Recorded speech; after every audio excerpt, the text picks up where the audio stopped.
Suddenly, the sky transformed. A massive swarm of distinctively shaped drones emerged from the villa. The crowd gasped. More drones! No, those are coming from the Zhang estate. She smiled graciously. What a coincidence. To welcome my guests, I also prepared a drone light show. Please, enjoy. Han was hit by shock after shock. You researched drones too. Suddenly, the entire swarm dove straight into the water. The crowd panicked. The performance failed. They all crashed into the water. But then, lights began to glow beneath the surface, forming perfect lines. A massive red dragon character shimmered in the depths. They screamed, "What is happening? Can those drones operate in both air and water?" The scene became legendary. A lifelike dragon burst from the water, soaring majestically into the night sky. The cheers were deafening. So cool. A real dragon. The specs of this drone are light years ahead of Mr. Han's. Han had turned into a frozen stone statue. Tycoon seized the moment. Ladies and gentlemen, these are the latest amphibious drones from Tycoon Technology. I believe we stand at the pinnacle of the tech world, and I look forward to cooperating with you all. Lam Dan watched her from the crowd, eyes beaming with pride. My Gin is so cool. The crowd went wild. Collaborate. We must collaborate. This is absolutely top tier. They quickly realized the strategy. The future world belongs to drones. Whoever controls the smartest, cheapest fleet controls the future. Jay had had enough. He made his move immediately. Miss Zheng, I will buy your company. Han was stunned to be completely ignored. Before Tycoon could speak, the crowd buzzed with excitement. Oh my God, that is Jay-Z, the tycoon with king-level wealth. His family has hundreds of years of history. He wants the drone tech. No, I bet he wants Miss Jiang too. Contrary to everyone's expectations, she politely declined. Mr. Jay-Z, please forgive me. But the arrogant tycoon cut her off. Do not be so quick to refuse me. Miss Jiang, listen closely to my terms. First, 10 billion to acquire your entire company. Second, I will build an exclusive monopoly for your brand across the entire Shaw Nation. Third, and most importantly, you will bear me a son. Even the men in the room trembled at the sheer audacity. Good heavens, Jace actually expects Zhang Shiren to agree to be his brother. Do you realize what this implies? With the Shaw family's massive fortune, if this child inherits his status, the power would be terrifying. Who could possibly refuse such a golden offer? They were absolutely certain she would sell herself to Jay. But Shiren hid a mocking smile behind her hand. Her stance remained unshakable. Apologies, Mr. Jace, but I fear I must decline your generous offer. The old man looked at her as if she were merchandise on a shelf. Why? 10 billion is not enough. Fine, add 5 billion. 15 billion, marry me. She ignored him completely, walking straight past the old man toward Lin Xin, under the gaze of the entire crowd. Actually, the reason I refuse you is simple. It is because of me. Shiren clung to the young man's arm intimately, her eyes burning with resolve. Because I already have someone I love. Jace frowned in shock. What? Haven, completely appalled, spat out insults. Enough. Miss Zheng, are you blind?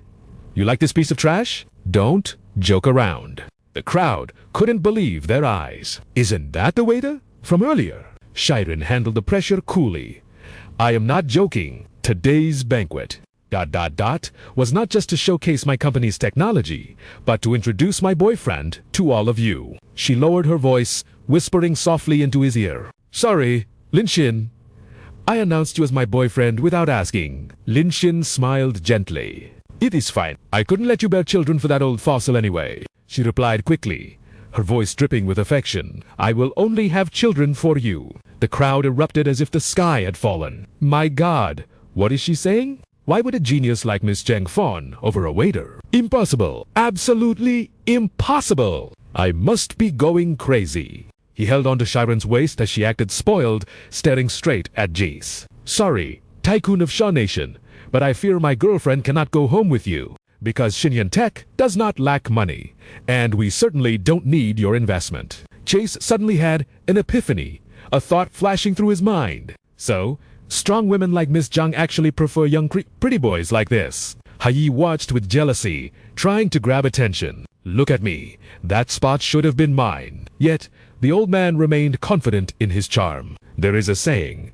loyalty exists only because the price of betrayal isn't high enough. And I am the master of that truth. Jace stood on a mountain of gold, arrogantly looking down on mortals. Bikota, double quotes, ...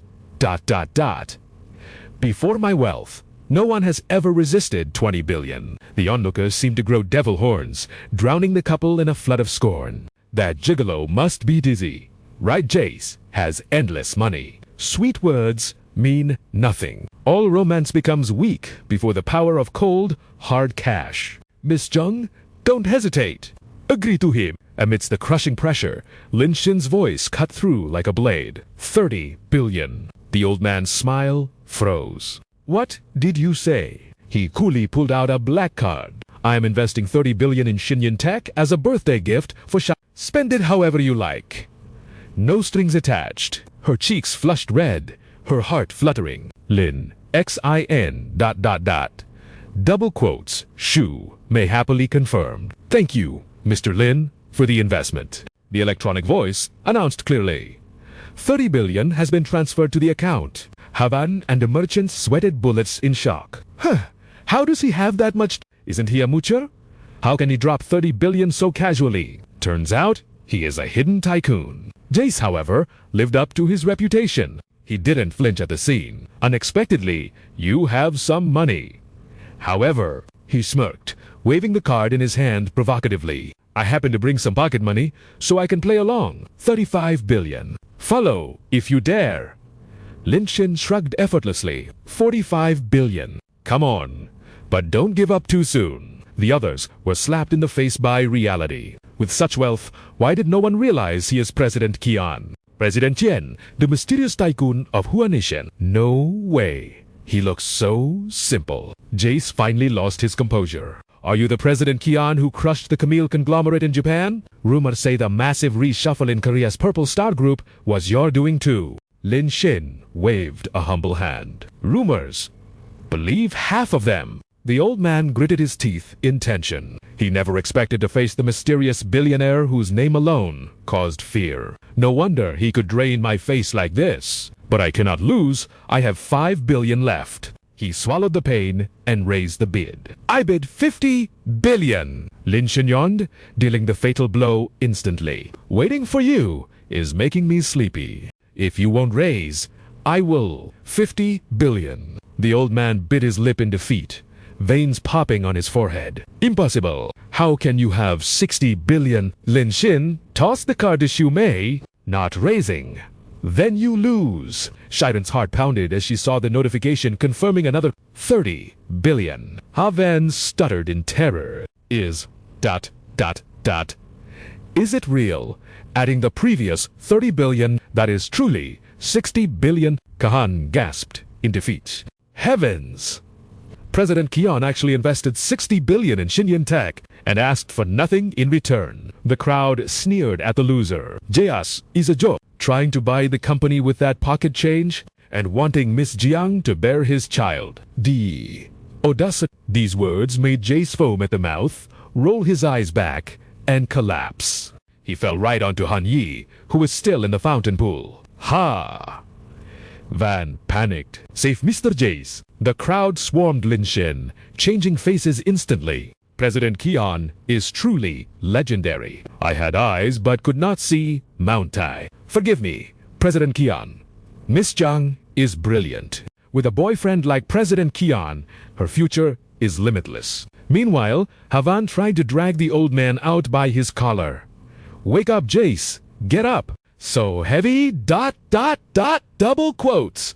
Han Yi choked, drowning under the weight. Gurgle. Get off me. ... Gurgle. Shiren looked at Lin Shin with even more adoration, her voice full of promise. Lin Shin, thank you for your trust. I will lead Xinyan Tech to break all international technology barriers. I will prove your investment was worth it. Lin Shin smiled, dotingly agreeing. Okay. She tugged his hand playfully. So, boyfriend, shall we go for a walk? The system chimed in. Zhang Shiren.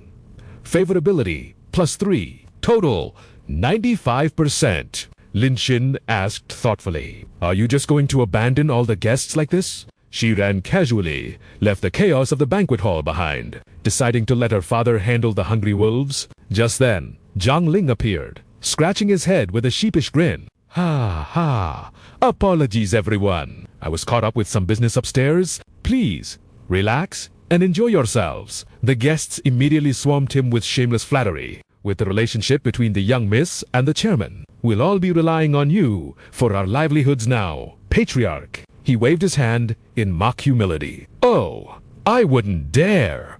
I wouldn't dare. In reality, Zhang Ling was laughing maniacally in his heart. Throwing this birthday party was the best investment ever. Ha ha ha! Spoiling my precious daughter was absolutely worth it. Meanwhile, she ran and Lin Xin escaped to a quiet corner. She beamed with excitement, introducing her surprise. This is the private yacht I prepared so we could go out to sea together. The yacht sliced through the waves, gliding gracefully under the romantic moonlight, leaving a shimmering trail of silver across the water's surface. Lin Xin changed clothes and came to a realization even his swim trunks had been prepared in advance. She really had planned everything. Ready to go, he walked out to the deck. There, Shiran was waiting. He froze in his tracks, his jaw practically hitting the floor. The stunning sight before him forced a genuine exclamation from his lips. Whoa! He borrowed a line from Tangmi. Yan Bao.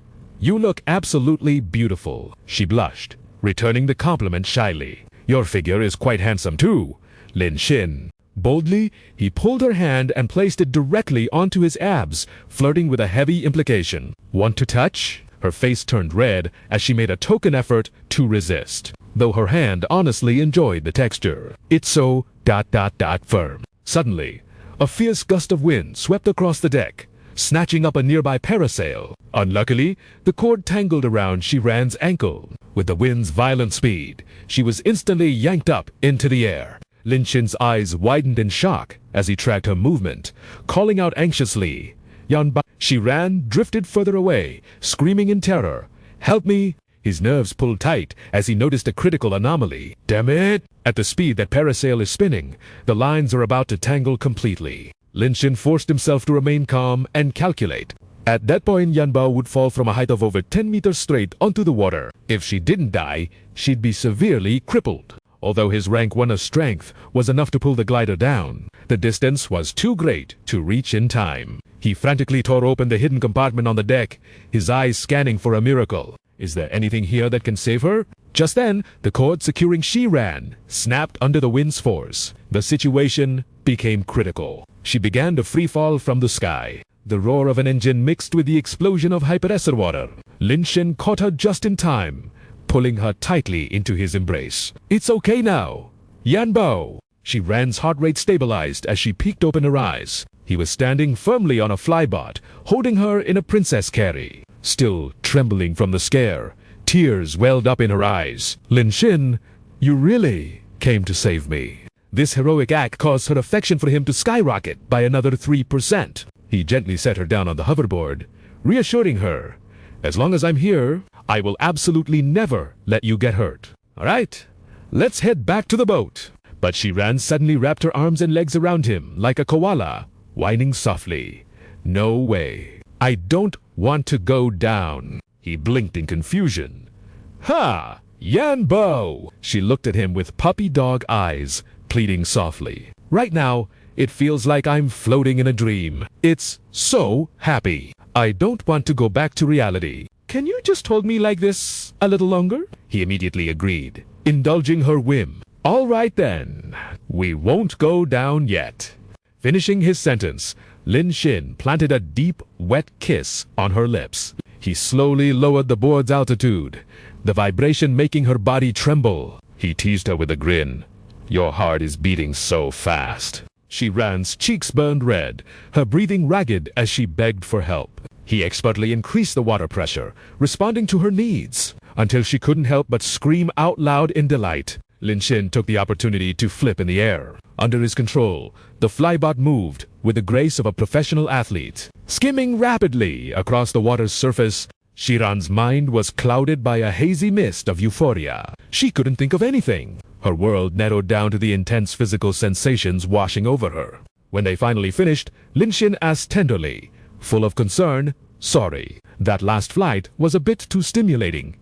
Are you still okay?" Shiran's hot breath fanned against his chest as she stammered, "No, don't worry about me. As long as you're happy, just fly as much as you want." His excitement flared up again. "Another round, then? Leave it to me." Lin proceeded to help her experience the pinnacle of joy once more. The two of them continued their intimate aerial dance, completely immersed in the moment, in the vast, empty silence of the sea, with only the two of them. The atmosphere was thick with ambiguity and romance, echoing with sounds of joy.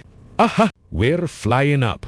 1 hour later, Lin had changed back into casual clothes. Gently helping, she ran down from the yacht. "Be careful, watch your step." A clear voice drifted over, causing them both to turn in confusion. Lin. It was Yu Xuan. How long had she been standing there, and how much had she witnessed? Yu Zhuan was stunned to see the couple walking toward her. Lin and Yan Bao. Her face flashed with surprise. So, they had known each other for a long time. Furthermore, Yu Zhuan's gaze locked onto their interlocked arms. They were so intimate. Her eyes lowered in sorrow. It made sense. Yan Bao was her best friend, and their taste in men had always been similar. And Lin, he was such an exceptional man. Yo Guan's mind spun in a chaotic mess. What should I do? Have I accidentally become the third wheel in their relationship? This feels like poison. ... I can't let go of Lin, but I don't want to hurt Yan Bao. While she was lost in a daze, the couple approached Yu Zhuan. "You're here." She ran, asked innocently, "Do you know Lin?" The question made Yu Zhuan stutter awkwardly. She internally panicked. "Oh no, I was so surprised I called out his name. I should have pretended not to know him." A system screen popped up, reminding Lin.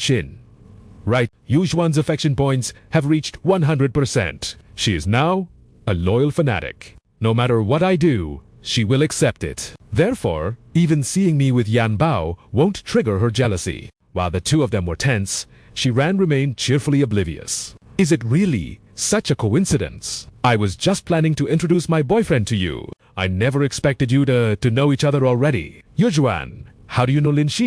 Yu Zhuan stammered, unable to speak. "Well, ... double quotes. Lin quickly stepped in to save the situation. She and I were college classmates." She ran, smiled, exclaiming, "Oh, is the world really that small?"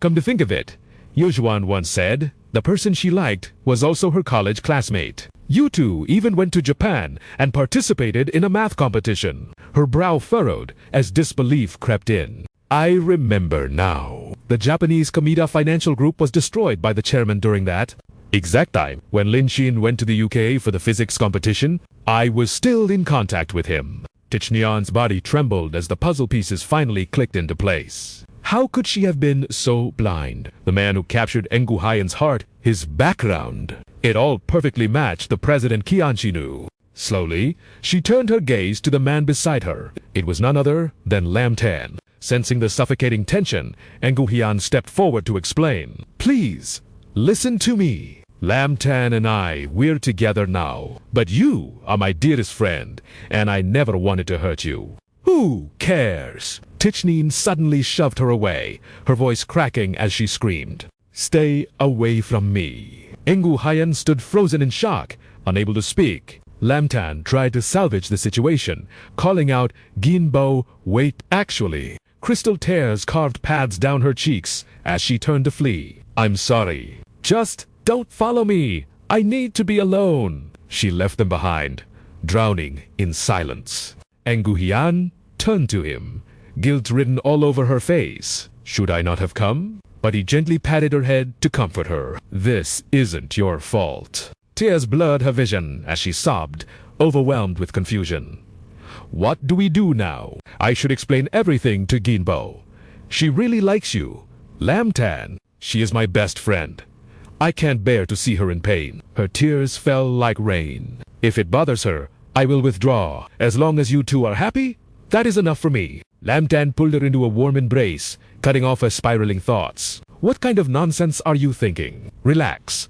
I will handle everything. Internally, however, he remained brimming with confidence. Her favorability score was already at 98%. He just needed to devise a plan to max it out. Once that bar is full, nothing else matters. Night waves crashed against the shore as panic filled the villa. What?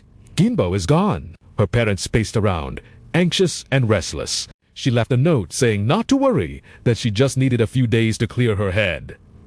But now, she won't even answer her phone. Lam Tan rubbed his chin in thought. She likely ditched her phone to avoid being tracked. Suddenly, a notification pinged from the Heavenly Air Group chat. A contact from the south reported seeing Tichneen at the airport. She ignored him completely and looked utterly devastated. Lam Tan urgently asked for her status, only to learn she had already boarded. He immediately addressed the room with authority. I have to go. Genbao flew to Snow City. I am going after her. Hearing this, her father let out a sigh of relief. President Chen, if you're going, then I can finally rest easy. Ingu Hayun, still worried, grabbed his hand. Please, be careful, and promise me you will bring Tichneen back safely. Lam Tan nodded firmly. I promise. Throughout the flight, his mind raced. Snow City wasn't just a famous tourist trap. It was a high-altitude region filled with potential danger. If she gets emotional and something happens, ... double. Quotes, he sighed. This is my own karma to bear. Stepping out of the airport, Lam Tan scanned the area. Now, where are you?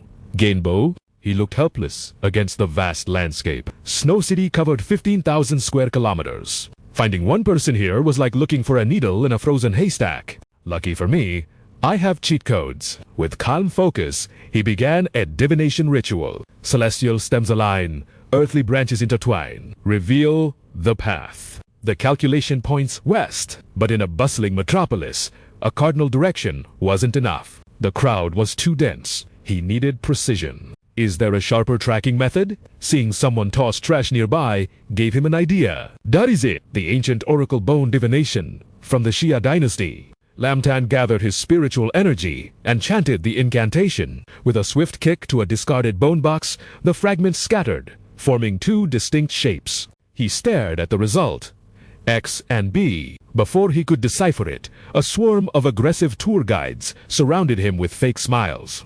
5-day tour, only 100 yuan, 3 days, for 900. Flight and hotel included. 2-day special. Accommodation, 420 yuan. No more. Go away. I'm looking for someone. Lam Tan tried to push through until his eyes locked onto a license plate. He rushed over to the guide, holding a red flag. Have you seen this woman? The lady shook her head. Never seen her. But hey, interested in a 5-day Snow City tour? Only 100 yuan 5-star hotels. All meals included. You won't find a better deal in this lifetime. Lam Tan realized the oracle bones were pointing him to this specific bus to find Gin. Fine, he agreed. I will get on the bus. The guide kept pitching as they walked. Tourists from out of town are always the juiciest prey, she muttered. Lam Tan ignored her and walked straight to the very last row. He took a seat and closed his eyes to recharge. As the bus engine roared to life, the guide's voice rang out. Standing at the front were Brother Flower and Sister Bian. I am Brother Flower, and this is Sister Bian. For the next 5 days, the two of us will be at your absolute service. We are dedicated to giving you a magnificent travel experience. But as he spoke, he began moving down the aisle with ulterior motives. Everyone, hand over your IDs for unified registration. I will get your attraction ticket sorted. We can get you a massive 20% discount. The tourists cheered. Wonderful. A discount. The passengers were delighted. Brother Flower smiled smoothly. Serving you all is our greatest pleasure. Once the IDs were hostage, he turned back. All right. Collection complete. Suddenly, Brother Flower whipped out 2 packs of beef jerky. There is an old saying, scratch my back, and I will scratch yours. I have served you well, so surely you can help me out with a small favor. He smiled with predatory friendliness. Help Brother Flower hit his sales target. You don't need to buy much, just 2 packs per person. Buy 2 packs, and Sister Bian will serve you happily all day. But if there is any passenger who refuses, their smiles instantly twisted into something menacing. ... Then you are ruining the vibe for everyone else. If my service becomes ... unpleasant ... well, you will only have yourselves to blame. A male passenger spoke up. Hey, isn't this forced selling? The guide gripped his shoulder with a threatening weight. How could you say that? We list our prices clearly. No force involved. You traveled all this way to have fun, right? Happiness costs money. Why let a few measly yuan ruin your mood in a strange city? What do you say? Under the pressure, the tourist crumbled. Fine, I will buy 2 packs. Instantly, the guide's face snapped back to a beaming grin. That is the proper attitude for everyone. Settle your bills in order. Your guide, Little Bien, promises to serve you with absolute dedication. The passengers whispered in defeat. Fine, let's just buy the souvenirs. The beef jerky isn't terrible. They hoped that paying the toll would finally allow their vacation to begin. Meanwhile, the driver's assistant, Little Hua, announced the next phase of their nightmare. Thank you for your cooperation. Next stop, the ancient Miao village, Legendaria, for its silver and tea. Silver that cures 100 ailments. Tea that cleanses the soul. The more you buy, the better your life becomes. The tourists stared blankly, confusion written on their faces.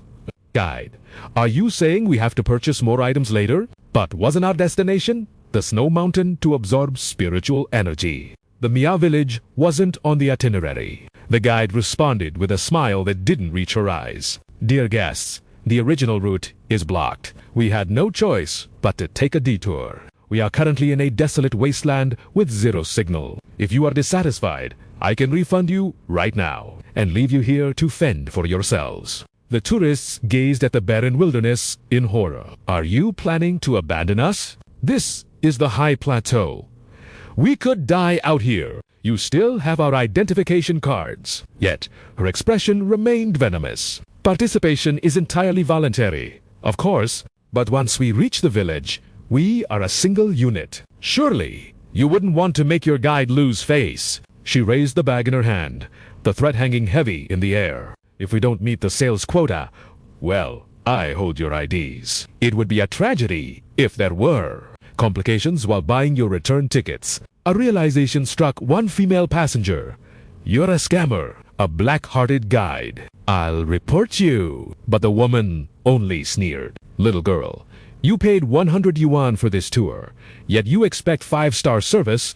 Keep dreaming. It is hilarious when the poor try to act like tourists. Go ahead, call the police. Her maniacal laughter echoed. The passengers behind her trembled, their spirits broken. Don't provoke them. They have 1,000 ways to make our lives miserable. It is better to just pay money to ward off bad luck. But they set the low price. Why blame us for being poor? Tears fell. The guide continued her tirade as she stepped down. Now that you understand, buy all the beef jerky. At the village, spending must reach 200,000. If we are missing a single penny, none of you leave. Only Lin Xin remained oblivious, stretching his arms. AA finally awake. That was a good nap. The guide glared at him. Hurry up! But he simply waved her off with casual indifference. No thanks. I'm not hungry. Little Bien exploded with rage. You have to buy it. Who said it was free? She narrowed her eyes at the student. Wait, I haven't collected your ID card yet. Hand it over, so I can register you. Lin Xin brushed her off again. Nah, I'm not visiting the scenic spot. Once we stop, I'm getting off. Little Hua stormed over, screaming in his face. Ha! Are you dense? This isn't about what you want anymore. When I say give it, you give it. Don't try any tricks at the village. Be obedient, or else ... He raised a hand to strike, but Lin Xin caught his wrist in an iron grip. Hey, let go. You dare touch me. Lin Xin sighed and delivered a crisp, resounding slap across the man's face. I didn't want to get physical, but you kept barking and shoving your face at me. If I didn't teach you a lesson, I would be letting down everyone watching. Little Hua groaned, clutching his face in agony. Little Bian, sharper than her partner, whispered urgently, "We are almost at the village. This kid has clearly trained in martial arts. Wait until we have backup to handle him." The two scammers retreated, but not without a parting threat. "You, little brat. Just you wait. Let's see if you can keep up that arrogance later." Lin Shin scoffed, his expression bored. "I'm trembling." A passenger whispered in awe, "Big brother, that was heroic. But aren't you afraid they will ambush you when we stop?" Lin Shin remained unfazed. "Against scum like that, you have to be even more vicious than they are. That is the only language they understand." I heard them whispering, "It's a scam. Don't let them intimidate you. If you don't want to buy, then don't. They are just paper tigers." Hope flickered in the passenger's eyes. "Really? Is that true?" he declared calmly. "These people only know how to bully the weak. They treat customers like livestock for slaughter, unaware that the butcher's knife is about to fall on their own necks." Meanwhile, little Bian was already on the phone. "Boss, we have a tough bone to chew on the bus. We need help." On the other end, a cup was slammed onto a table with shattering force. The order was given. "Prepare the weapons." As the bus rolled into the ancient Miao village, a thug named Dahi and his gang were already waiting, blocking the path. Little Hua barked everyone off the bus. Now, the tourists trembled as they saw the menacing group of thugs gathering outside. The gangsters wore predatory grins. While others cowered, Lin Shin stepped off with a casual stride. "Young man, be careful," a passenger whispered, fearing for the boy who had defended them. Lin Shin ignored the danger, his mind focused on a singular goal. "Now, how do I find Yan Bo in this place?" The oracle bone divination revealed an image, but the interpretation relies on fate. I am still missing a crucial trigger. A destined encounter. His nonchalance baffled the crowd. Why wasn't he shaking in his boots? His face darkened as he locked eyes with the target. "Is this the brat causing trouble?" Lin Shin surveyed the thugs with utter disdain. "This village has beautiful scenery and spiritual energy. Why is it infested with disgusting parasites like you?" "What? Bad luck." The insult hit home. The thugs stepped forward, knuckles cracking. "It seems we need to invite you for a little tea ceremony, to teach you some manners. If you kowtow right now and spend 100,000 yuan, I might just let you be my lackey. You look smart. Make the right choice." Lin Shin glanced past them. "Buying things, is it?" His gaze landed on a small figure sitting on the steps behind the wall of thugs, a little girl with a basket. Little tea was blown on her frozen hands when she saw Lin Shin walking straight toward her. "How much for the tea?" she stammered, shocked. He brushed past the gangsters as if they were air. I asked, "How much?" "Don't be afraid of this trash." Emboldened, Little T whispered, "The Cloud Mist tea is 18 yuan. The Magian tia is a bit better. 38 yuan?" A thug lunged at the girl. "You little rat, who said you could sell here?" Scrum, but Lin Shin intercepted the blow with ease. "And what do you think you are doing?" "Ignore the barking dog. Tell me, why are you selling tea out here in the cold?" The girl trembled, clutching her basket. My grandmother is sick. I need to save money for food. I've already left the main street." "You said vendors were allowed here?" She tried to plead, but before she could finish, a thug's boot sent her basket flying into the air. "Like I care if you live or die." The thug's cruelty made Little T tremble. Sobbing, she tried to salvage the scattered leaves until a gentle hand reached out to help. The young man brought a leaf to his nose, inhaling deeply. An exquisite fragrance. Top quality. Without hesitation, he scanned the code. "I'm buying your entire stock." Ding! The notification shattered the silence. Received 300,000. The sheer size of the figure left the entire crowd gasping for air. Transaction complete. Lin Shin turned his cold gaze to the thugs. "You wanted someone to buy something? Well, I just bought her entire inventory." Little T froze, overwhelmed by the fortune. "Sir, this is too much. These leaves aren't worth a fraction of that. Let me return it." But Lin Shin just smiled, radiating a calming aura. "No need. Consider this a deposit for my VIP membership. Just send the freshest batches directly to me. Deduct the cost from the 300,000. The poor girl looked completely bewildered. Gratitude bloomed on little T's tear-stained face. I understand. Thank you. However, the mood over by the thugs was far darker. You bastard. Are you mocking me? Just as the minions prepared to rush him, a shout halted them. Stand down. The boss, Daiha, turned with a fox-like grin, pretending to scold them. Brawling in the streets. Have you no shame? The old snake grabbed some tea packages and approached Lin Xin. His face a mask of sick. Brother, my apologies. I was blind to Mount Tai and failed to treat a guest properly. Since you love tea, please accept this premium blend as a token of my regret. Then he whipped around to scream at the tour guide. Shoubian, is this how you lead a tour group? You are utterly useless. The customer is God. That is our motto. You incompetent fool. Calm the guests down immediately. Return their ID cards and serve them properly. Understood. The woman was baffled. But boss, if we don't force them to buy, this whole trip is a wash. We'll lose money. Slap. The price of talking back was a thunderous strike from Daya. Lose money. You're just too greedy. Do as I say. Shut your mouth and get moving. Terrified, Zhao Bian could only nod rapidly. Yes, yes, right away. As she scrambled back to the bus. Everyone off. No forced purchases. Here are your IDs back. We're sticking to the original schedule. She winced, clutching her swelling cheek. Ouch. That hurt. ... The tourists were thrilled, yet confused. What just happened? That young man stepped off for 2 minutes, and the guide did a complete when Daiha pointed at the bus, smiling oily. How is that, little brother? Satisfied? Lin Xin remained impassive. It will do. Seeing an opening, the thug pressed on. I knew you weren't ordinary the moment I saw you. In our line of work, a sharp eye is everything. I'd be honored to call you a friend. If you need anything, just ask. Lin Xin didn't waste time on pleasantries. He pulled out a photo. Have you seen this woman? Daiha stroked his chin.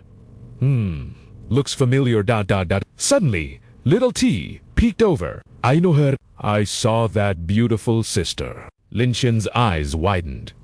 Truly, the girl pointed toward the distant peaks. About 2 hours ago. She asked for directions to Mount Hood Key. She looked so sorrowful. People say Mount Hood Key washes away worries and heals the soul. Many sad people go there. Hearing this, hope ignited in Lin Xin's chest. So that is where she went. Thank you. He turned to leave, but little T grabbed his sleeve. Wait, you're dressed too thinly. It is -10 degrees up there, with heavy blizzards. Opportunity knocked, and Daiha answered immediately. Brother! The mountain is dangerous. I've climbed Mount Hood Key hundreds of times. Let me be your personal guide. I swear on my life, I will lead you to her safely. Lin Xin agreed instantly. Done. Daiha immediately took charge. Let's stop by my hotel for professional gear. We depart immediately. Men, escort our guest. As the minions led Lin Xin away, Zhao Bian whispered, Boss, are you actually planning to help him? Daiha chuckled darkly. Hey, why kill a piglet when you can slaughter a prize hog? The friendly mask melted away, revealing a predator. He threw away 300,000 like it was trash. He's loaded. I'll take him on a desolate route. These soft city boys can't handle the altitude or the cold. He will crumble. When he can't move, we'll charge a rescue fee. He'll pay anything to survive. Zhao Bian grinned greedily. Brilliant, boss. The richer they are, the more they fear death. Daya's eyes gleamed with malice. A few million? No. I'm bleeding him for tens of millions. Ha! Meanwhile, atop the snow-capped peaks, a lone figure trudged through the white void. She ran, walked with a heavy heart, tormented by her thoughts. She looked up at the gray sky. Lin Xin, you are the only man who ever made my heart flutter in this lifetime. I love him so much. I wouldn't care about anything else if I could just be with him. But Engu Hian is my best friend. My sister. Tears froze on her lashes as she made her choice. I have to let him go. With renewed resolve, she pushed further up the mountain. Oh, Spirit of the Snow Mountain, please grant them eternal happiness. Suddenly, A violent gust of wind slammed into her. Ah! She lost her footing, tumbling down the snowy slope. Desperately, she clawed at the ice, barely catching the edge of a precipice. But gravity was cruel. She slipped further. Terror consumed her. Am I going to die here? Someone help! Lin Shin. I want to see Lin Shin. I'm sorry, I lied. I don't want to leave you. Back at the mountain base, Daiha and Lin Shin were preparing to ascend. Brother, are you sure about that thin outfit? Lin Shin's expression remained stoic. It's fine. Speed is what matters. His mind was a singular laser focus. Asterisk, there are multiple paths. Even divination is hazy. He cast one final mental calculation. Let's move. Lin Shin instantly closed his eyes, his fingers dancing in a complex divination ritual using Yan Bao's birth chart. Snap! The calculation hit him like a physical blow. She was facing a mortal tribulation today. There wasn't a second to waste. He had to find her now. He launched himself forward like a bullet, leaving Daiha completely bewildered by his frantic pace. Hey, where are you going, kid? Didn't we agree on this path? Hold on. Let me lead the way. The old fox snickered internally while panting. Damn it.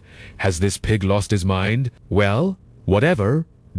At that sprinting speed, his lungs will collapse in less than 10 minutes. At 4,000 meters above sea level, with zero signal, the guide was already fantasizing about Lin Shin, begging for mercy on his knees. You'll learn that crying to the heavens won't save you here. Yet, 1 hour later, the only one sounding like a dying steam engine was the guide himself. Holy crap, Is this kid even human? He prided himself on being the Mountain King. Yet Lin Shin wasn't just keeping up. He was barely breaking a sweat. A normal person would be unconscious by now. This was the death zone, and the kid was wearing a thin shirt like it was a summer breeze. To make matters worse, Lin Shin surged ahead, yelling, "Pick up the pace!" forcing Daiha to scramble after him. Ah! Slow down! Wait for me! Another hour passed, their footprints carving a path through the snow. Daiha was trembling, his legs feeling like lead. I'm spent. I can't chase him anymore. What kind of monster was this? Moving with the lightness of a feather. Zero altitude sickness. Did he even need oxygen to survive? No. This couldn't continue. Seeing Lin Shin still charging forward, the guide panicked and shouted, "Wait. Hold on, brother! The path ahead is a death trap. Stop right there." What is it now? Daiha pointed at the terrain with fake concern, hidden crevasses everywhere. We need to take the long way around. In his heart, he sneered. He just wanted to drain the kid's stamina, not actually die with him. But Lin Shin shattered his plan instantly. A detour takes too long. We press on. His instincts were screaming Yan Bao was close. He could feel it. Daiha opened his mouth to argue, but Lin Shin silenced him with a sharp gesture. He cupped his ear against the howling wind. There, amidst the desolate, snowy peaks, a faint voice calling his name. Like a locked-on missile, he exploded towards the sound. It was Yan buckling into the edge of a precipice. I can't hold on, I don't want to die. Lin, Xin, If only I could see you one last time, Her frozen fingers slipped from the icy ledge. But in that split second between life and death, a strong hand snatched her from the abyss. Bathed in a halo of sunlight, a hero had arrived to defy fate. It was really Lin Shin. Her eyes widened in absolute disbelief. He hauled her over the ledge. Yan Bao. She was still in a daze, murmuring, "Lin Shin?" Once safe, he pulled her into a protective embrace. "Are you hurt anywhere? Even if you can't walk, I'll carry you down this mountain myself. I'm here now. You're safe." She wrapped her arms around him, a bittersweet smile on her face. This must be a hallucination. That's right. How could he possibly be here? The mountain god must be granting me one last vision before I die. Her words made Lin Shin frown in confusion. Yanbo, but she was still lost in her near-death trance. Lin, Xin. Do you know? When I looked death in the face, my mind went blank. Except for you. You were the only one there. I've realized something. Life is too short to be afraid. I should listen to my heart and hold on tight to the one I desire most. Tears streamed down her frozen cheeks as she poured her soul out. I love you, Lin Xin. I want to be with you. Ding. Affection increased by 2%. Zheng Xiran's affection is now 100%. Congratulations on completing the 5th conquest. The bond with Jiangxi Ran has evolved. She will remain eternally loyal and never betray you. 65 billion counterattack gold consumed. Rebate 6.5 billion flower currency. Reward +1 to all attributes. Current A. Attribute level 15. Please select a new skill. Remaining selection chances. For moved by her heartfelt confession, Lin Xin planted a tender kiss on her forehead. It's okay now, she ran. I've got you. She clung to him desperately. Linux IN ... Wait, you're not a ghost. He smirked coolly. What do you think? Her voice trembled, reality finally crashing in. You ... you really came for me. Seeing her dissolve into tears, Lin Xin gently patted her back. All right. If we don't leave now, we'll lose the light. Let's get down first, then we can talk. Exhausted, she slumped against him. Imumaha, Lin Xin hoisted her onto his back, securing the oxygen tank for her first. Suddenly, seizing the opening, Daiha lunged from the shadows and shoved them. The world tilted as they lost balance. The old man grinned savagely. Ha! Gotcha! Be good little kids and fall into that abyss. If you want me to fish you out, prepare 500,000. Otherwise, stay down there and become frozen popsicles. But Lin Xin's fingers dug into the ice like steel claws. With a defy gravity twist, he unleashed a vicious leg sweep. It happened in a blinked eye. Ha's triumphant grin was still plastered on his face as he plummeted into the void. Lin Xin vaulted back onto solid ground, his gaze softening as he checked the sleeping girl on his back. Meanwhile, the traitor had managed to snag a rock with his climbing gear, leaving him dangling precariously over the drop.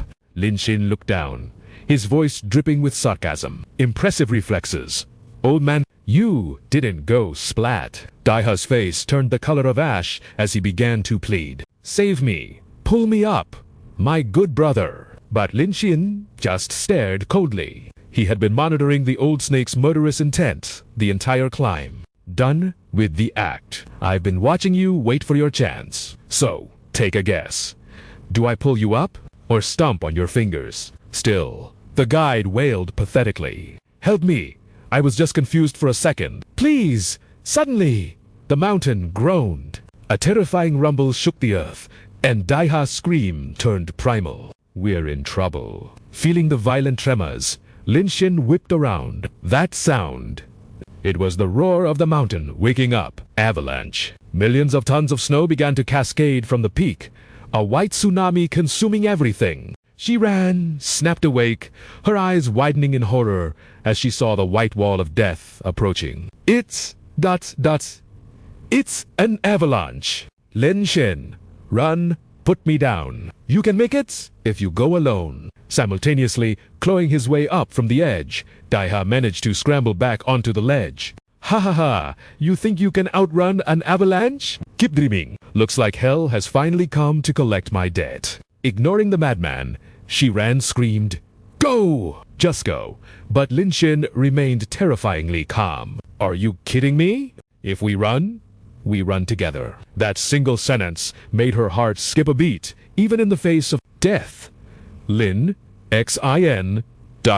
Without missing a beat, he shoved his phone into the guide's face. His voice, icy. If you promise to turn yourself in and spill everything about your shadowy boss, ... and confess to all your crimes, I might just get you out of this. Daiha looked at him like he was insane. Have you lost it? You can't even save yourself. And you're talking about saving me. Lin Xin offered the old man a final ultimatum. Agree now, or suffer the consequences. Time was a luxury they didn't have. Despite his suspicions, Daiha wavered, shaken by the sheer arrogance in the young master's eyes. Fine. I'm at death's door anyway, so I'll gamble on this madman. If I survive this white hell, I swear to confess every dirty secret of the tourism syndicate. The evidence lies within my office safe. The combination is 233, 160. I swear it upon the snow god. That was all Lin Xin needed. He grabbed the rope from the old man's pack while silently commanding the system. Exchange points for Grandmaster Skiing Proficiency. A holographic interface flashed. Skiing Mastery activated. 3 charges remaining. In a heartbeat, the mountain roared, and a tsunami of white death crashed down, obliterating everything in its path. Through the blinding white curtain, a miracle emerged. Lin Xin held Shi Ran in a vice-like grip. His gaze locked onto the treacherous path ahead with unwavering focus. She struggled to open her eyes, only to witness insanity. Who could have guessed? He was using Daiha as a human snowboard. Meanwhile, the villain let out a symphony of pained groans. The old man was so cold, his tears froze into crystals the moment they fell. Showing zero mercy, Lin Xin rode his human surfboard with the grace of an Olympic champion, weaving through obstacles effortlessly. She looked up at Lin Xin with stars in her eyes, surfing an avalanche. It was godlike. Overwhelmed by the adrenaline, she planted a scorching kiss on his lips. Lin Xin, I will never leave your side again, even in this life or death crisis. Their public display of affection forced a bitter remark from their living snowboard. You bastards! While Lin Xin navigated the storm with the elegance of a king, the old man shrieked in agony below. My prostate! Oh heavens! My prostate is ruined. By nightfall, police cruisers swarmed the hotel entrance. The crowd erupted in thunderous applause. Justice had finally arrived. The corrupt tycoon was in shackles. As Daiha and his cronies were dragged away, he whimpered, My prostate, it's gone. Everything is gone. The surrounding crowd cheered, drowning out his pathetic sobs. Rumors spread of a mysterious hero who saved the day. Good riddance to the trash of Snow City. Later, amidst the tranquility of the resort, a satisfied voice broke the silence. Ah!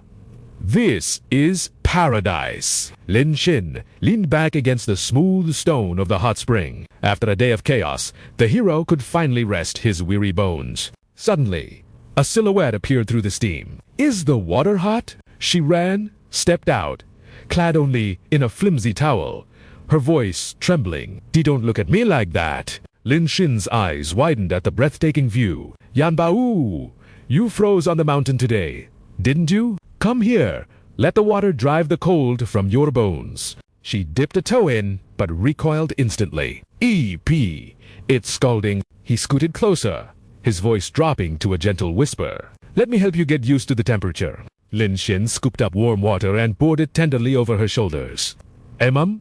So warm. Finally, Shi Ran slipped into the pool, nestling her body against his chest. Lin Xin, I'm so happy right now. If only Yu Juan were here too. I miss her terribly. I wonder how she is doing. He tightened his embrace, offering a reassuring smile. Don't worry about a thing. Little did they know, a pair of eyes was watching them from behind a massive boulder. Suddenly, Yu Juan leaped from the shadows, splashing into the water. Yan Bao couldn't believe her eyes. Juan, how did you get here? Before she could finish, Yu Juan looked down with guilt. She ran. I am so sorry. Yet, despite the apology, her expression remained strangely calm. Juan, don't apologize.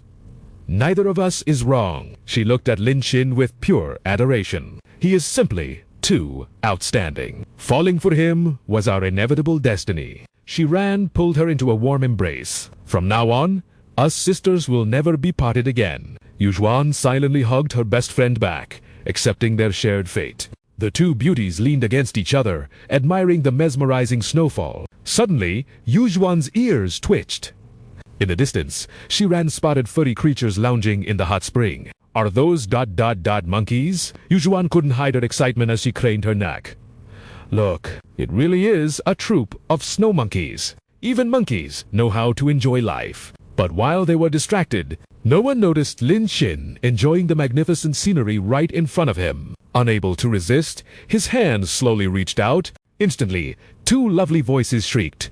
The scream startled the monkeys, causing them to turn around. She blushed crimson, her voice turning into a cute whine. You bully! Lin Xin, why are you suddenly being so naughty? He replied with shameless confidence. White snow and hot springs. Of course, I must enjoy the beauties before me, not look at some monkeys. The little creatures widened their eyes, watching the live drama unfold. No, no, not there. Not in that position. Yanbo, help me stop him. I can't. He's too strong. I'm powerless. Sab, you and him are joining forces to bully me. The monkeys began mimicking their movements while laughter echoed through the mist. Hey! Don't sandwich me in the middle. And no biting my ear. Ah! My ears are my weakness. One bite and I lose all strength. While Lin Xin and Jiran shared a fiery kiss, Yuan, trapped in the middle, silently surrendered to the intoxicating tenderness. A moment later, a mischievous glint appeared in her eyes. She grabbed Shiran's foot. Lin Xin, let me tell you a little secret. Yanbao's fatal weakness is the sole of her foot. She tickled mercilessly, sending Shiran into a fit of laughter. Ah, you villain. Ha ha, stop it. I surrender. I surrender. Hearing that, how could the Demon King miss such an opportunity? Oh, really? Then I must test this theory. Shiran begged pitifully. No more Lin Xin. I'm terrified of tickles. You'll kill me. I beg you. But her best friend, traitorous Yushuan, held her down tight. You bullied me earlier. Now it's your turn. At that moment, Lin Xin launched his tickle attack. MMMPH. The monkeys continued their imitation game. Ha ha ha. I can't breathe. I admit. Defeat. I'm sorry. Ha ha ha. Wait, Lin Xin. Focus on Yanbo. Why did you turn your target to me? Her smirk. In my harem, the rain and dew must fall equally on everyone. After the laughter subsided, each girl planted a soft kiss on his cheek. Heavy snow buried the world in white, but their hearts burned with warmth. I'm exhausted. I have no strength left. Hey, giving up so soon? The night is still very young. The next day, morning sunlight pierced the window, illuminating the bed where three figures slept peacefully side by side. Lin Xin kissed Yujuan's hair tenderly. Good morning, she murmured, her voice thick with laziness. 5 more minutes. ... Let me sleep a bit longer? It wasn't until noon that the trio finally emerged, walking hand in hand, cherishing every sweet second. Eventually, their grand excursion came to an end. It truly was a legendary vacation. Back at the male dormitory, a long yawn broke the silence. Finally, slept enough. Lin Xin stretched his body, feeling his joints pop, and fell into deep thought. Traveling with Juan and Yanbo was a blast, but after several sleepless nights, even his level 15 physique was screaming for rest. He wandered down the street, looking for a late-night snack. Suddenly, a mischievous gust of wind snatched a hat right off a girl's head. Whoosh Lin Xin caught it in midair with casual grace. Zhao Mei hurried over, relieved to get her property back. Oh, thank you so much. Do you go to the university nearby? He shrugged coolly. It was nothing but Den Honk.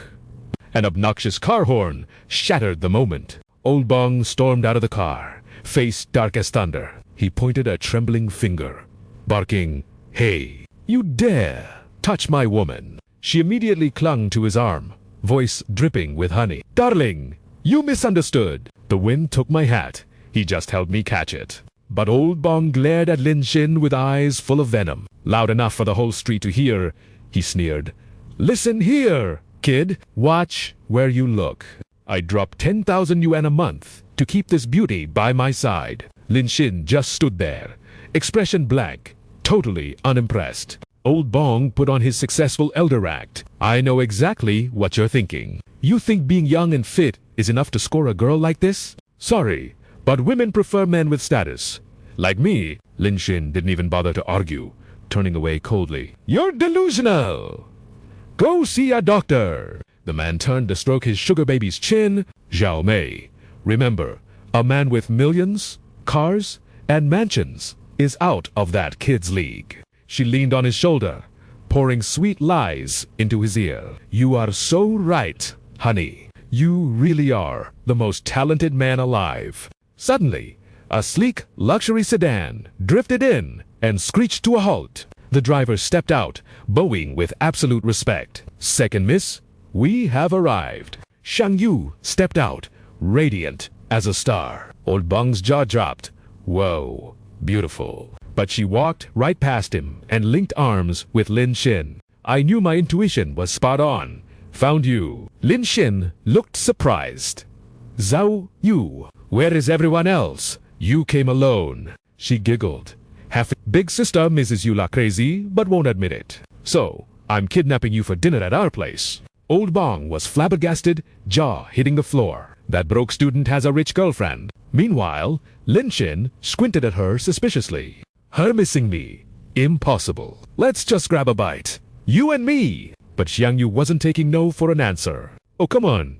She's tough outside, soft inside, like jelly. Plus, I'll protect you from her wrath. Now, get in the car. He sighed, defeated by her persistence. Fine, you win. Inside the car, Xiang Yu turned on the charm, pouting adorably. Brother Lin Xin, make me that special treat later. Secretly, don't tell sister. He looked at her with indulgence.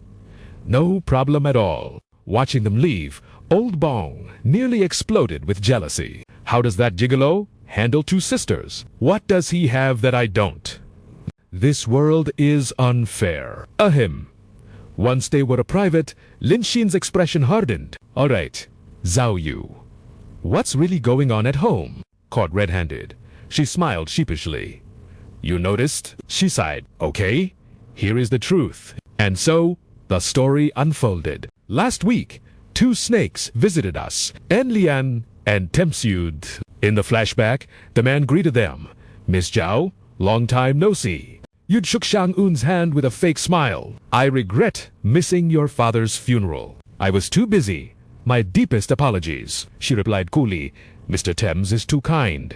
On the phone, you mentioned a collaboration. He didn't waste a second and dropped the bomb. Remember, the God of the Tongue contest. The 6th edition is here in Yan. We want Zhao Hilu to compete and you to judge. Xiang Yu explained, it is a national chef battle. Only the elite enter. Dad used to go, but sister wanted to sit this one out. Back then, Xiang On refused flat-out apologies. Mr. Tang, business has been slow, and I need to focus on management. We will pass. But you'd cut her off playing the guilt card. Your father co-founded this event with us. As his successor, surely you won't refuse. It is in your territory. Think of the exposure for your brand. She hesitated. Seeing a subtle nod from Duyan, she finally relented, walking right into the trap. Very well, Mr. Temsa.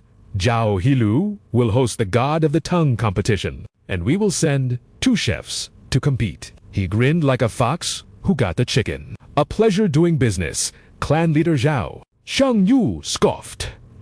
I knew they were snakes instantly. And sure enough, during the first match, the memory shifted to the event. At the God Chef Arena, the atmosphere was electric. The host's voice boomed. Welcome to the 6th annual Culinary War. Huang Lin hyped up the crowd.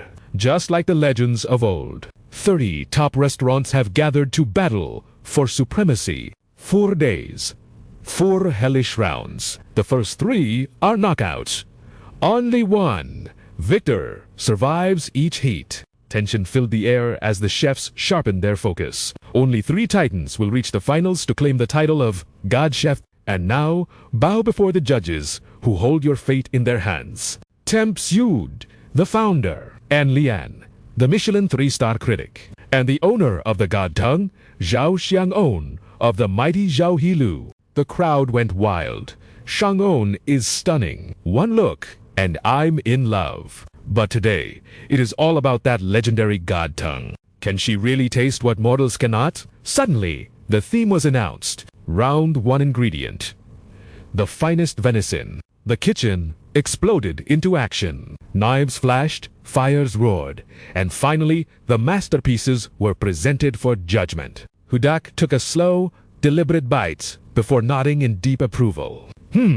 This venison from Quan Diet Lao is fresh and succulent. I give it 8 points. Enlin immediately nodded in agreement. I also give it 8 points. But the moment she tasted the next dish, she looked as if she had ascended to heaven. the milk-braised venison from Tuang Van Pavilion. The creamy aroma explodes across the palate. My mouth, my nose, my very soul is drowning in this magnificent, milky fragrance. I give it a perfect 10. The old man chimed in, piling on the praise. Correct! Correct! The dish from Tuang Van Pavilion is superior in every way. However, contrasting their exaggerated satisfaction, Wang On frowned the moment the food touched her lips. But it was too late. Hong Lam's voice boomed across the hall, announcing the end of the battle. What a nail-biting conclusion! Tuang Van Pavilion has defeated Quan Diet Lao by a razor-thin margin. Let us give a round of applause for the victors.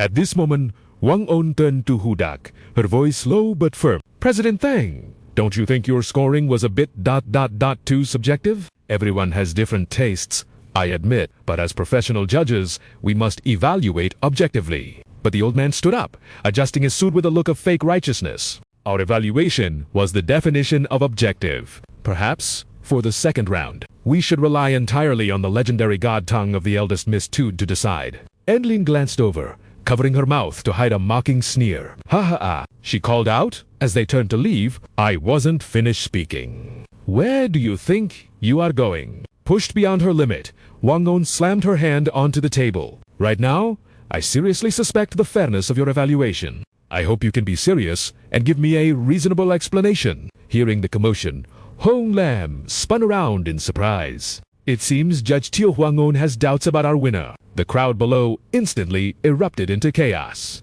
What? Tio Huang On refuses to accept the results. She only gave the winner 5 points. Her taste is too demanding. Is that what having a god tongue means? Are they going to restart the match? Hudak shot back, his tone dripping with hidden malice. Eldest Miss Tuyu suspect our fairness? Well, I suspect that god tongue of yours. Has it finally degenerated? The flavors you taste are no longer human. Enlin quickly jumped in to add fuel to the fire. Exactly.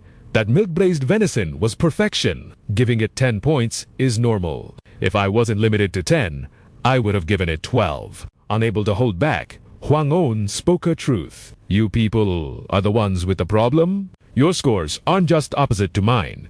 They are suspiciously identical. Are you two conspiring together? Hearing this, the woman switched to aggressive mockery. Oh, I understand now. Because the chef from Tihu Hoplao failed.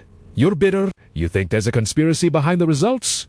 Don't you? Seizing the momentum, Hudak glared at her, his voice harsh and condemning. Tu Hoplao has been losing money for 2 years. Instead of fixing your declining chefs, you suspect the judges, a pampered princess like you doesn't have the strength to hold up the legacy, mister. 2. Left behind? Insulted to her face. Own fumed with rage. How dare you? But the waves of public opinion crashed against her again. The judges are fighting. Clearly, Tiyu Huangon is in the wrong. Losing is losing. Why blame others? Tu Hoplao is losing money. That's why they switched to delivery. Right? Prices went up, taste went down. I'll never eat there again. Duyen realized the situation was critical. She rushed from the stands as the whispers turned into a roar. Chu Hong-on is destroying her own brand right now. Beautiful but brainless. The rumors were true. She quietly approached On and whispered urgently, Eldest Miss, the situation is against us. We have no proof they are cheating. We need to retreat for now. Wang On swallowed her fury, turning to leave with Duyen. But Hudak wasn't done playing with his prey. Hey! He smirked, his voice filled with threat. Are you running away because you're angry? Let me tell you, if you abandon your duty as a judge, compensation is a small matter. But confirming the failure of Tiu Hoplao's reputation, that is a fatal blow. I advise you to think carefully. His face twisted into a triumphant grin. Furthermore, even if you quit, we can easily find another judge. It won't affect our competition in the slightest. Every word he spoke made her tremble with pure indignation. But Wang On could only clench her fists, forcing herself to walk away, leaving behind the gloating gazes of those two snakes. Back at the Tui estate, the report was grim. The livestream hit the top search rankings. The reviews for Tiu Hoplao are catastrophic. Furthermore, the netizens are calling for a boycott. Hudak and Anlin announced they hope you'll judge the next round with more. professionalism, and transparency. Hearing this, she swept everything off the table in a blind rage. Those shameless scum. Breathing heavily, her voice turned ice. Did you find anything? Du Yan presented the dark truth clearly. I secretly gathered intel. This competition isn't judged on skill. It's a bidding war. The restaurant that pays the most gets the highest score. The revelation hit her like a physical blow. What? Du Yan paused, her voice helpless. They are manipulating everything from the shadows. We cannot fight against an alliance of so many restaurants. The situation was a dead end. Wang On sank into I shouldn't have agreed to be a judge. Tiu Haplao was finally recovering. I have failed, father. Guilt washed over her. Eldest, Ms. Wang Wu sat beside her sister, offering comfort. This isn't your fault. Those people are just too despicable. Father would have supported your decision. Seeing her sister so lost, Wang Wu made a decision. I'm going to find Brother Lam Tan. Huang On snapped back to reality. Little Wu, she immediately moved to stop her. This is our family's business. Why would you drag him into this? But Wang Wu remained stubborn. Brother Lam Tan is an investor in Tiu Haplao. Of course, we should find him. Besides, with his power and influence, he surely has a way to fix this. Despite the logic, Huang On hardened her heart. He is just an investor. He doesn't manage the business. I will find a solution myself. Father entrusted the legacy to me, and I will protect it with my own hands. She refused to look weak in front of him. Her sister tried to speak, but On cut her off sharply. No buts. It's late. Go to your room and rest. She slammed the door shut. Don't come to my room unless it's urgent. I need to think of a counter-strategy. Outside the door, Wang Wu stood frozen, her face a mask of worry and unease. Sister, please open the door. Returning to the present. Lam Tan had already grasped the full picture before arriving at the Tiu estate. The culinary battle's score auction was rigged. Til Haplao was suffering from malicious reviews and trending for all the wrong reasons. A hidden storm was brewing. Stepping out of the car, she spoke with urgent anxiety. She hasn't left her room in 2 days or let anyone in. I'm terrified for her. He placed a gentle hand on Huang Wu's shoulder. Relax. She's too stubborn to starve herself to death. Just yet. I'll go see how she is. A bright smile instantly bloomed on her face. Yes, with Brother Lam Tan here, I feel like no obstacle is too great to overcome. She planted a soft peck on his cheek as thanks. Though secretly delighted, Lam Tan feigned a stern expression to scold her. You're a young lady now. Don't go kissing people so casually. Understand? Wang Wu laughed freely to lighten the mood. But Brother Lam Tan isn't just people. Are you? Moments later, they entered the main hall, where Du Yan was waiting. President Lam, the eldest Miss, has locked herself in the upstairs room. She is unaware of your arrival. The corner of his mouth curled into an enigmatic smirk. Good. It's better that she doesn't know. Meanwhile, Wang On sat motionless in the center of her room, ignoring the pleas from outside. She replied with a voice strained of all life and motivation. I don't want to see anyone right now. Suddenly, a steel-hard voice cut through the air. That isn't for you to decide. The banging grew violent until the door was kicked off its hinges by Lam Tan. Blinding light flooded in, forcing Wang On to shield her eyes by reflex. As his silhouette became clear, she was so stunned she forgot to wipe her tears. Wait, W.I. Are you here? He stepped closer, his voice dropping to a gentle whisper. Are you crying? Wang On immediately turned away in shame. It has nothing to do with you. Lam Tan offered advice, though laced with a sharp warning. Admitting defeat this easily just means you've walked right into that brother duo's trap. She froze in shock. What are you saying? Which brothers? He finally revealed the truth. This was a conspiracy. I had it investigated. The puppet masters behind Thang Hu Duck are the brothers of the Su family. They failed to acquire Tu Hop Lao before, so now they've returned with dirty tricks. Huang On's temper ignited. It was them. I'm going to report this to the police. Lam Tan countered calmly. Police? Do you actually have evidence? She replied with fiery spirit. Didn't you just say you investigated and found the truth? He immediately doused her enthusiasm with a bucket of ice water. I did secure the evidence. But did I ever say I'd give it to you for free? She choked on her rage. You, ... What do you want? Lam Tan took the chance to act high and mighty. Mind your status when speaking to me. Realizing she was too agitated, Wang On flustered. Bebos, what conditions do you need to hand over the evidence? Secretly thrilled, he threw her a lifeline.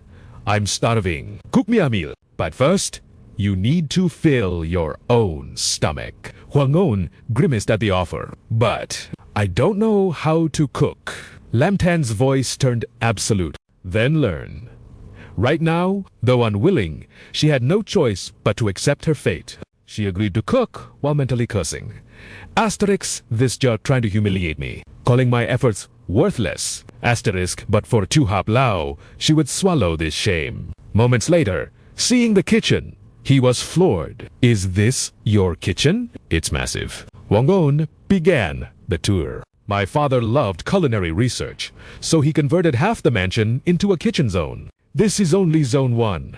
There are 2 more inside. The pantry alone holds over 2,000 types of domestic and international ingredients. She rolled up her sleeves and tried to shoo him away. I'm about to start cooking. Are you planning to watch? However, Lam Tan completely ignored her and turned to Wang Vu. Little Vu, show me around the kitchen? She happily agreed. Sure. Our kitchen is full of interesting tools and ingredients. Wang On just huffed coldly, but in the blink of an eye, a deafening noise made them both jump and spin around.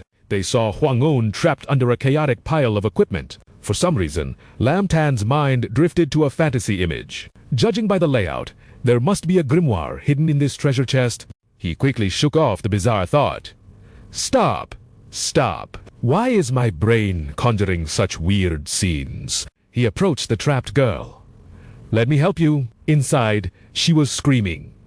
Asterisk saw me like this. I want to die of embarrassment. Asterisk, but outside, she feigned composure. I don't need your help. I can stand up on my own. Ignoring her refusal, Lam Tan grabbed the plates, weighing her down. If you could get up, you would have done so already. I'll remove the heavy items on top. Just bear with it for a moment. Wang On stopped resisting.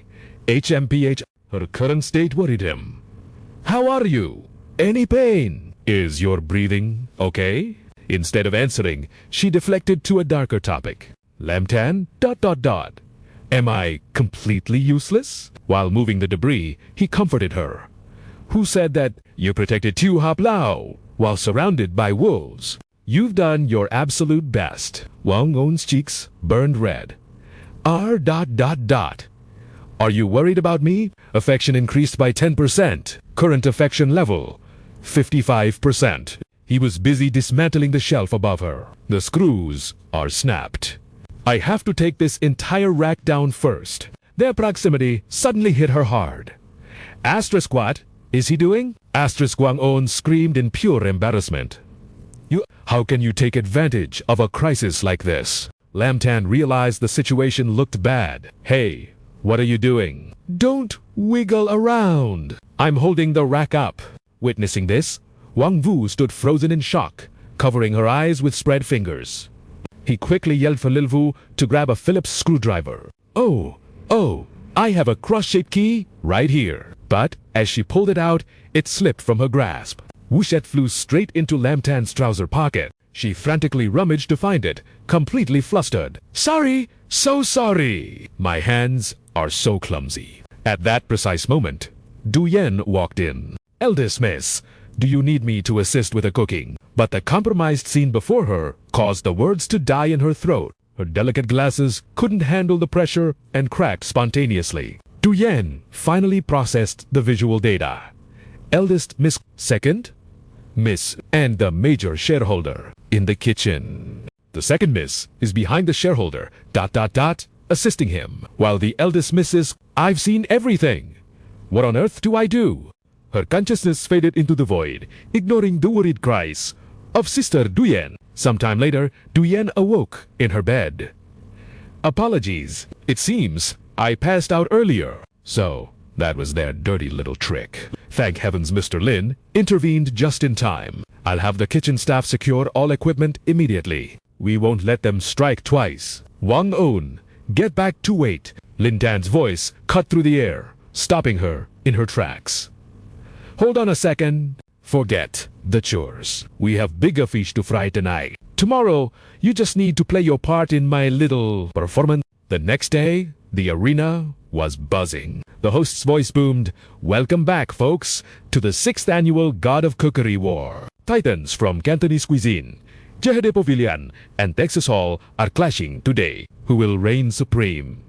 Scan the QR code and place your bets." Meanwhile, Judge Hudak settled into his throne, shooting a glance, dripping with mockery toward the side. Oh, the obedient little Tio princess actually showed up to judge. Good. Very good. Hehe. Wang On remained ice-cold. "I am a professional, after all." But Anlin sneered. "Let's hope your taste buds are as sharp as your tongue then. Princess, look at that smug grin." He thinks a little cyberbullion was the main course, unaware that young Master Su Chi has already prepared her final doom. Ah, I can hear his internal cackle from here. He thinks he has Huang On dancing in the palm of his hand. High above in the VIP box, a shadow watched. "Big brother, you're a genius. Once their restaurant crumbles, little Zhao, you won't escape me." Su Hian roared with laughter, but Su Chi remained terrifyingly calm. "My foolish little brother, your vision is too small." His next words were pure venom. "Why stop at one? When they fall, both sisters will be nothing more than toys for us to break however we please." Just imagining the despair on the sisters' faces sent a shiver of twisted delight through them both. "Ha ha!" Back in the arena, the war drums sounded, "Chefs, take your stations." And Luke, who decided to crash the party Lin Tan, Tu Hop Lao, still had a slot. Since they provided the staff, slipping our hero into the lineup was as easy as breathing. Before the match, Butler Du made an offer the original chef couldn't refuse. "Let me Lin, take the stage." The man happily stepped aside. "Understood, Butler Du." Now, the theme revealed. Today's challenge is ... Simple, yet infinitely complex. It pairs with anything, but therein lies the trap. To create a shawarma that shines among the stars. That is a true test of skill. Begin. As the gong sounded, Lin Tan moved with the grace of a grandmaster. Huang On couldn't take her eyes off him. Humph, he actually looks somewhat dashing when he cooks. Ding! System alert, affection 5%, curd level 60%. Time's up. Present your creations. Hudak took the first bite. The Cantonese acceptable. Flavor. 8 points. And Lin swooned over the next one. The Vietnamese hotel earns a 9. Wang On, however, remained stern. Jade Pavilion ... 7. The MC hyped the crowd. And now, the moment of truth. Let's taste the entry from the struggling Tu Hop Lao. Lin Tan approached with a smile, but a foul wind preceded him. The judges gagged, covering their noses in sheer horror. "It reeks. Are you trying to poison us?" But Lin Tan stood tall, radiating confidence. "Behold, my masterpiece. The tri-flavor each bite offers a unique assault on the senses. I guarantee, dear judges, you will remember this flavor for the rest of your miserable lives." Hudak slammed the table. "Is this a joke? Has your restaurant given up on dignity? Is this trash the best you have?" The crowd roared in anger. Are they even trying? Disgraceful. Do they want another scandal to trend online today? Absolutely classless. An Lian waved her hand dismissively. "Take it away." But a sharp voice cut through the noise. "Hold it! Right there!" A dangerous smirk played on Lin Tan's lips. "You two are the titans of the culinary world. Unmatched in all of China, are you not? To judge a dish by scent alone without tasting? That breaks every rule. People might start doubting your integrity." "Right." Mr. McThehoe's sweat dropped, panic in his eyes. Well, strictly speaking, the rules say judges must taste every dish. So, dig it. It might be a stinky tofu situation foul nose, heavily taste. You never know until you try." Lin Tan grinned like a devil. First course, the 9-turn intestine shawarma. Enjoy. The judges' faces turned the color of ash. Trembling, Hudak forced the morsel past his lips. He swallowed. Instant regret. Tears streamed down his face like a waterfall. You ... you little...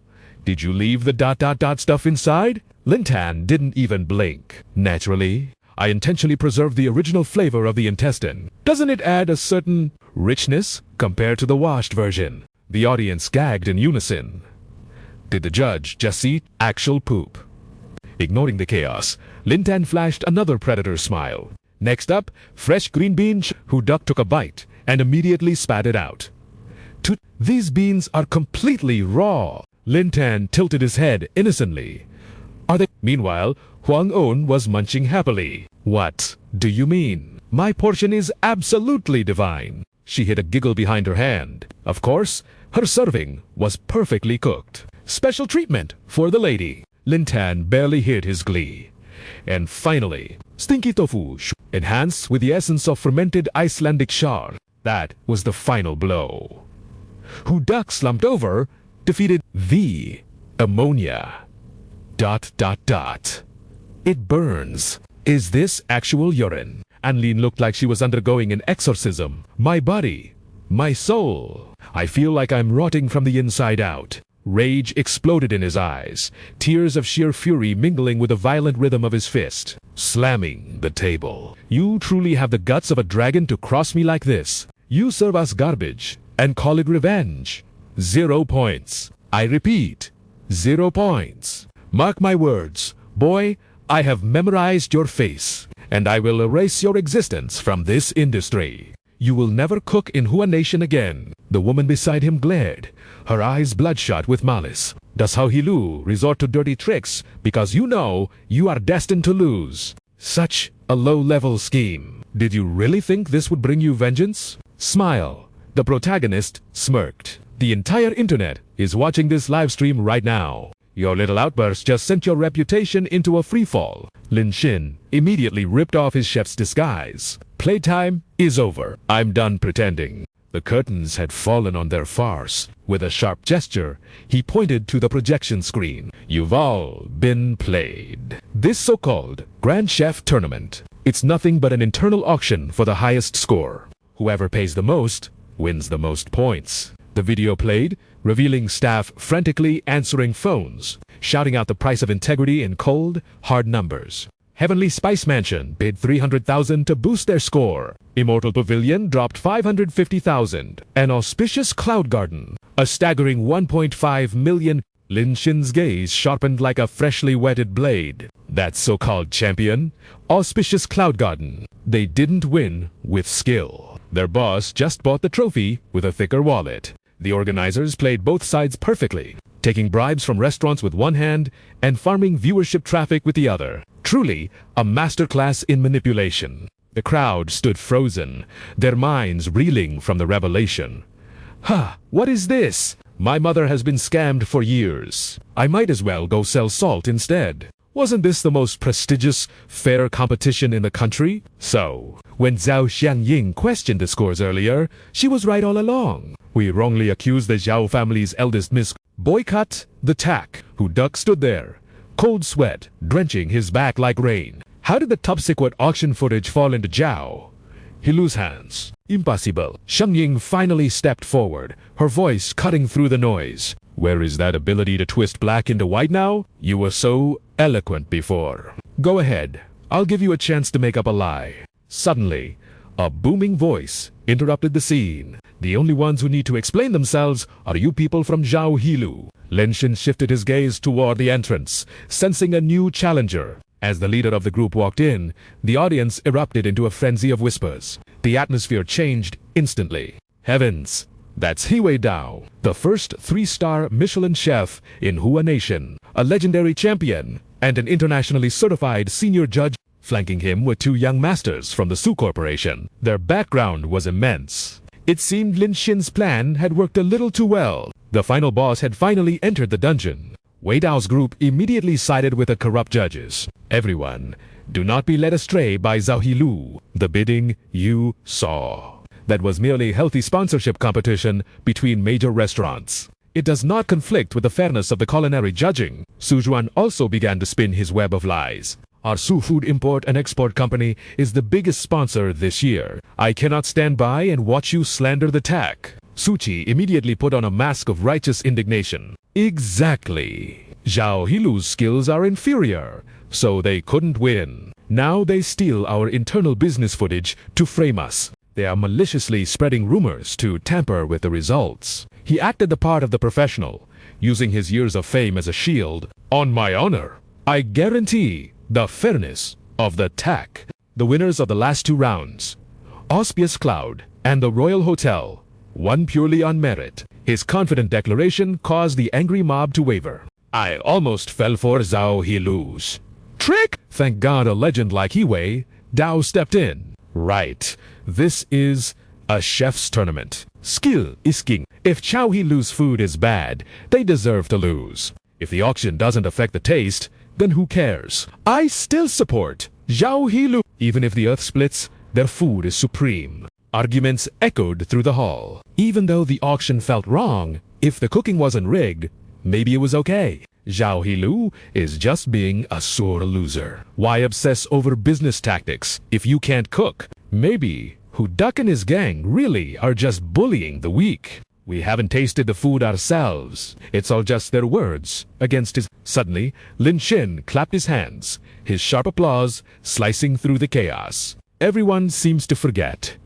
This is a cooking battle. Whoever makes the best dish holds the truth. So, let's have one more duel. And this time, we invite representatives from the audience to judge. Do you dare? The opposing faction fell into deep thought. After a moment of calculation, the trap was accepted. Fine.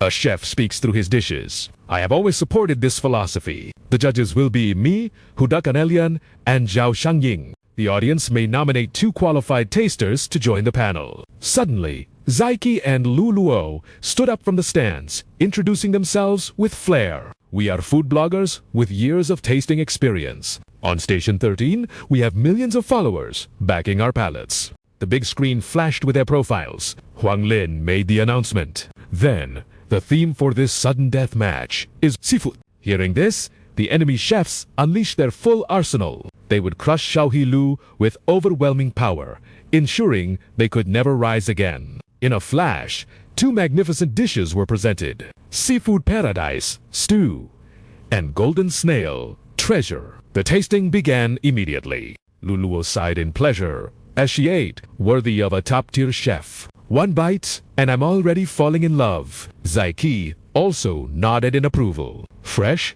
fragrant, and incredibly rich. However, worry crept into her eyes. The opponent is too strong. Does Zhao Hilu even have a ghost of a chance? Her partner replied grimly, I have a bad feeling about this. Yet, Lin Shin remained as calm as a still lake. Is that so? Finally, his creation was placed on the table, but the reactions were... Mixed spicy octopus with crab meat. The name sounds so basic, but the smell? It's captivating. Let's try it. Appearance-wise, it looks completely ordinary. Unlike the skeptics, Xiang Ying had been silent, trembling with anticipation. Finally, she could taste Lin Shin's cooking again. The spoons were raised. The moment the food touched their tongues, reality shattered. Emotions exploded uncontrollably. What is this magic? It's so good my soul is leaving my body. Aha! This intense aroma. It's waking up every cell in my body. The meat is soft, creamy, yet perfectly chewy. How can something be this delicious? A tsunami of fresh flavor is destroying my defenses. My senses are melting away. Xiang Ying felt herself dissolving into the dish. The crab meat is tender without being mushy. The roe is rich and buttery. It is perfection. The octopus is crisp and bouncy, wrapping around the tongue like a dive into the deep blue sea. The spicy heat blends perfectly with a rich savoriness, striking straight at the heart. I feel like a little crab trapped in a delicious octopus embrace. I can't resist. I'm about to be devoured completely. She's lost all composure. It's so good, her tongue has a mind of its own. Lick, lick, lick. Just like that, her affection meter soars by 12%. Wang On is now 72% won over. VA Deo is practically shaking with shock. Heavens! Since when did the Zhao Hilu chef possess such god-tier skills? Nobody warned me about this. Su Hu Ha Hum hisses a low threat. Shut up! You took my 20 million. so do your dirty work properly. Meanwhile, Hong Lam waits nervously for the final verdict. Wang On slams down her decision without hesitation. This is victory itself. I give Zhao Hilu a perfect 10 points. Hearing that, Hu Duck instantly counters. We score Shangyun Pavilion a 10. And Zhao Hilu gets a big fat 0. Tu Kai stares in disbelief. He shouts back, "Look at your faces! You devoured that octopus like starving wolves." But the old man starts spinning lies to frame them. The Zhao Hilu chef clearly used illegal chemical additives to fake this flavor. You two are too young and naive. You've been tricked. Eating this garbage could be fatal. Anlin chimes in immediately. Exactly. Shangyun Pavilion offers the true peak of cuisine delicious and actually safe. But Luke La isn't buying their cheap slander. Nonsense about chemicals. We tasted it ourselves our. Palates don't lie. Tukai is trembling with rage. You're just spewing lies. But Vidal calmly uses his status to twist black into white. Who are you nobodies? Do you have certification? 3 Michelin stars. International gourmet degrees. My word is the only law here. Zhao Hilu, Lu Sashuang. Owen sneers back at him. What a waste. A 3-star chef acting like a hired thug for scum like this. Do you even deserve those medals on your chest? The crowd wavers, unsure which side holds the truth. Who do we trust?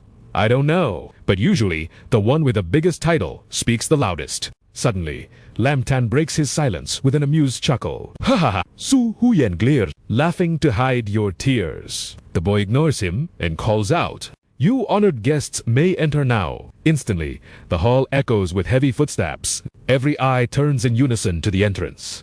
3 figures emerge from the shadows. The current Michelin Inspector General, the chairman of the world-famous chefs, and leading them all the president of the International Royal Chef Association. The audience buzzes with curiosity at this sudden twist. Who are they? Wait, my God, I recognize them. That elder is the supreme leader of the Royal Chef Association, the absolute peak of our country's culinary world. Whoa! That high level! Duyen pushes up his glasses, introducing them calmly. The Frenchman is the Michelin General Inspector. The American lady is the chairwoman of the World Chef Society. The crowd's eyes nearly pop out of their... The leaders of the 3 greatest food organizations. All here is today a holiday. Did the author invite them? Does the main character really have this much pull? The elder approaches Lam Tan. President Jian, on behalf of the Royal Association, thank you for your 300 million donation to the Poor Children's Meal Fund. The Michelin Inspector bows with deep respect. An honor to meet you. President Kian, thank you for the 100 million sponsorship for Michelin. The chairwoman adds, and thank you for the 100 million in equipment for our reputation. Society, all without asking for anything in return. Wei Dao's face drains of all color. Is that really the Michelin Inspector? Suchi and Su Heian stare in absolute horror. He donated 500 million across all 3 organizations. Anlin is too stunned to speak. Huh? Huduk's mind is in chaos. Wait, is he that legendary President Kian? He's the wealthy tycoon. I thought he was just a chef. On the other side, Lam Tan issues his commands. I trust everyone backstage saw the show clearly. The inspector nods. We have handled everything. Investigation complete. Orders have been issued. His next words strike Vitao like a death sentence. Revoke Black Viadao's 3-star Michelin studies immediately. The verdict continues like a slap to the face. For a prestigious international certificate to be held by filth like you, it is a stain on our entire association. As chairman, I hereby declare your certification null and void. The royal president delivers the final blow. We also have proof your supply company smuggles wild animals, protected species, and violates food safety laws. Coordinated with the Food Safety Bureau, we confirmed the crimes. Your company is suspended indefinitely for investigation. Suchi and Su Haiyan are so shocked they literally cough up blood. Lam Tan pours oil on the fire. And you accuse me of cheating with technology? Talk about a thief crying stop thief. The audience snaps. Rage boils over as they hurl objects at the stage. Scammers, smash them to pieces. Letting scum like this run a contest? It's a national disgrace. Using dirty tricks to crush real talent like Zhao Hilu, the Su brothers scrambled like rats to dodge the trash rain. Ouch. Run, but escape is impossible. The police have arrived to enforce justice. Tang Hudak, An Lin, Su Chi, Su Hian, Fei Dao. You are charged with false advertising and malicious slander via illegal capital fundraising, smuggling, and more. We are placing you all under formal arrest. Click. The shiny silver bracelets of justice are locked on. Wailing fills the air. No, I don't want to go to jail. Suchi, you killed me. My reputation is ruined.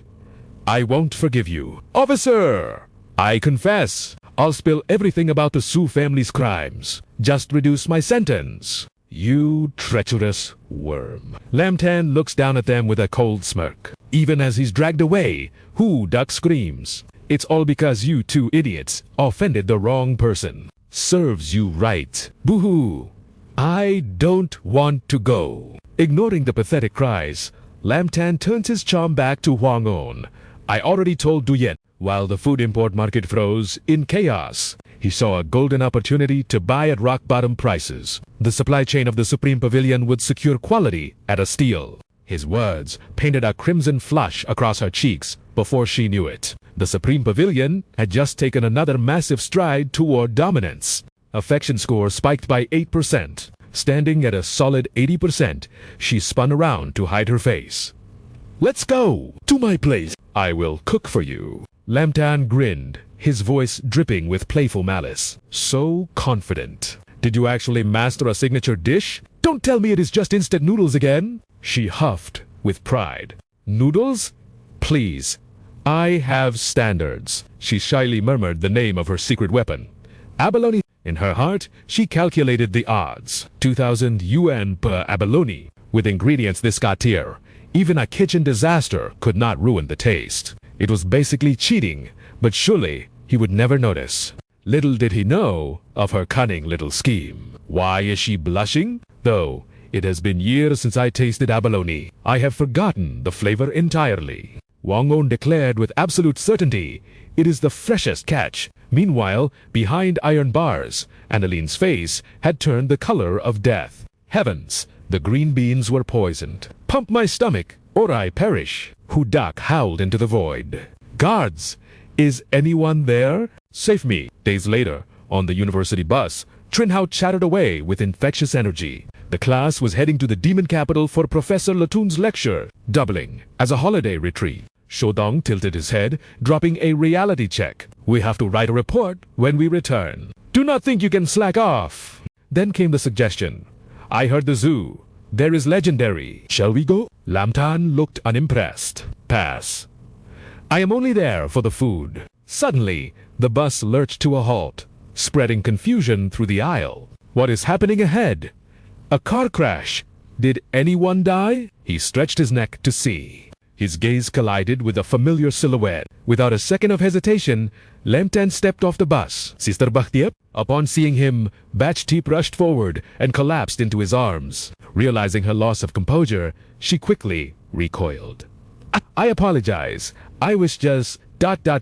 overwhelmed. He ignored the impropriety, reaching out to wipe her tears. Are you all right? Her voice trembled with suppressed sobs. I am fine, but new news. Father Lam Tan froze. Could he be? Bachtip continued her tale of woe. He works as a driver, transporting high-value goods. Today, he had a shipment for the demon capital. Since Lam Tan had gifted a racetrack to her daughter, they planned to visit together. It was supposed to be a joyous occasion. She described the nightmare vividly. We passed a highway exit. The car on our left realized they missed their turn and swerved. They cut us off with brutal force. The memory made her cover her mouth, choking back a cry. The crash. It broke New's father's leg. Lam Tan was left utterly speechless. Oh, so he is alive. Sister, please control your breathing when you speak. You scared me. Now that the full story was out, he patted her shoulder. A misfortune in disguise. At least he survived. Look on the bright side. Her panic finally began to subside. Yes, but we have a crisis. The client needs this shipment immediately. I cannot drive, and the car is wrecked. Should I go to the hospital or wait for a tow truck? Lam Tan surveyed the wreckage. It was the legendary 5-Wolf God car. To think such a beast could be damaged this badly. What hits you? He glanced at the other vehicle. Okay. The other guy looks way worse. As expected of the God car's durability, he gripped the battered frame, intending to test its limits. Miraculously or perhaps monstrously, Lam Tan lifted the vehicle with terrifying ease. The onlookers gasped in collective shock. A Hercules. Thank God for him. The traffic is finally clearing. Thanks, brother. Batch Deep was equally thunderstruck. Wow, Lam Tan, your strength is inhuman. But he was focused on the engine. It still runs. I will deliver the goods. Just give me the address. His kindness moved her to the core. Thank you. You have saved my family so many times. I truly do not know how to repay this debt. Lam Tan smirked, eyes twinkling. Small stuff. You only need to repay me a little bit. She beamed back happily. Then next time I suddenly, Shodong cut in, shattering the atmosphere. Lam Tan, what is going on? He tilted his head back. Minor issue, helping a friend deliver a package. You guys, go ahead. Batch Deep looked apologetic. Are you students on a field trip? Sorry to disturb you. Njiochi scratched his head, blushing. Not at all. You are too polite. If I could drive, I would help too. It is just human nature. Shodong nodded in agreement. Right, right. Moments later, the bus departed, leaving Batch Deep waving farewell. Safe travels. But in the crowd, someone noticed an absurdity. Damn, that thing has no doors, and he is still driving it. Lam Tan checked the order. Destination, Demon Capital, Van Batch District, Summer Pharmacy. To cargo. Small blue pills. Of course urgent and precious indeed. The navigation system flared to life. The screen displayed the optimal path for the brave. Thudak Maps has calculated the shortest route for you. He grinned. Excellent. Let's roll. In a blink, Lam Tan was tearing down the road. Meanwhile, in a luxury car ahead, Hong Fai was drowning in Today is my lucky day. Cruising in my custom heavy. Duty Stallion and I even scored a day. He stole a glance sideways, ecstasy written all over his face. His heart screamed, one name, Dunu Meng. Beside him, she sat like an ice sculpture, cold and indifferent. Hong Fai continued his internal praise. The legendary unattainable daughter of the Du clan is actually sitting in my passenger seat. Ha ha! Who said she was hard to get? Look at me now. I cannot wait to flex on the boys. He began his desperate attempt to impress Noom. My baby here cost 10 million. Maximum power of 350 horses. V9 engine, 6.5-liter capacity. Every spec was elite. Yet she remained unmoved. If they are not showing off their money, they are showing off their skills. Men are all the same. Boring. Suddenly, the university bus cruised past. Faces pressed against the windows and all. Hong Fai puffed his chest out, pride swelling to bursting point. That's right. Feast. Sure. Eyes. The moment my wheels hit the asphalt, I become the undisputed king of the streets. But then Rumeng dropped a comment that instantly petrified him. It's mid. Before he could wallow in his emotional damage, Lin Xin's van roared past, stealing the spotlight. Huang Fei saw his chance to reassert his dominance. Look at that scrap metal wooling up ahead. One tap on the gas and I'll leave him in the dust. He rolled down the window and bellowed. Hey, you in the trash can on wheels. Lin Xin turned, genuine confusion written on his face. Are you talking to me? But the rich heir's voice dripped with pure venom and disdain. Listen up, peasant. Here's a rule for the streets. When you see a luxury beast like this, you stay far away. Understand? But Lin Chen just slammed the accelerator, leaving the stunned rich boy eating his exhaust. What? Huang Fei nervously glanced at the beauty beside him, humiliation burning his cheeks. Damn it, how dare that cheap heap of junk look down on me? And right in front of Ru. Meng too. His knuckles turned white on the steering wheel. All right, enough talk. Ru Meng, Prepare to witness the true raw power of this machine. But while he was busy yapping, the rusty van had already pulled ahead. Lacking the skills to match his ego, Huang Fei could only curse silently in his heart. Dammit! Why is this road nothing but curves? He ground his teeth in frustration. Just give me just one, and I'll crush him instantly. Suddenly, the van swerved off-road into the tall grass. Huang Fei blinked. What the did he run out of road? Is he giving up? Rumeng raised an eyebrow, her voice laced with mockery. What's wrong? Giving up the chase? Huang Fei puffed out his chest, desperate to save face. As if my beast has 42 centimeters of ground clearance and premium waterproofing. This terrain is its playground. Watch this. Meanwhile, inside Lin Shin's van, the GPS shrieked, "Keep middle! Straight for 500 meters, then turn right." He stared blankly at the wild terrain. Road! What road? Is this Dan map trying to kill me? Putting his faith in the digital gods. He floored it! The van bursts out of the grass. Only to face a narrow path cutting straight across a massive reservoir dam. Before Lin Shin could panic, the ruthless GPS commanded, "Continue straight for 500 meters. Then turn left, but straight ahead lay a security checkpoint." The guard signaled him to stop. "Sorry, sir. Restricted area. No unauthorized vehicles." Turn around. Lin Shin glared at his phone, ready to crush it with his bare hands. Damn it. I knew this app was trash. A detour now will cost me everything. Just then, the luxury off-roader burst from the bushes, engine roaring like a beast. Huang Fei shot Lin Shin a look of pure arrogance, grinning like a winner. "Gotcha now, you little rat." Lin Shin ignored the taunt, his eyes scanning for a miracle. No time for detours. I have to gamble. He slammed the gear shift and swerved toward the forbidden zone, sending the guard into a panic. Hey, what are you doing? The rusty van flew off the road. Then, defying all laws of physics, it began driving sideways along the steep slope of the dam wall. Jaws dropped. Eyes widened. The three witnesses couldn't believe their eyes as the scrap metal heap began a high-speed race with death itself. Terrified, Huang Fei stammered. Is he trying to book a one-way ticket to hell? But Rumeng simply parted her red lips, her voice calm and commanding. Follow him. He thought he was hearing things. She smirked, challenging his manhood. Didn't you say you wanted to beat him? With this powerful beast of yours, surely you aren't scared, right? Huang Fei's face turned paper white. He looked at Haru.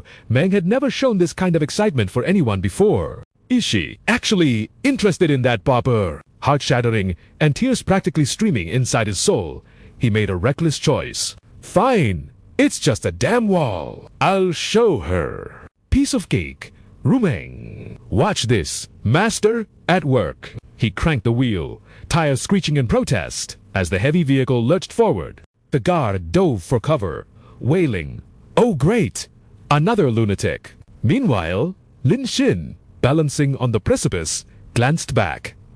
Wow, they're actually following me. Interesting. Time seemed to slow as the SUV closed in. Lin Shin saw his opening, slammed the pedal, and sent his little van launching into the sky like a soaring eagle. The silhouette of the flying van cast a massive shadow of pressure over them. The duo inside froze, eyes locked on the impossible stunt unfolding before them. With gut-tier control, Lin Shin stuck the landing on the far road, but a flicker of worry crossed his mind. Can that heavy luxury tank actually make the jump? If they die... ... That's not on me, right? The SUV tried to copy his move, but gravity was cruel. It barely clipped the edge, lost its balance, and began a terrifying tilt toward the abyss. Huang Fei's arrogance vanished, replaced by the trembling of a frightened quail. But suddenly, a hand of steel clamped onto the SUV's frame. The sudden halt defied physics, shocking the passengers. There stood Lin Shin, looking impossibly cool. As he held the car up with sheer strength, "Get out, now. My arms aren't made of vibranium." Click! The door opened slowly. Rumeng stepped out with the grace of a queen, completely unfazed. Lin Shin blinked out. Was this girl not screaming in terror? While she casually walked toward Lin Xin, Huang Feiyi was I'm alive. I didn't meet my ancestors. I'm not dead. Once the crying man-baby scrambled to safety, Lin Xin casually let go. Splash! Huang Feiyi could only watch in horror as his multi-million-dollar toy sank into the watery depths. Lin Xin was already sitting in his passenger seat. The Ice Queen looked at him expectantly. Well, didn't you say you were in a rush? Drive! Ding! System alert! S-Class beauty detected. Counterattack! Mission activated. A holographic profile appeared, but the stats left Lin Xin completely baffled. I just saved her life, and her affection score is big fat 0. Shaking his head, he gunned the engine, leaving the wailing Huang Fei behind in a cloud of dust. To kill the awkward silence at a red light, Lin Xin decided to probe. So, beauty, your boyfriend just lost his car. Shouldn't you be back there comforting him? She didn't even blink. It was only a $10 million toy. We hope it. I'm more interested in how you made Avan defy the laws of physics. He shrugged, feigning indifference. Just basic driving techniques. Nothing special. That answer. It shifted something within her. He considers that ... basic system alert affection plus 10%. Her eyes lit up with a dangerous curiosity. Is that so? Then show me again. Lin Xin sided her with judgment. This girl just cheated death and she wants an encore. Is she insane? That commanding tone, definitely a spoiled heiress. Her brain wiring was a mystery to him. She's definitely got a few screws loose. Why did her affection go up only after I acted cool? What? A weirdo! He maintained a polite facade while shutting her down. Forgive me, but I cannot give you what you want. Get out. Numong narrowed her eyes, suspecting his sincerity was just a ploy. Ha! Trying to use reverse psychology on me. Acting cold just to grab my attention. Too bad for you. Countless men have already tried that cheap trick. She lifted her chin with supreme arrogance. Is that so? Then pull over and let me out. Her narcissism knew no bounds as she thought. Asterisk, he will surely beg me to stay in 3 seconds. But reality is a cruel mistress. Lin Xin ruthlessly left her to drink the northwest wind. Dumped on the roadside, Numong froze like a statue. Her brain Meanwhile, the boss stood in front of the company, beaming with praise. Legendary! You survived a massive crash and still delivered on time. I thought we were done for today. The client is losing his mind. Just as he said that, a customer in a wheelchair screamed impatiently. Where is my package? Hand it over. Now. Lin Xin stood by, speechless. Asterisk Evans, you're in a wheelchair and still need respect? After a long pause, he stretched and sighed. Delivery complete. He then locked on to his next target. Time to get gas. Next, he steered his crumbling wreck toward the gas station. At first glance, the car was such a pile of scrap metal that it drew mockery. Theft! Look at that wooling over there! Brother Hung sneered. Ha ha ha, it's falling apart, and he's still driving it. The team captain GUZ used him as a negative example for his lackeys. If you don't train seriously and lose the match, you'll end up like that loser, driving a shattered Guling just to deliver packages. Got it. He flashed an OK sign behind his back. Yes, Captain. Ha! He shouted loudly on purpose for Lin Xin to hear. A man must have ambition, or else you won't even afford repairs, living a meaningless life. Lin Xin wasn't one to swallow insults and fired back instantly. If your eyesight is that bad, don't drive. You're a danger to society. It's hilarious. Kuja felt humiliated and raged. What did you say? But Lin Xin ignored him, answering his phone. Su Ro Ro, what's up? She replied, are you at the Cloud White district? The racetrack I gifted you is in Cloud White too. It even has a repair shop inside. Lin Xin confirmed, then asked, did you know your father is hospitalized? She replied heartlessly, it is just a broken bone. He gently pushed, don't you plan to visit him? But Su Ro Ro remained stubborn. He never liked me. Anyway, he only wanted a son. Furious at being ignored, Guzu revved his luxury car to show off. Hey, you broke loser? Keep driving your delivery trash. I'm going to the elite track next door. Do you know how much a single lap costs? Then the gang sped off, leaving him in a cloud of dust. Lin Xin smirked, amusement dancing in his eyes. Fine. I'll check out your track. The demon capital circuit was vast, a magnificent playground for the wealthy. Old Huang, the security guard, pointed straight at his car. Hey, stop right there. What do you think you are doing? Lin Xin explained with reason. I'm here to fix my car. Your boss knows. But the guard waved him off with disgust. Do you think I am an idiot? This is a world-class circuit. We don't serve trash like you. That broken piece of junk doesn't stand a chance here. We aren't a recycling center. Get lost. Lin Xin sighed, gripping the steering wheel. Asterisk. Why is this place filled with demons and idiots? Brother, keep this up, and you will lose your job. Old Huang laughed arrogantly, threatening me. Oh, I am so scared. Just then, green hair spotted Lin Xin. Captain, look, it is that guy with the ancient Liu Yizheng, still not over his grudge, started mocking him again. No way. Did you hear I was coming, so you stopped delivering just to watch me race? What a pity. I wanted to show you my talent, but this is a VIP zone, not a place for the poor. The guard immediately started boot. Young Master Gu, do you know this trash? If you vouch for him, I can let him in for a bit. Jiaozi pretended to think, then grinned evilly, pointing his finger at the dirt. If you kneel down, I might let you in for a quick look. Lin Xin spoke into his phone. I'm done wasting breath on these clowns. Suroro, get out here. Now, the young lackey stepped forward aggressively. Do you know who owns this place? Jiuzi leaned against his car with a nasty look. Humph, trying to act tough. You think you can just say Miss Su's full name like that? Lin Xin remained calm on the phone. Why can't I call her name? Jiuzi continued his lecture. Miss Su is a top beauty of Yanjiang and runs a powerful faction. Her driving skills are god tier, and her background is terrifyingly deep.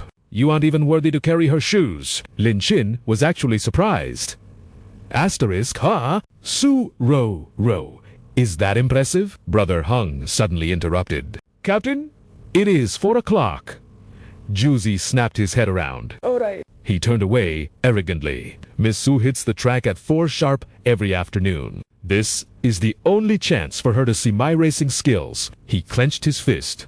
Confident. With my technique, Miss Su will definitely come running to me. Meanwhile, Old Huang pointed his baton at Lin Xin's face.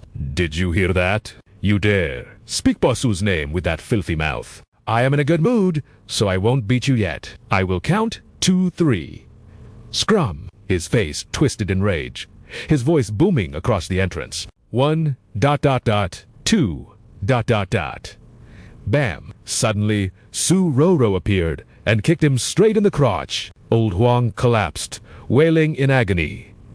B-Boss Lady... She unleashed a torrent of curses. You have the guts of a dog. How dare you raise a hand against Lin Xin? Arms crossed, she commanded her subordinates, drag this trash out of here. He is fired. The men responded instantly. Yes, big sister. Old Huang was dragged away, begging miserably. No, please, Miss Su. Give me one more chance. The henchman sneered at him. You offended brother Lin Xin. You are lucky big sister didn't send you to the hospital. She is sparing you only out of respect for brother Lin Xin. You should be grateful. Old Huang went completely numb. Asterisk, huh? Who is that guy? Asterisk, why is Miss Su treating him like royalty? Did I just offend a hidden dragon? He desperately tried to beg again. I was wrong. I am sorry. Please have mercy. Lin Xin just dug in his ear, bored.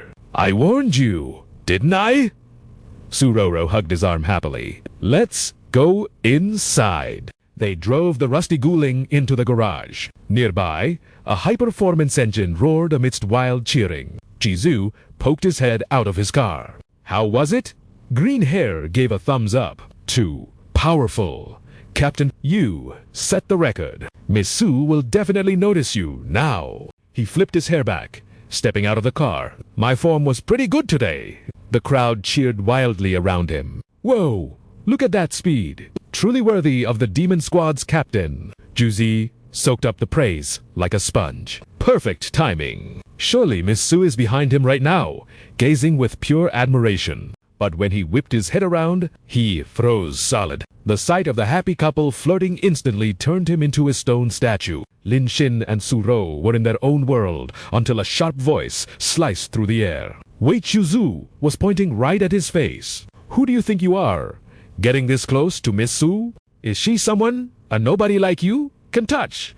Lin Xin casually pressed the hand away. His eyes cold. Are you out of your mind? But Juzi's insults only got nastier. You filth. Do you think you have the right to speak here? Did the security go blind letting a rat like you inside? Scram before I throw you out myself. Suru's temper exploded. Asterisk. Smack. Her hand connected with his face. The three playboys stood paralyzed, sweating buckets as the icy queen raised her slender hand. You dare speak to brother Lin Xin like that? Do you have a death wish? Juzi, thinking she was clueless, frantically tried to explain. Miss Su, I don't know what lies he fed you, but you've been tricked. He's just a delivery boy, driving a beat-up Wuling van. A peasant like him isn't worthy of a single second of your attention. Su Rou didn't hold back, spitting the truth right in his face. Peasant, are you talking about yourself? Brother Lin Xin bought this entire racetrack just to give it to me, showing off money in front of Brother Lin Xin. You really have lost your mind. Jiuzi's brain short-circuited. What? Impossible. You're lying to me. She leaned affectionately onto Lin Xin's shoulder. And that trashy sports car of yours? Don't bother flexing it. Brother Lin Xin could beat you, even if he drove that cargo van. Jiuzi seized the chance to snap back. Him beat me in a Wuling. Huh? Does that coward even have the guts to face me on the track? Hiding behind a woman's skirt. ... What a joke. Wham! She slapped his arm away. You aren't qualified to race Brother Lin Xin. I'll teach you a lesson on his behalf. 1 lap. If you win, you drive here for free forever. But if you lose, your car becomes mine, and you kowtow to Brother Lin Xin. Juzi's arrogance skyrocketed as he raised the stakes. Free racing is boring. If I win, you become my woman, and this track becomes my property. Su Rou smirked, eyes flashing dangerously. Greedy, aren't we? Fight! But when you lose, I'm going to break all 3 of your legs. Moments later, the two mismatched beasts lined up at the start. She glanced sideways, cheeks flushing. Brother Lin Xin, do you want to join the race with me? I'd love to. Lin Xin hopped into the passenger seat with a smile. Didn't you always want lessons? I'll teach you right now. Suru's heart, Sorchi, was over the moon. Though he stayed silent, Lin Xin sensed the Ratchiyu-Z wouldn't play fair. The signal lights blazed green. The duel had officially begun. Both cars roared off the line, seeing the beat-up van actually keeping pace. Terror struck Juzi's heart. You've got to be kidding me. How is that possible? As they drifted through the first curve, the truth hit him. Damn it, that Wuling is modified. And her driving skills. She's actually a pro. He gritted his teeth, panic setting in. If I lose position now, I'll never catch up to that monster van. Jiu-Z went dirty. He drafted right onto Suru's bumper and pit maneuvered her. At the critical moment, I will not lose. The impact sent the poor van skidding off the track. Su Rou was thrown against the door. Ugh! Ignoring the pain, she glared with pure fury at the car speeding away. That animal, Lin Xin's voice trembled with worry. You're hurt! But she shook her head, eyes burning with determination. I'm fine. I can still crush him. But despite her brave words, her hands on the steering wheel were trembling uncontrollably. Lin Xin frowned. That intentional crash is enough to disqualify him. Let's stop. But her fighting spirit was ablaze. I've seen plenty of dirty tricks. Losing just means you weren't good enough. Lin Xin asked again. You sure you don't want my help? I can handle this trash myself. I don't need help.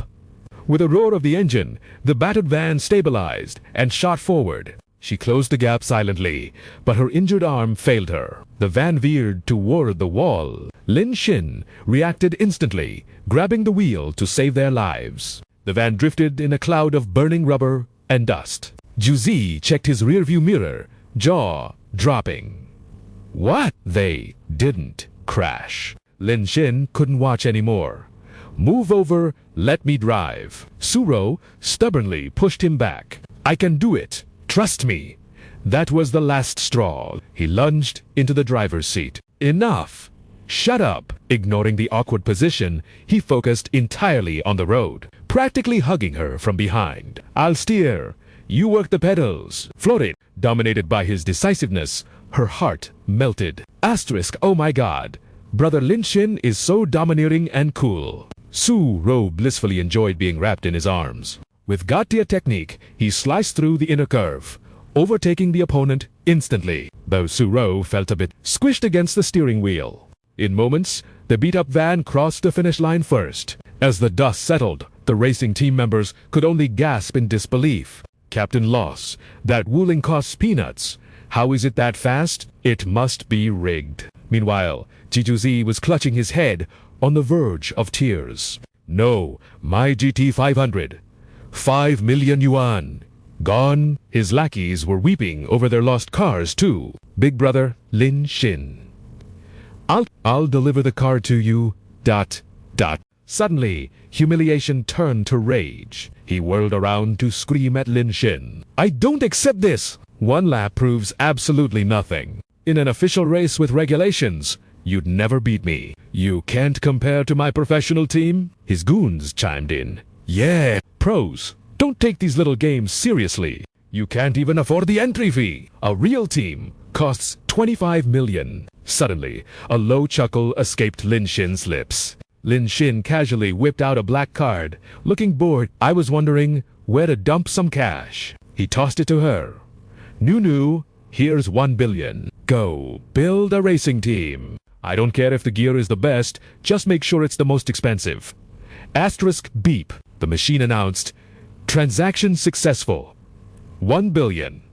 Suro tackled him in a bear hug. Lin Xin, you're the best. Simultaneously, a holographic notification pinged. Asterisk Suru's affection maximized. Cash and skill rewards added to inventory. Jiuzu and his brotherhood went deathly pale. Asterisk 1... 1 billion. Goz collapsed, clutching his head in madness. Impossible... Isn't he poor? Isn't he a delivery boy? A delivery boy? Suro looked down at him like he was an insect. Hey, trash. It's time to kneel and smash your head on the ground. Her loyal lackeys didn't hesitate, grabbing Juzi by his hair in silence. Haha, they showed zero mercy, slamming his face down repeatedly while booting his rear end. Lin Xin smirked, making no effort to hide his mockery. Crisp sound. Nice. That loud thud proves he has a thick skull. The kowtowing ritual complete. The boys jeered at his retreating figure. Scram, and remember, bow your head low whenever you see Boss Lin Xin from now on.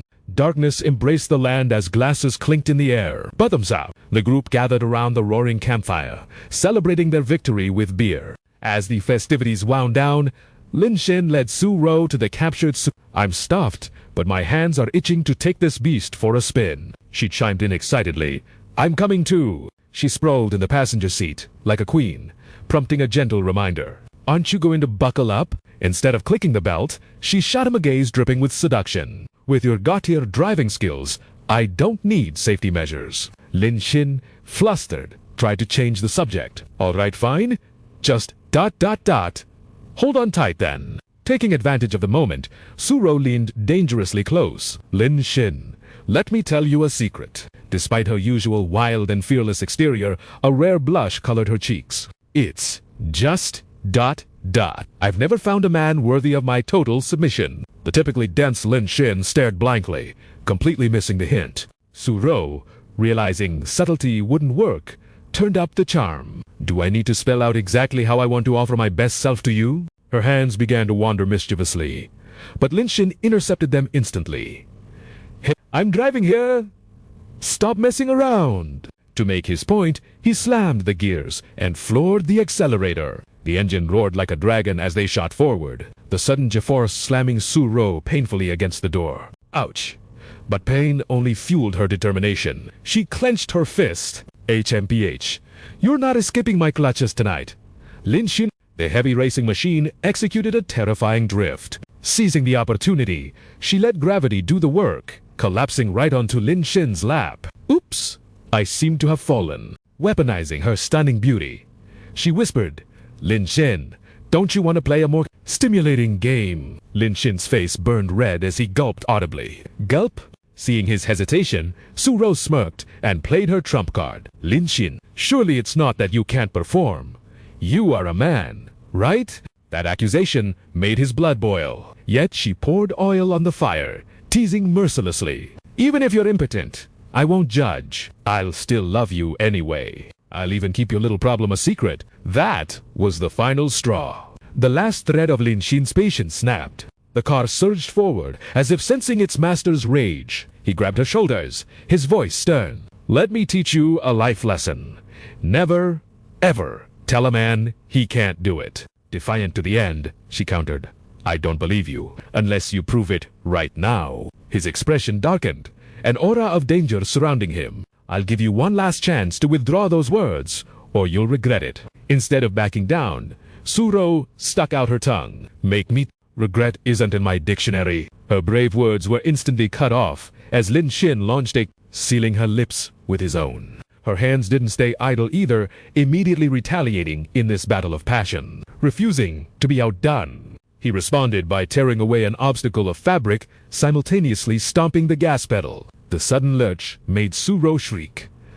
Long legs flailed out the window, a shred of fabric fluttering like a flag of surrender. An intense yoga session was now in full swing, accompanied by frantic cries.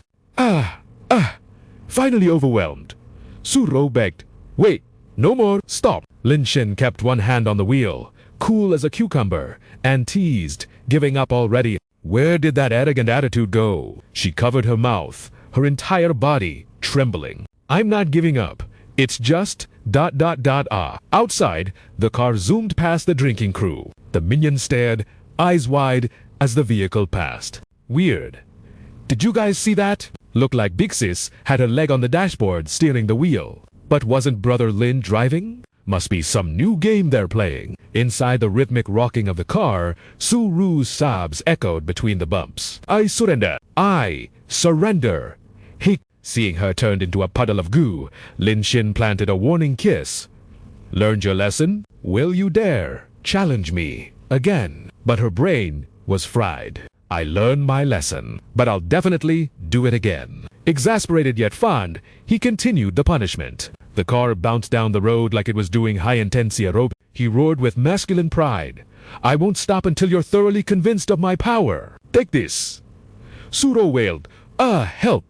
Aren't you tired yet?" Meanwhile, a phone buzzed incessantly. The car security app sent frantic alerts. Vehicle vibration detected due to external force. Timestamps: 12:24, 12:55, 1:17 a.m. Ji Luzi wept rivers of tears. Are they? In my car with my goddess. Miles away, Rumeng sat alone at a lavish banquet, surrounded by young Master Chun.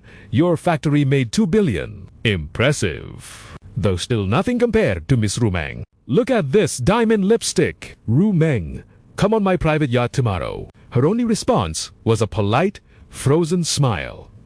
Sure. Internally, she was screaming. Boring. Stiff. Dull. Pointless. Suddenly, a burst of laughter cut through the noise. "Did you hear? His precious warhorse lost to a bit. Upuling fun. Ha ha ha!" Huang Feiyi protested loudly. "Look at the video. That rusty van even dusted the JTO team captain. It definitely wasn't a skill issue on my part." Ru Meng's interest was instantly piqued. She stepped toward them, making the man stammer. "And Miss Rumeng?" On his screen, the race between Lin Xin and Juzhe was playing. Watching the high-octane drama, her calm facade cracked. Her heart began to pound against her ribs. This is the feeling. Seeing the car launch into the air triggered a memory, that same rush she felt before. An indescribable joy flooded her soul. Is it? Is it the speed I crave? Beside her, the man scoffed. "Ha! See? Investing in a racing team is a total waste of money. Poured millions in, and still couldn't beat a cheap van. Only an idiot would before he could finish." Rumeng turned on her heel and declared, I have decided to establish a racing team. Weeks later, engines roared on a track of fire. 3 young racers hoisted a trophy, ready to conquer the world. A legendary victory for the Du Nu Meng racing team. They have obliterated the Yadu speed record, with a 90% chance of seizing the international championship title this year. Reporters swarmed in like vultures for the scoop. Miss Du, your thoughts on this historic win? But her answer to this simple question would send shockwaves through the entire crowd. I am disbanding the team. The crowd froze, jaws hitting the floor in disbelief. Yet, ignoring the chaos she just caused, the Ice Queen simply turned and walked away. The press erupted like a hive of angry hornets. Security struggled to hold back the tide. Why, Miss Du? Why throw it all away? Your team has such potential.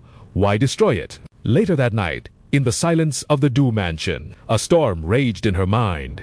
Why, indeed. Tossing and turning, sleep refused to come.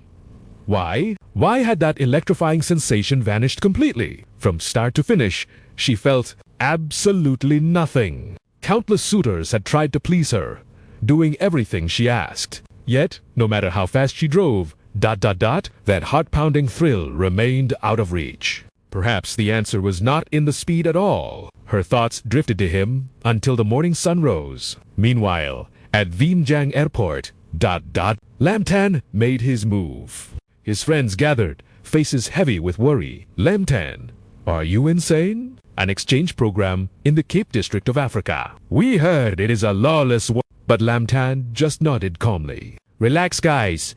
It is only for 1 month. Think of it as a free vacation. I just want to observe the wildlife. I will even gather data for our group thesis and add all your names to the credits. Hearing this, tears streamed down their faces. Boss, you truly are a saint among men. However, Shodong pushed up his glasses with a sharp glint in his eye. Wait a minute. Wasn't there only 1 slot for this exchange program? Then, who is that girl? Looming behind them were the butler and the heiress herself. Lam Tan froze in sheer disbelief. Wait, isn't she the speed queen of Yadu? How did she become an exchange student for the Cape District? Confused but indifferent, Lam Tan simply shrugged it off. Not my problem. I just need a change of scenery to clear my head. Meanwhile, the butler's mind was a whirlwind of confusion. What in the world is the young miss planning? First, she transfers to Vientiane University on a whim. And the moment she heard Lam Tan was going to the Cape District, she forced her way into the program and stole a spot. He thought of the immense power of her family. The Du Corporation is a titan of industry. In Yadu, their reach extends across the globe. Even in the desolate Cape District of Africa, the Du Corporation owns a massive timber factory. Watching them board the plane, the butler's heart clenched in anxiety. No matter how much money we have, the Cape District is a lawless, chaotic hellhole. The young miss is walking straight into danger. Even as they took their seats, the question burned in his mind. How did she possibly convince the Grandmaster to agree to this? It was a mystery. Just moments before takeoff, Nu Meng had made a calm phone call. You can unchain the old master now. Understood?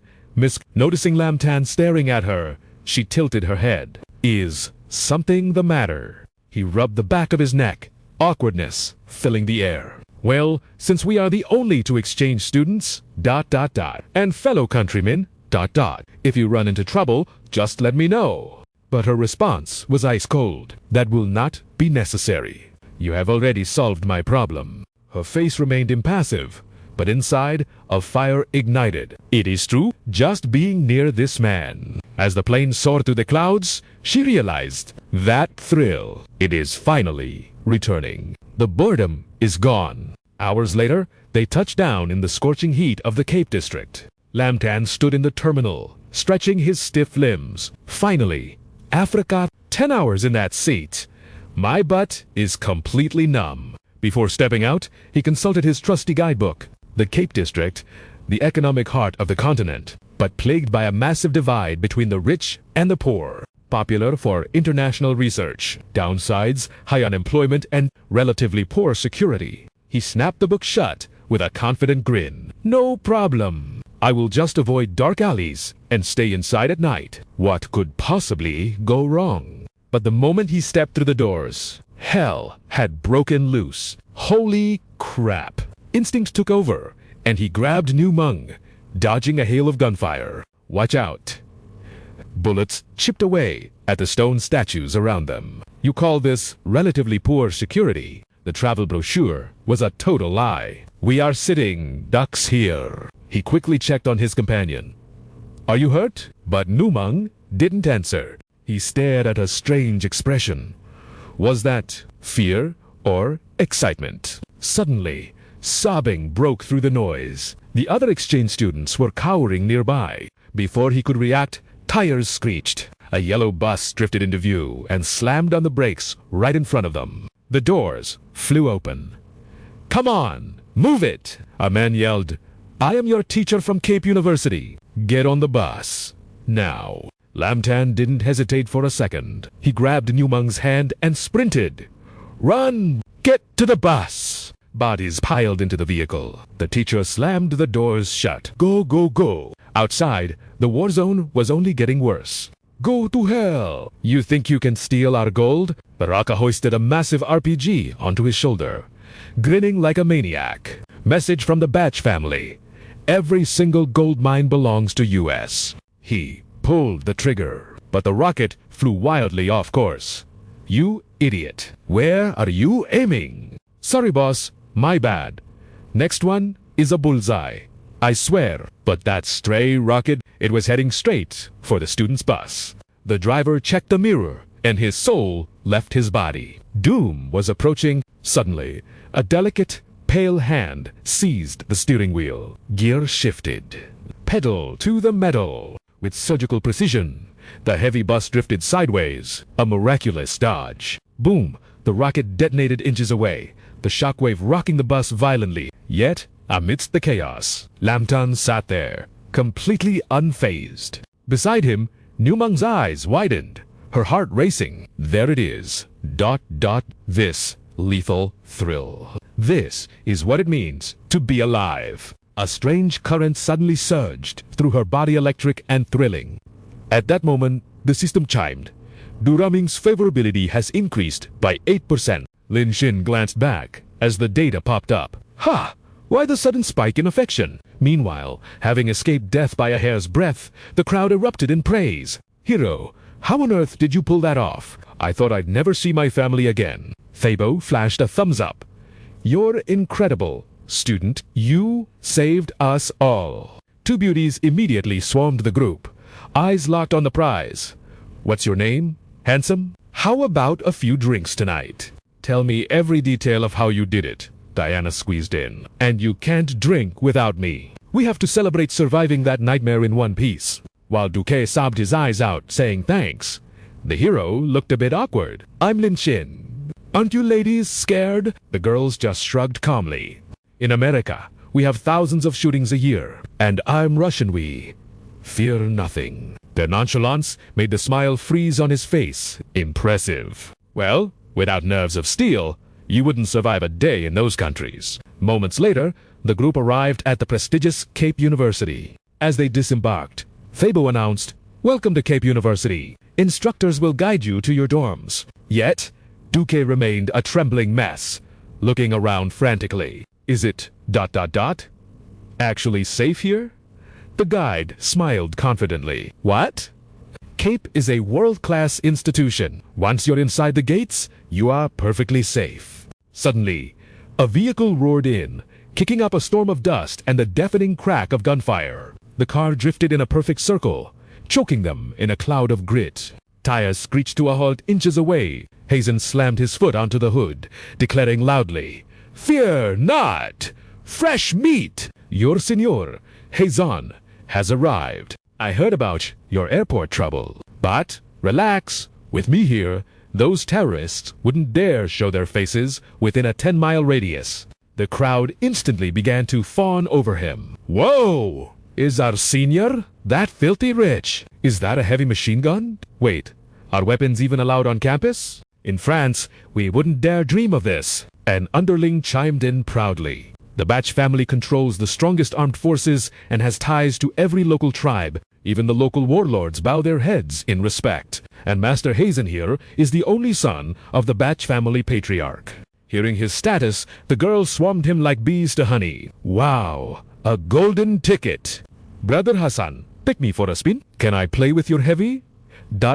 machine gun? Hazen smoothed his hair, basking in the glory. Money and power works every time. But amidst the adoration, two people remained utterly unimpressed, shocking him. He slammed the gas, knocking the admirers aside. Drifting closer, he didn't even say hello, just pointed a gold Desert Eagle straight at Du Rumming. Hazen grinned like a predator. Hey, Chinese beauty, want a private tour from your senior? I can let you handle my very expensive toy. Unlike the others, her gaze was absolute zero. Thanks, but I have no interest. Her rejection hit him like a slap in the face, bruising his massive ego. He was used to worship, not dismissal. Of all the new students, the Chinese girl was the crown jewel. Yet she was the only one ignoring him. And who is that guy? Her boyfriend. As Lin Xin walked away, minding his own business, a bullet suddenly slammed into the ground inches from his foot. It was a clear provocation. But Lin Xin didn't even flinch. He just glanced back with a look of pure annoyance. Diana rushed over, panicked. Brother Hassan, what are you doing? You almost shot Lin Xin. Ignoring her, Hazen stepped out of the vehicle, ready to dispense some twisted wisdom. TSK, TSK. Hearing gunfire and not taking cover. Let this senior teach you a lesson in survival. The naive students actually bought his excuse immediately. Oh, Senor Hassan is just training his reflexes. Diana let out a breath. Thank goodness, I thought he was threatening him. It's just a drill. Hazen strutted up to Lin Xin. Chin high, well, you wouldn't refuse my kind guidance, would you? To everyone's surprise, the boy nodded calmly. Sure. I'll rely on your instruction, Senior. Thabo stepped in to de-escalate. Hazen, leave it. Student Lin needs to unpack and register. Classes start tomorrow. Hazen didn't even look at the teacher. Professor, I'm just looking out for my junior here, helping him adapt to the local culture. You wouldn't stand in the way of education, would you? His glare was dark enough to kill. The teacher gulped and retreated. No, please continue. Hazen smirked, playing the benevolent king. I don't want rumors that I bully newbies. So, see this gold. It's the prize for completing the training. Real gold. The crowd gasped. Hazen pointed to a chaotic obstacle course. I set this up myself. Reach the finish line, and 1,000 grams of gold is yours. There's gold scattered along the path too, but get hit by a paintball, and you lose it all. So, what's it gonna be? Gold or safety? Diana didn't hesitate. Gold. Even the scraps are worth a fortune. But Duque was shaking. Are you crazy? One slip up, and we could die. You think it's that easy? Hazen snapped his fingers, and minions brought out gear. We have body armor prepared. Junior Lin, don't worry about dying, he sneered internally. Asterisk, it stops bullets. Sure, but at this range, the impact will break ribs and keep him bedridden for a week. That'll teach him. Seeing the protective gear, the students relaxed. Senior Hazen is loaded. Those bars are worth over 300,000 each. I definitely need to get on his good side. Meanwhile, Hassan leveled his weapon at Lin Xin. So, are you ready to dance? I've shown my sincerity. Junior Lin, put on the vest and let's go. But instead of obeying, Lin Xin asked a question that stopped the room. Who said I agreed to your little training session? Hazen blinked, confused. Lin Xin shrugged, his voice dripping with mockery. This pocket change isn't enough to make me perform like a monkey. However, ... if Senor Hassan is willing to make a real bet ... What did you say? Hazen signaled his men to hold fire. Intrigued, how do you want to play? Without hesitation, Lin Xin gestured to the course. Since Senor is so skilled and trains constantly, surely this is easy for you. You run the course first while I shoot. Then we sweep. Whoever grabs the most, gold wins. Simple, right. And the loser pays double the gold, bows before the winner in front of everyone, and calls him Big Boss. Do we have a deal? The crowd instantly panicked, their eyes wide with second-hand terror. Is he suicidal? betting against Senior Hassan. Does he not know the legend of Hassan's aim? Han Nam tore at his hair in despair. Lin Xin has officially lost his mind. Yet, watching from the sidelines, Ru Meng felt a strange, familiar aura stirring within her. Lin Xin's audacious words stunned the room into silence. Seeing the rookie bet so big, a predatory, cunning grin twisted Hassan's face. Very well, Junior Lin Xin. Since you crave humiliation, I will educate you personally. The whispers of the crowd grew into a roar of disbelief. To think the great Senior Hassan would descend to fight a rookie. With Hassan's elite daily training, Lin Xin's defeat was already written in stone. As the senior took his stance, Lin Xin marveled at the weapon in his hand. A gold-plated desert eagle. The weight feels exquisite. Seeing the boy fawn over the gun, Hassan sneered. This peasant from Waxia had clearly never held steel before. Time to show the ladies especially that Waxia girl what a real man looks like. He feigned concern with a mocking tone. Careful, Junior, don't blow your own foot off. Ignoring the taunt, Lin Xin racked the slide with a crisp click.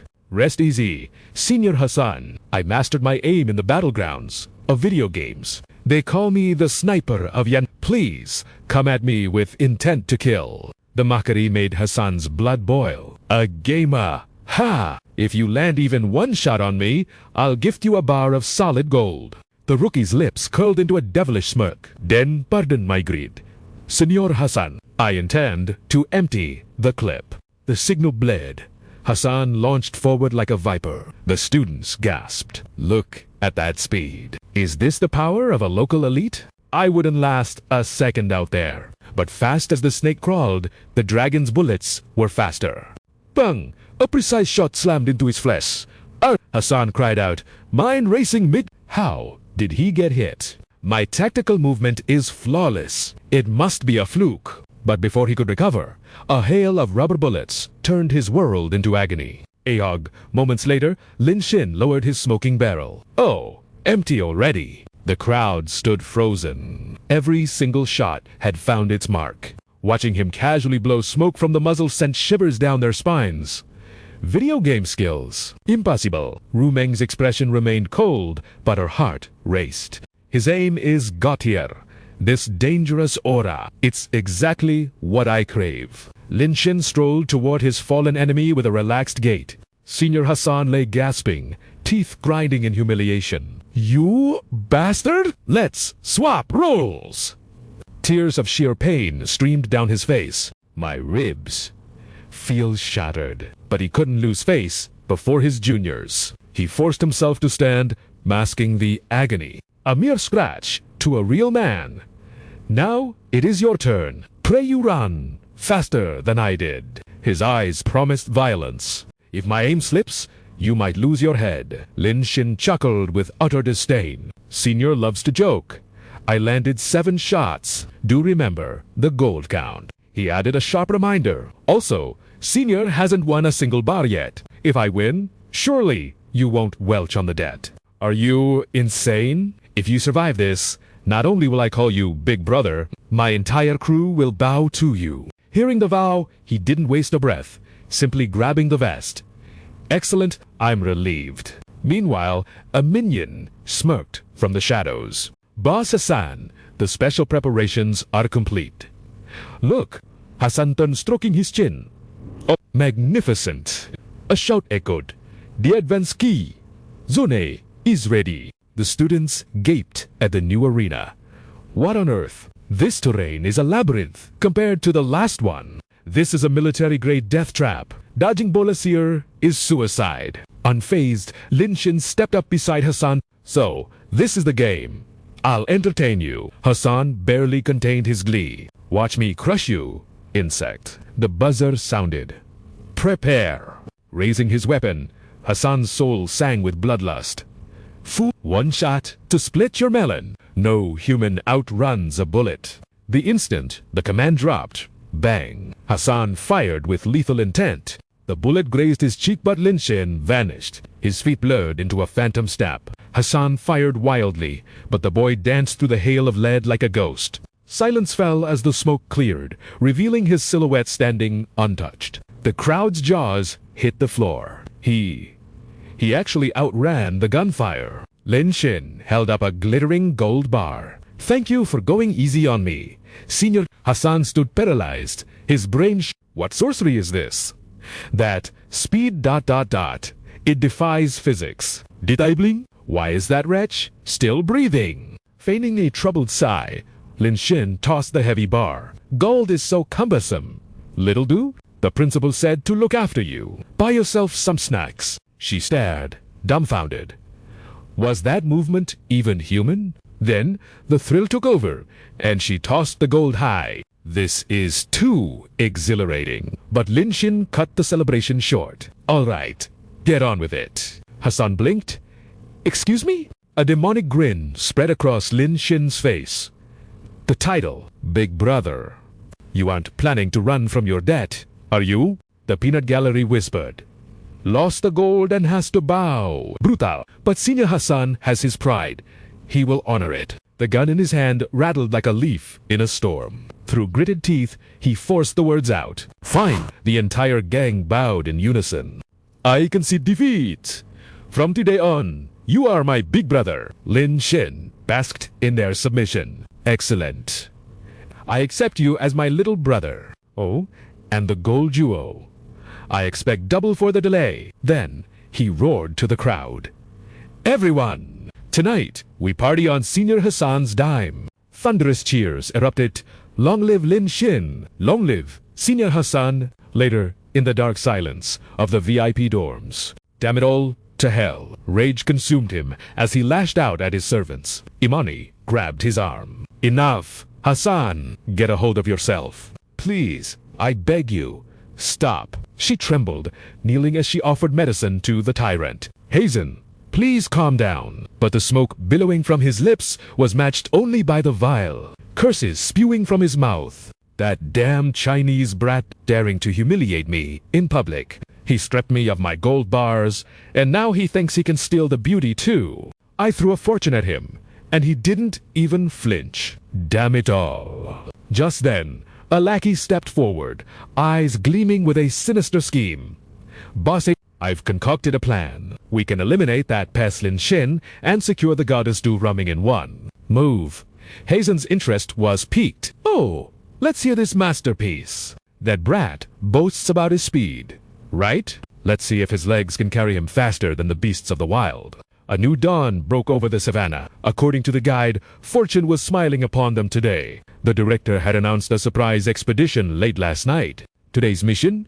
A wildlife survey on the open plains. The students erupted in cheers. "Hell yeah! You can't say you've been to Africa without facing the beasts of the grassland." "Thank you, Director." In a separate vehicle, Hazen wore a smirk, dripping with malicious intent. Meanwhile, the instructor was busy organizing the chaotic group. "All right, boys in one bus, girls in the other." But silence fell as eyes drifted to Lin Shin's side. "Student Du Rumming, I believe you've boarded the wrong vehicle." With an icy expression, she declared, "I am sitting right here." The boys in the back were instantly charmed by her resolve. So beautiful. Lin Shin, however, was baffled. "Why does this ice queen stick to me like glue?" Hazen's henchman whispered nervously, "Boss, she's with him." "The plan has changed." Hazen scoffed, unbothered, irrelevant. "It just saves me the trouble of rounding them up later." For many, it was their first encounter with the wild. Excitement bubbled over.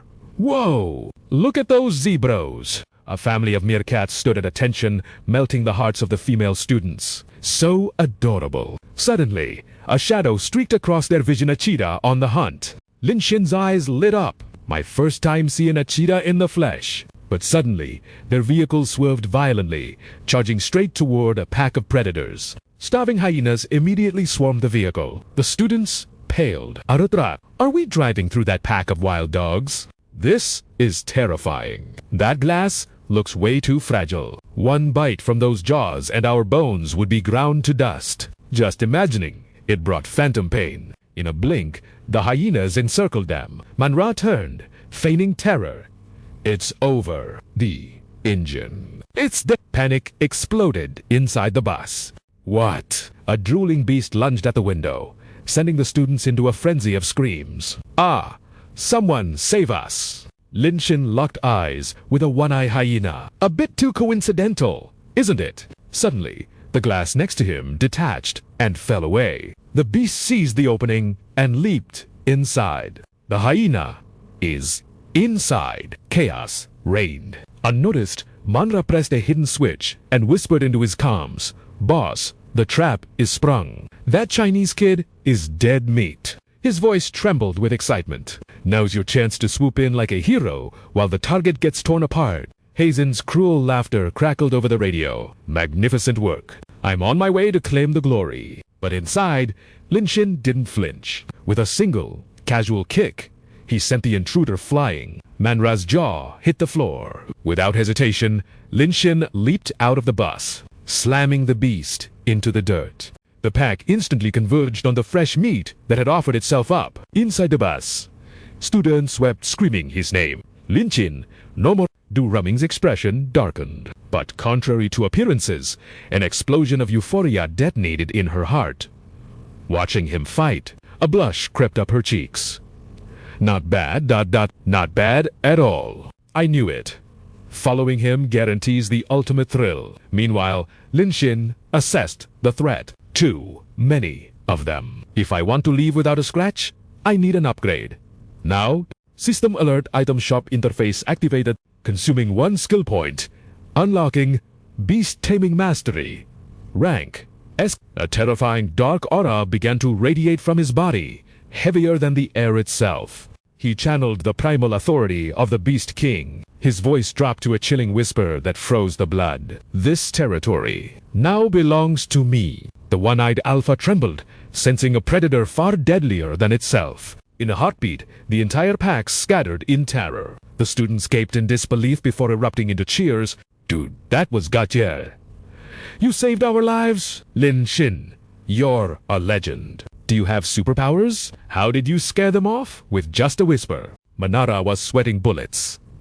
Is this guy even human? Suddenly, a thunderous roar tore through the air. A sound far deeper and more dangerous than the hyenas. Lin Shin sighed, annoyance rising. I sensed this coming, but the timing couldn't be worse. Entering a lion's domain is a declaration of war, and true to nature's laws, they had arrived. On the opposite ridge, a pride of ferocious lions stared them down. The alpha lion roared, asserting its dominance. Lin Shin calculated his odds instantly. In this situation, there is only one path to victory. Dethrone the king. The beast lunged with earth-shattering force. But Lin Shin didn't dodge. He caught the lion's massive forelegs with his bare hands. Jaws snapped toward his throat, but Lin Shin was faster. A devastating knee strike slammed into the beast's jaw. Knockout! Inside the bus, Du Rumming's eyes shone like diamonds. She recalled the countless suitors of her past. They bragged of hunting, but none dared to face a beast with empty hands. People called her fantasies fiction and delusional. But now, her soul sang with absolute satisfaction. This is the thrill I've been starving for. System notification. Du Rumming affection plus 28%. Lin Shin stared at the sudden spike. What the ... Then, the realization hit him like a truck. Damn it, I figured it out. Normalcy bores her. She only gets turned on when I break reality and perform godlike feats. Her affection rises with the danger level. Is she crazy? Turning back to the dizzy alpha, he patted its massive head. Sorry about the headache, big guy. Do me a favor and tell your wives to let us pass. All right. The lion nodded obediently like a scolded puppy. Taming complete. He waved to the stunned audience. All clear. The big cat says we're free to go. The students were too terrified to move until the bus door hissed open. Manhwa panicked, shouting at Du Rumming, "What are you doing?" But Lin Shin stepped onto the bus, the alpha lion looming behind him like a guardian shadow. Driver, I have a few questions for you. The driver was shaking like a leaf, sweating buckets in sheer terror. Meanwhile, Han cruised along, blissfully ignorant of the chaos. The GPS pinged. The tour bus was right ahead. 300 meters. 200. 50. 100. Han smirked confidently. Time for the hero to make an entrance. Wait.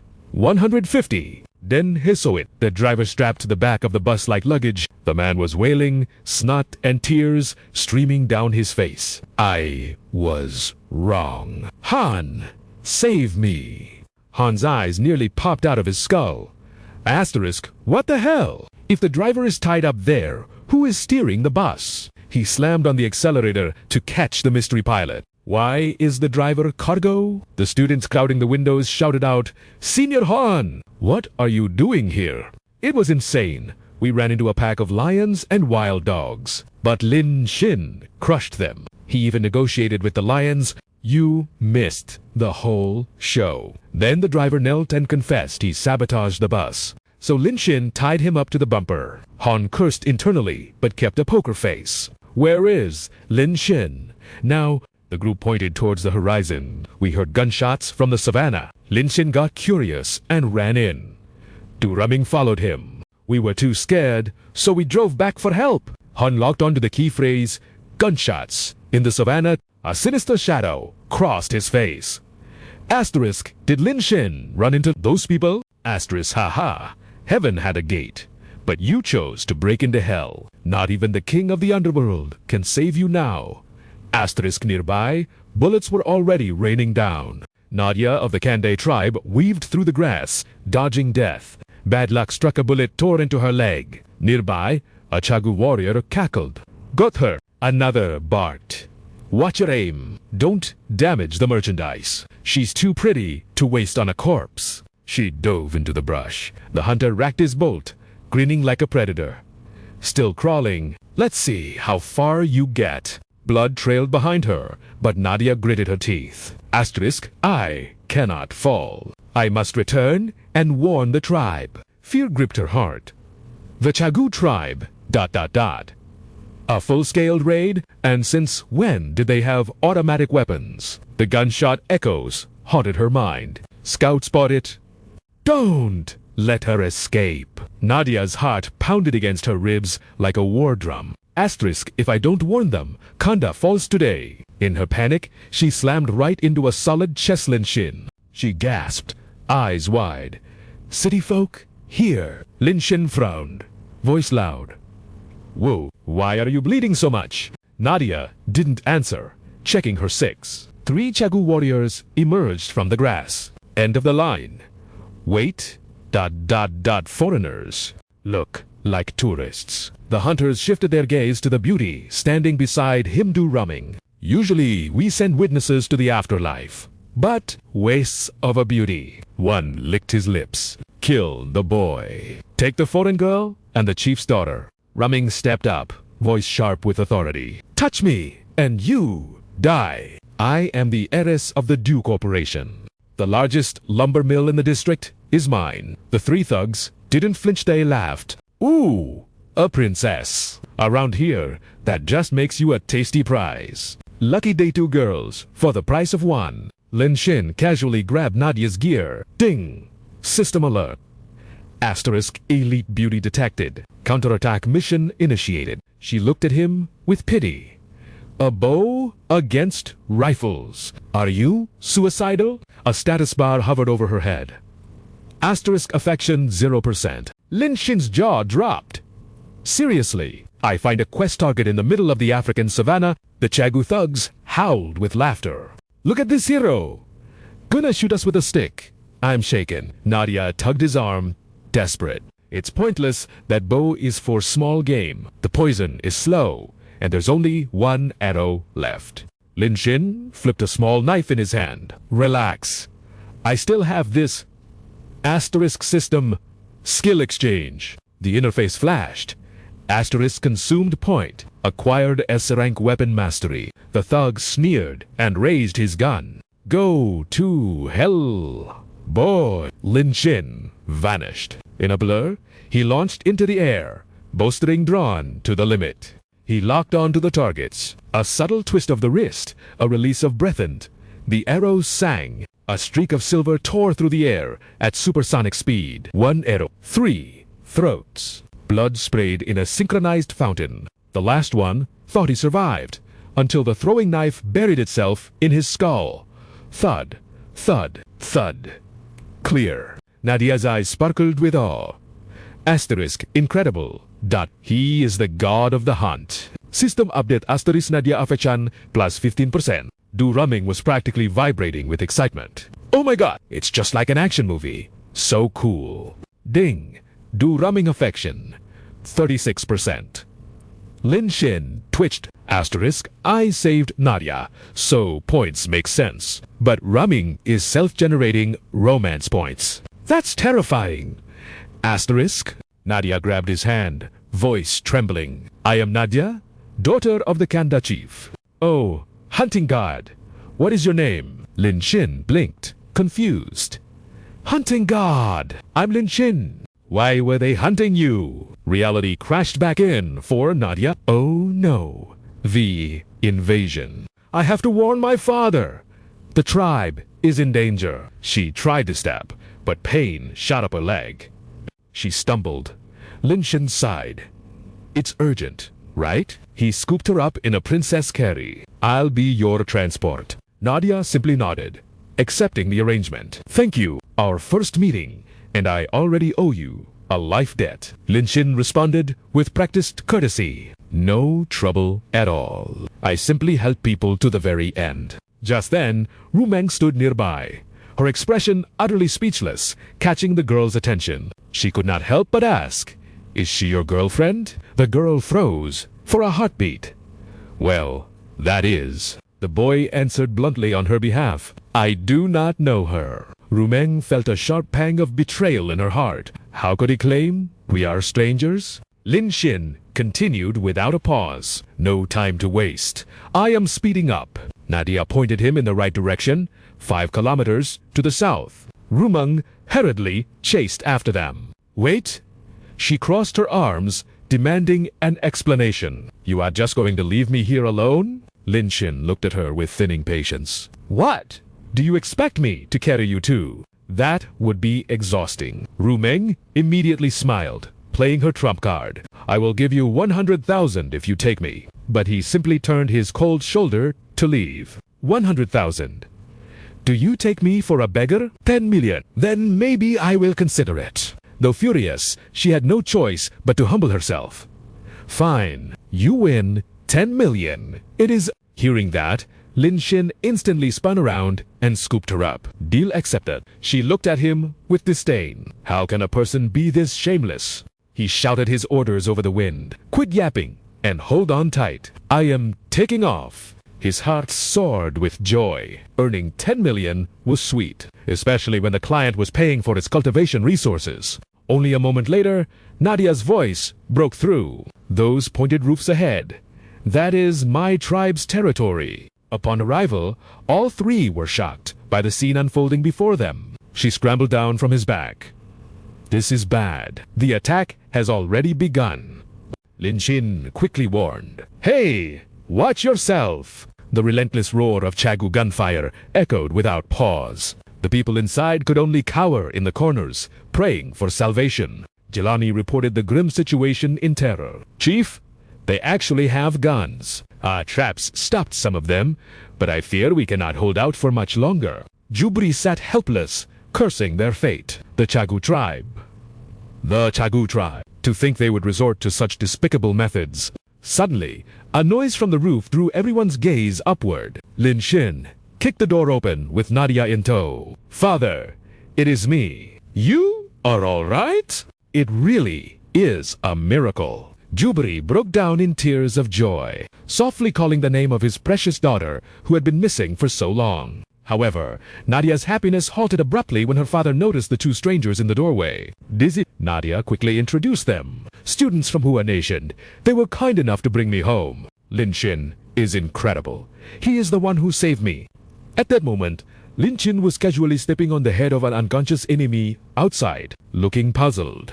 These people are here to wipe you out completely. What kind of deep hatred is this? And since when do primitive tribes wield modern firearms? At the mention of this, a wave of fury rose in Juberi's chest. Is this not all because of those damned gold diggers? The Kanda tribe is one of the few remaining clans on the steppe that still upholds the ancient ancestral beliefs. They demand harmony with the steppe, taking only what is needed, never destroying or over. The neighboring Chagu tribe used to be the same, and we lived in peace.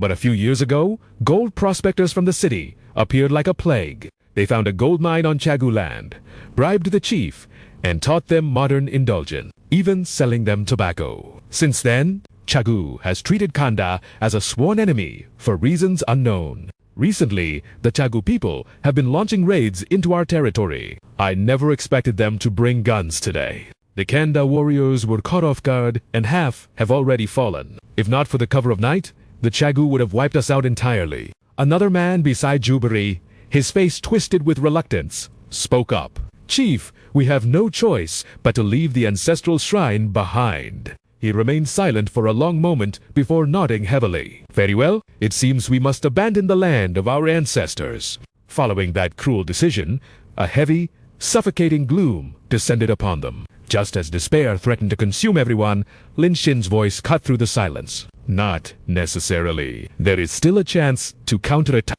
Jubari was stunned, raising his head to ask urgently, "What did you just say?" Lin Shin analyzed the situation calmly. If they came this far, they will not leave without a victory. They are guarding the perimeter or waiting on the escape routes. I have observed the field. Their weapons are superior, but firearms lose their advantage in the dark. He began to apply his tactical mastery. Meanwhile, your weapon is the bow, the deadliest tool for fighting in the shadows. With an elite guerrilla squad and proper command, we can completely flip the table on them. Hearing this, the chief's expression wavered.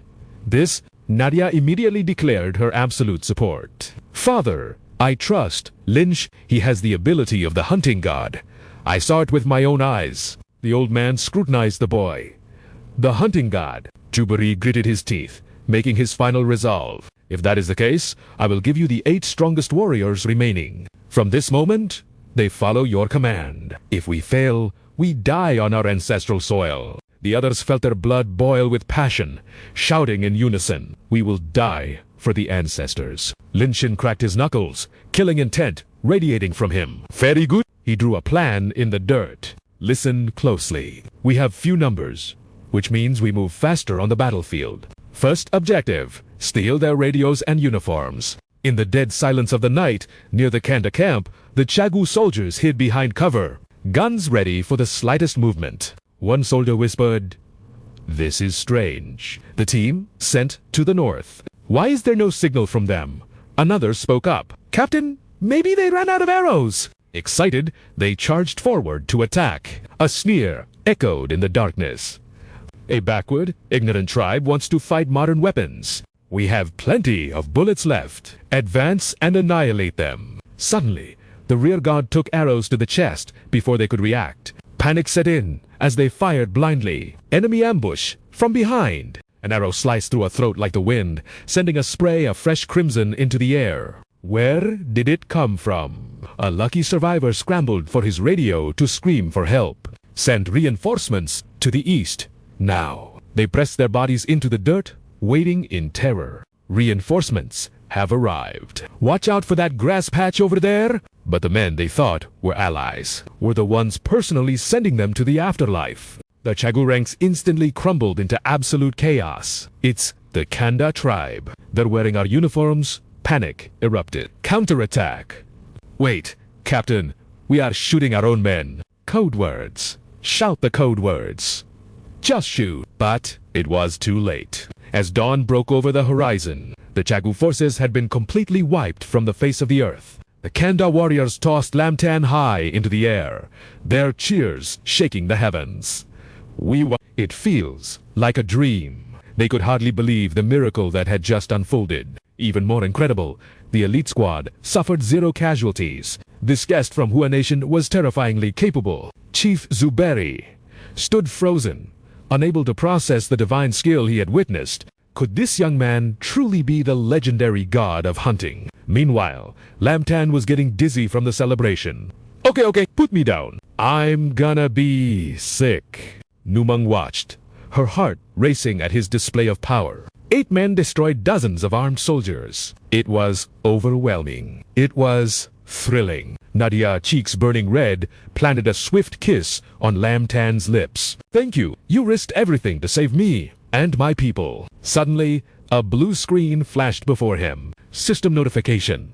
Nadia's favorability increased by total is now 68%. Suddenly, a dead enemy's radio crackled to life with static. It seems I severely underestimated the strength of the Kanda tribe. Everyone froze, eyes locking onto the device. Zuberi grit his teeth, suppressing his rage as he picked it up. It was the Chagu chieftain. The deep, menacing voice continued from the other side. That raid only used 30 of my men with the cheapest weapons. Next time, I will send 3 times the numbers, armed with elite gear that will tear you apart. The threat hit its mark. Zuberi's heart hammered against his ribs, cold sweat drenching his forehead. The enemy leader delivered a friendly yet chilling ultimatum. For the sake of our history, I give you until tomorrow night's ceremony to leave. If not, the Kanda name will be erased from this grassland forever. Zuberi tried to reason, his voice trembling with desperation. Why go this far? What deep hatred justifies this slaughter?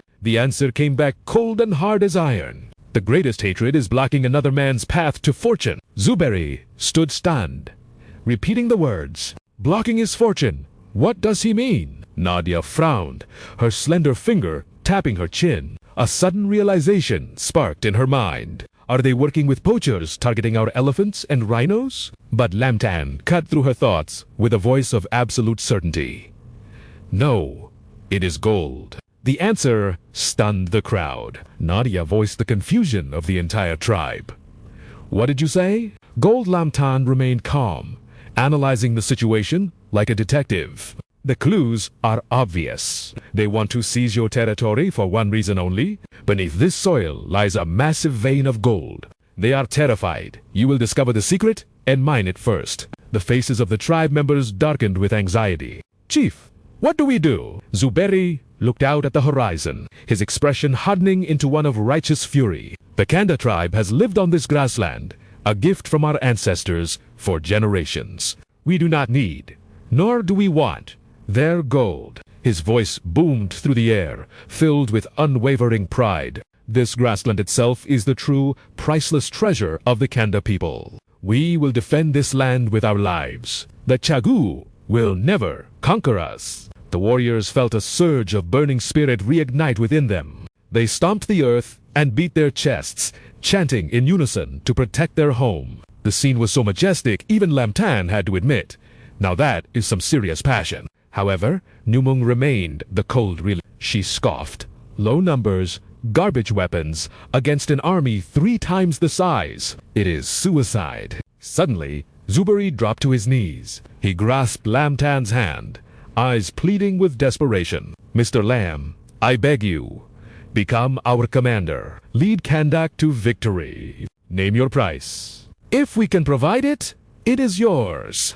Lamtan looked awkward, scratching his head. All right, I can help. But there is a huge problem. Numung narrowed her eyes, calculating a war against impossible odds. Is he going to demand resources? Land or perhaps? Nadia knelt beside her father, offering her sincerity. Oh, God of hunting, we know defeating Chagu is nearly impossible. Whatever high price you demand, Kanda will do everything to meet it. Suddenly, Lamtan turned and started sprinting away with a cheerful grin.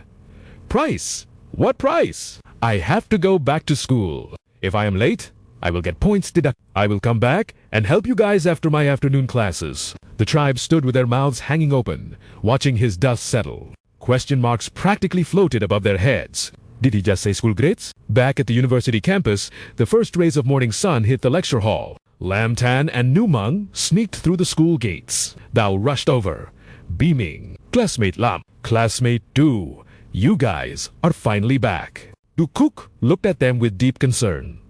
Are you two okay? We were about to rally the entire faculty to search for you. Hanam was tearing up. We looked all night. We were seconds away from calling the police. Lamtan laughed nervously, rubbing the back of his neck. Sorry. I just went to find a toilet and got lost in the dark. Took me until morning to find my way back. The group exhaled in relief. Is that all? You scared us to death. You are our savior. If something happened to you, we would be devastated. Suddenly, Hassan shoved his way between them, smirking arrogantly. Not bad luck, huh? He leaned in, his voice dripping with mockery. Spent a night on the grassland and came back in one piece. But too bad. Leaving the bus violated school rules. The principal just marked a major demerit on your record. Lam Tan treated him like invisible air, yawning as he walked past. Class starts in 30 minutes. Let's get breakfast. The disrespect made Hassan grind his teeth in fury. You! His lackey immediately jumped out to block Lam Tan's path. Brother San is talking to you. You better listen. Lam Tan's expression darkened. He shot a single, razor-sharp glare at the lackey. The boy collapsed to the ground in terror, trembling uncontrollably. His eyes, he looked like a wolf. Hanam puffed out his chest, bragging proudly. A wolf? That's nothing. Classmate Lam tamed a lion yesterday. The group laughed and walked away toward the cafeteria, leaving the humiliated bully and his trembling lackey behind in the dust. Come on, classmate Lam. Breakfast is on us. Han's face twisted with murderous rage, gritting his teeth at the audacity of this upstart. His lackey leaned in, whispering a snake-like suggestion. Boss, if you can't act personally, should we alert Mr. Hamza? He scoffed, arrogance blinding him to reality. My father is busy with the gold mines. Don't bother him yet. I have plenty of ways to crush a bug like Lin Shin myself. Meanwhile, on the lecture hall's top floor, a familiar voice drifted through the air. So, you two wish to leave the campus grounds. Lin Shin and Ru Meng stood like model students before the desk. Correct, sir. With dorm checks tonight, we humbly request a permit to return a bit late. The teacher agreed with suspicious ease. It is possible, but I need a valid excuse for the paperwork. Let's just say, part-time work. Lin Shin bowed instantly. You are too kind, teacher. Oh, and could I borrow that tricycle? Parked outside? Ru Meng stared in silent disbelief, while the teacher wiped a tear. Touched by such hard-working poverty, working while studying, such hardship, the teacher waved them off. Moments later, Lin Shin pedaled the rusty tricycle, with Ru Meng in tow, shouting, full speed ahead. Three heads peeked over the wall, confusion written all over their faces. Han Nam's mouth twitched uncontrollably. Just what were Lin Shin and Du Ru Meng planning? Brother Huang speculated seriously. I heard they like collecting scrap metal for cash. Is that it? Meanwhile, panic erupted at the Kanda tribe as Jelani rushed in. Chief, the Chagu tribe has mobilized. Over 100 men, all armed to the teeth, with rifles and even rocket launchers. His voice cracked with urgency as he reported the nightmare scenario. Worse yet, Chief Chagu is personally leading the charge. Zubari's face darkened. This was an extermination force. What do we do? Even with Mr. Lin's command, we can't fight modern weapons with bare hands. Before despair could settle, the distinct rattle of a humble engine echoed from the distance, stealing everyone's attention. Lin Shin pulled up on the tricycle, confidently pointing to the boxers piled high behind Ru Meng, who said we lack firepower. I brought a few toys for the party. The equipment gap is now officially closed. The boxers popped open, revealing rows of high-grade firearms and ammunition gleaming lethally. The sunlight, the tribe members' jaws hit the floor. So many weapons. These must cost a fortune. Lin Shin cast a mischievous glance at the girl beside him. This is a generous donation from Miss Du Ru Meng. Everyone, make sure to thank our wealthy He smirked internally. The Du family factory was nearby, making the tricycle run efficient. Nadia squealed, hugging Ru Meng and planting a big kiss on her cheek. You're the best, sister. As the tribe danced in joy, Ru Meng shot a resigned glare at Lin Shin. When exactly had he seen through her agenda? Didn't I tell you? If you want to watch the drama, you have to buy a ticket. No money, no front row seats to the show. To think he tricked me into funding an army. He chuckled with satisfaction. If she had such unique hobbies, he'd be a fool not to exploit them. Lin Shin's expression sharpened instantly. Suited up? Good. I'll give a crash course on gun safety. After that, follow my commands to the letter. Morale skyrocketed as battle cries filled the air. Not far away, Bezo began his assault, unaware that his phone was buzzing in his pocket. He answered hastily, voice dripping with respect. Mr. Hamza. On the other end, a calm voice carried the weight of a death sentence. Do not disappoint me again. Bazo beat his chest in assurance. Rest easy, sir. Last time was a fluke. What is the Kanda tribe to us? They are just savages with sticks. I will erase them. Hamza's patience snapped. This is your final chance. Fail, and you know the price. Bazo hung up and roared the order. Brothers, show those forest monkeys the terror of modern warfare. Flatten the Kanda tribe, the Chagu mercenaries, charged with bloodlust and scorn, mocking their prey as they ran. With gear this good, losing would be a joke. Suddenly, they froze. One soldier pointed up, trembling. There's someone on the roof. Lin Shin surveyed them like insects. Excellent meat shields. You've brought... His voice boomed. Welcome to the Kanda tribe. Heavy boots hit the dirt, and instantly, the earth erupted. The Chagu vanguard was launched into the sky, turning the formation into chaos. Landmines. Why are there mines here? Before they could retreat, the front line was mowed down, blood spraying in the dust. Panic set in, but one fool stood his ground, spraying his AK wildly. My gun fires 30 rounds a second. Die, you trash. Tragically for him, the Kanda warriors were now walking tanks. The bullets pinged harmlessly off their brand new body armor. The gunman's eyes bulged, cold sweat drenching his back. In response, the Kanda warriors synchronized their movement, hoisting RPGs onto their shoulders. Explosions swallowed the Chagu cover, tossing men like terrified survivors scrambled back to Bazo, screaming, "Sir, we're being flanked." Bazo was shaken to his core. What is going on? Since when do they have firearms, armor, and rockets? ...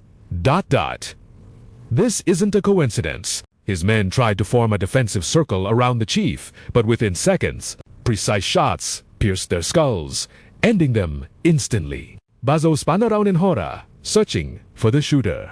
High in the trees, Lin Shin's special archery unit lay in wait. Lin Shin drew his bow, locking onto his target. So, you're the big boss of the Chagu? Bazo's voice trembled with fear.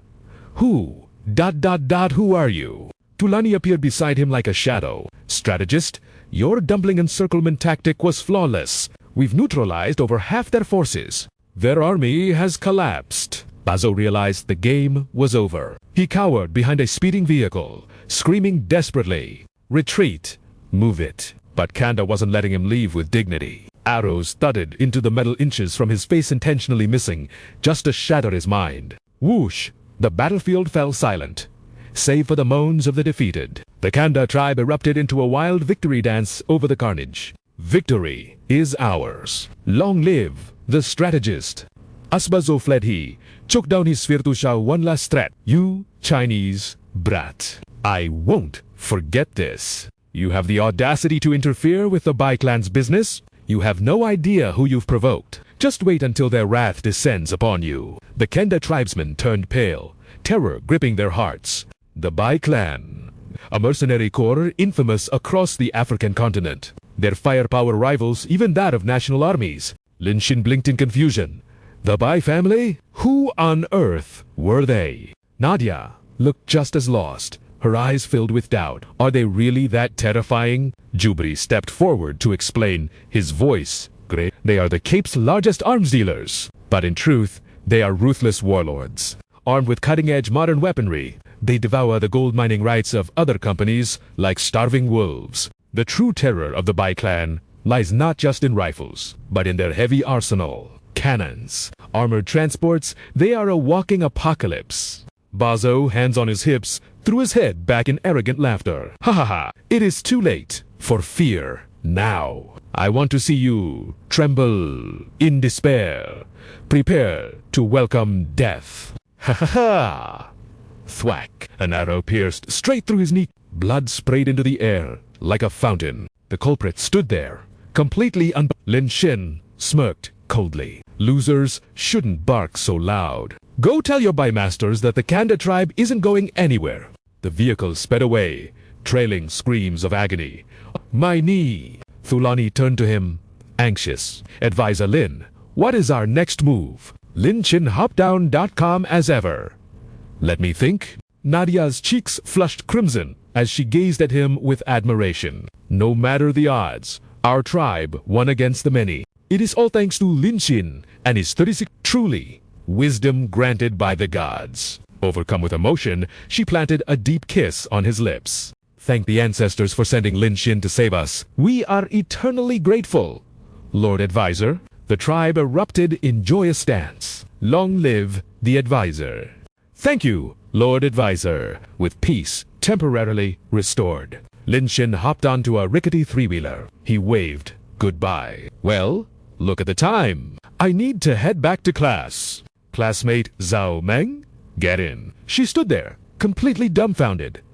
You still care about school at a time like this? He replied with the righteousness of a model student. Of course, dawn is breaking. I cannot skip class. The Kendo warrior stood frozen in awkward silence. The epic atmosphere vanished instantly. Ignoring the mood, Lin Xin revved the engine and sped off. The warriors whispered among themselves, "Will the Lord Advisor return tomorrow?" Nadia clenched her fists confidently. "Absolutely. I trust the Lord Advisor with my life." Meanwhile, the wind whipped through Lin Xin's hair. "Hold on tight. I'm speeding up." Rumeng clung to his shirt in terror. "Slow down." Yet, her heart fluttered, recalling his heroic stand just moments ago. This man, ... he is truly an enigma. System alert Durumang, favorability +6, total 12%. Meanwhile, at the Chagu stronghold, Bazo knelt, trembling before a figure cloaked in shadow. A voice cut through the air like ice. "You claim a Chinese strategist caused your failure." Hamza's eyes flashed with predatory rage. Such a ridiculous excuse. It is almost laughable. Cold sweat drenched Bazo's forehead. It is the truth that Chinese strategists provided supplies and commanded their forces. He moves like a ghost on the battlefield. He knows kung fu and his archery never misses. Hamza snapped. Bam! A brutal punch shattered Bazo's tooth, sending him crashing to the floor. Furious, Hamza stomped on him like a sack of trash. Chinese strategist. Chinese tactics.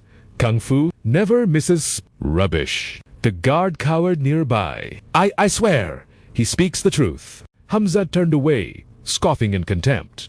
Ha!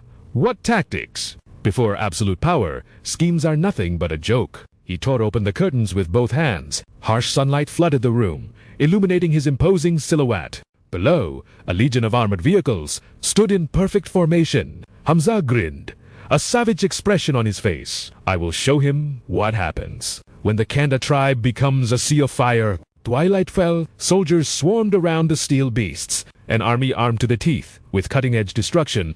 Despite his bruised face, Bazo beamed with excitement. This time, Kanda is finished. Hamza sat comfortably, oozing confidence. He snorted coldly. Bazo rubbed his hands together, his voice dripping with oil. It is their honor to be crushed by you personally. How could that strategist compare to you, sir? You are a legend. The commander who led the Cheetah Squad through 10 special ops missions. Bazo praised him to the high heavens. If anyone is the king of soldiers, it is you. Hamza basked in the praise, soaring high. Hayumpiha, don't think your flattery will make me forget the debt. The army provided that the costs will be deducted from your gold mine profits. Bazo nodded frantically.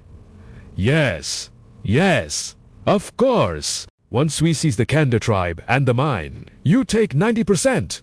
I only need 10. Hamza analyzed the situation, certain of victory. Just wait, that Kanda strategist stands no chance against me. I predict this battle will end in 20 minutes.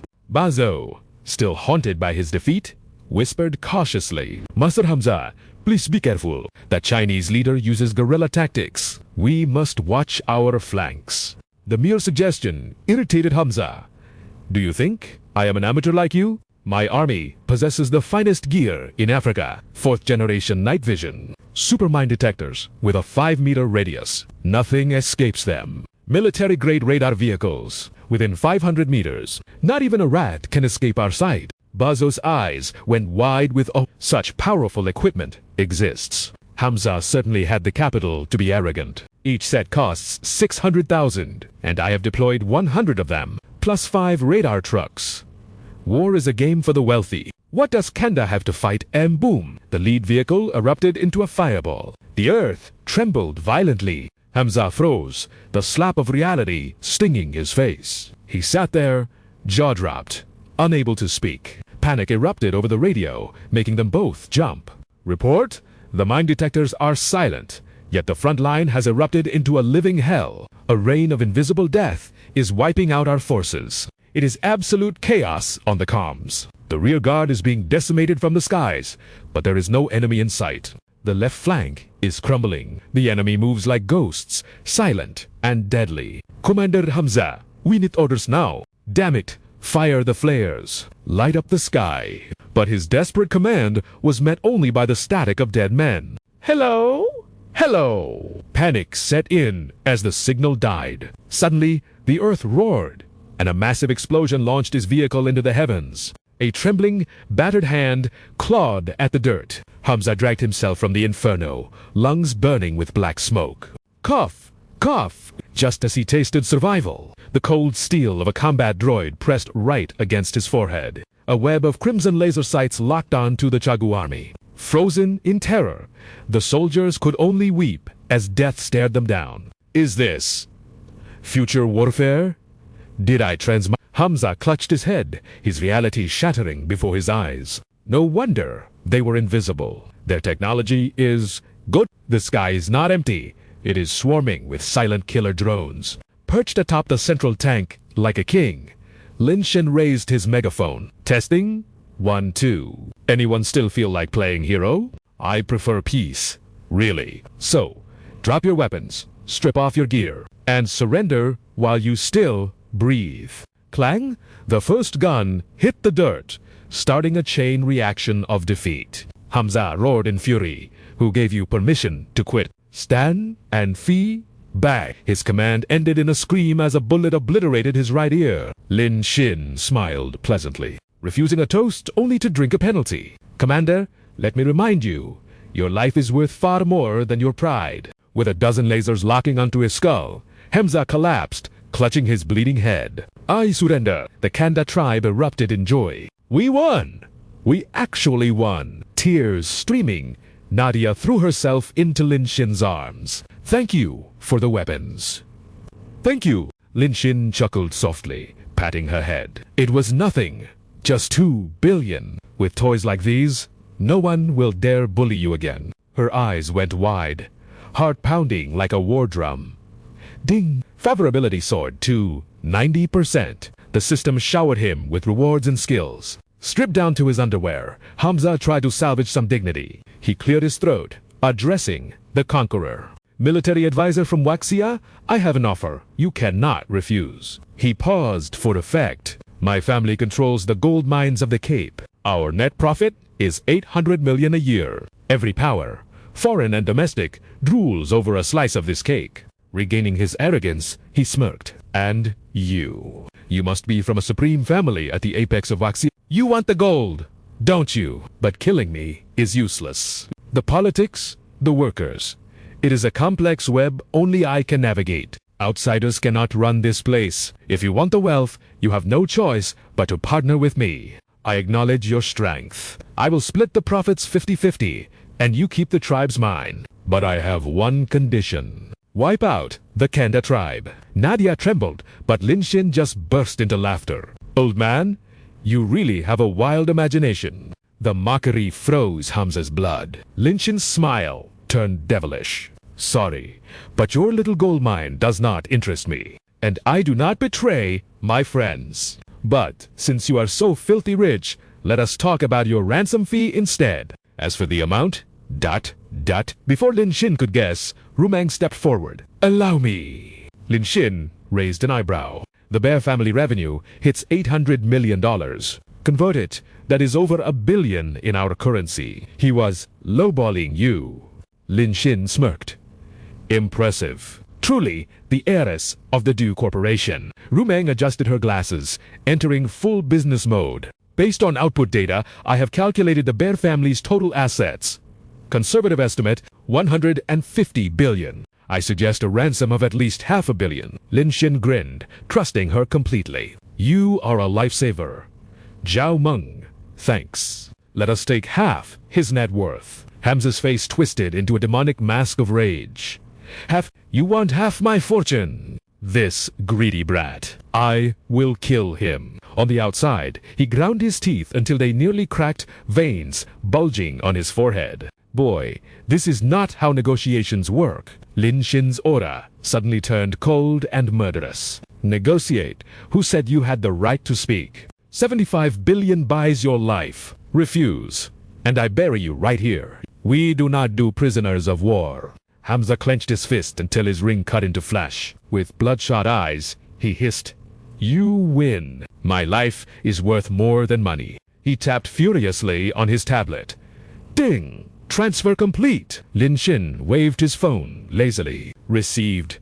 Received. Get lost before I change my mind. Rumeng stared at Lin Shin in disbelief. He actually just scammed a warlord out of a fortune without blinking. That is 75 billion. Even my family would hesitate. Yet he looks bored. This man is an absolute mystery. Hamza burned the young man's face into his memory, plotting vengeance. This is not over. Who are you? Which clan are you from?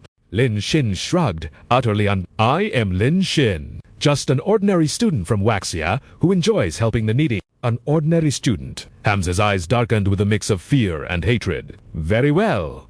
Lin Shin, I will never forget this. Ham suppressed his rage and turned away. Let's go. His goons, stripped down to nothing but their underwear, clutched their crotches and fled like beaten dogs. Hidden from view, Ham's face twisted with venomous hatred. But Lin Shin, he just curled his lip in a sneer of absolute dominance and disdain. The Kanda tribe tossed their hero high into the air, celebrating wildly. Strategist Lin? Strategist Lin. But our main character didn't forget to shout a reminder to Rumeng. Let's move. The bonfire celebration is already waiting. However, her attitude remained as cold as ice. She offered no opinion. Soon, everyone joined hands, dancing around the roaring flames. Rumeng, unused to such overwhelming warmth, felt a bit flustered. Suddenly, Nadia introduced three stunning beauties to him. Lin Shin, meet my dearest sisters. His eyes went wide with shock. Wait, you have this many siblings? Her voice dripped with proud arrogance. They are the crown jewels of our tribe. You have no idea how many warriors dream of marrying them. Lin Shin scanned them. They all looked completely unique. Nadia laughed and explained, it is common here to have many wives. So we share a father but have different mothers. My mother is from the West. He smirked charmingly. Ah, a mixed blood beauty. No wonder your allure is so exotic. Suddenly, Nadia grabbed his hand and dragged him away, her voice filled with mystery. Come with me now. Rumeng's sharp eyes caught the movement immediately. They entered a hut. Lin Shin knew the deal, but played dumb. Why bring me here? Bam! Nadia slammed him against the wall. She planted a deep, hungry kiss on his lips and lowered her strap. Lin Shin put up a token resistance, feigning innocence. Isn't this moving a bit too fast? Nadia kissed his Adam's apple, purring softly. Be honest. You left the dance before finishing. Surely you aren't satisfied yet? But she was one step ahead of his desires. Nadia whispered, her eyes shimmering. I know exactly what you crave. That is why I prepared everything beforehand. With a clap of her hands, three curvaceous silhouettes glided in. Instantly, soft hands were exploring every inch of Lin Shin's body. Nadia teased him mercilessly. You heard about our customs and calculated this outcome, didn't you? He blushed, trying to save face. No, that wasn't my intention at all. Her voice turned dangerously soft. Then, tell me, what was your intention, Mr. Strategist? Their watery eyes gazed up at him. Are we not beautiful enough? Or is it too crowded? Lin Shin dropped the act and grinned. Well, as the old Chinese saying goes, since everyone is already here. Outside, Rumeng hid behind a bush like a spy. She watched Lin Shin enter with the chief's daughter, followed by three more beauties. Her image of him shattered into dust. She thought he was special, but he was just another lustful animal like the rest. Despicable. Humph. For at once, can he even handle that? Favorability plummeted by 10. Current status, 32%. She held up her phone, lurking by the window. I am going to record your pathetic performance for the world to see. If you dare ignore me again, I will use this to destroy your reputation. You will be nothing but my personal clown. But her anger vanished instantly. Rumeng's eyes bulged, and her cheeks burned crimson. She covered her eyes, but peeked through her fingers. What on earth is happening? Her brain automatically censored the spicy details, replacing them with strange metaphors. An orchid. A blooming orchid. Nadia bit her lip in pure ecstasy. Lin Shin's fingers moved with divine skill. Rumeng gasped. His hand speed was vibrating at a frequency impossible. Formotor! He was like a frenzied worker bee, and that bee was diving recklessly into the sweet, nectar-filled center of the flower. The four sisters felt their minds go completely blank. Passionate kisses were exchanged as sweat slicked their skin in the heat of the moment. Lin Shin did not neglect anyone. His technique was fair and thorough. The temperature in the room skyrocketed from the friction and heavy breathing. They drowned in a sea of pleasure together. It was as if Lin Shin's body had split into four, satisfying each girl perfectly. Rumeng watched, forgetting the time. She muttered, "The bee has turned into a centipede. My notebook has never recorded such a formation." The hut was filled with sticky, wet sounds. Nadia's eyes lost focus. Reality blending with fantasy. Favorability increased by 5%. Suddenly, Lin Shin looked toward the window. Rumeng's gaze locked with his. Her soul trembled, her body heating up, and a strange numbness hit her lower abdomen. How many secrets does this man hide? The system flashed an alert.